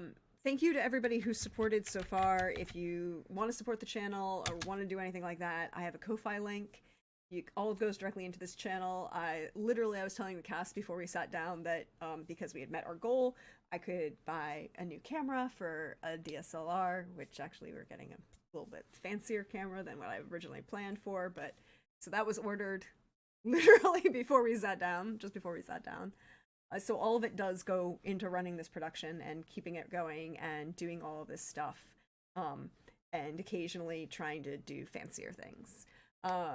If you also want to see anything else about me or where I'm going to be, I will be with, as Pope and Trooper mentioned, I will be on Wandering DM at 8:30 p.m. Eastern, Monday night, tomorrow night, for the premiere of the new season. Is it 5 or 6?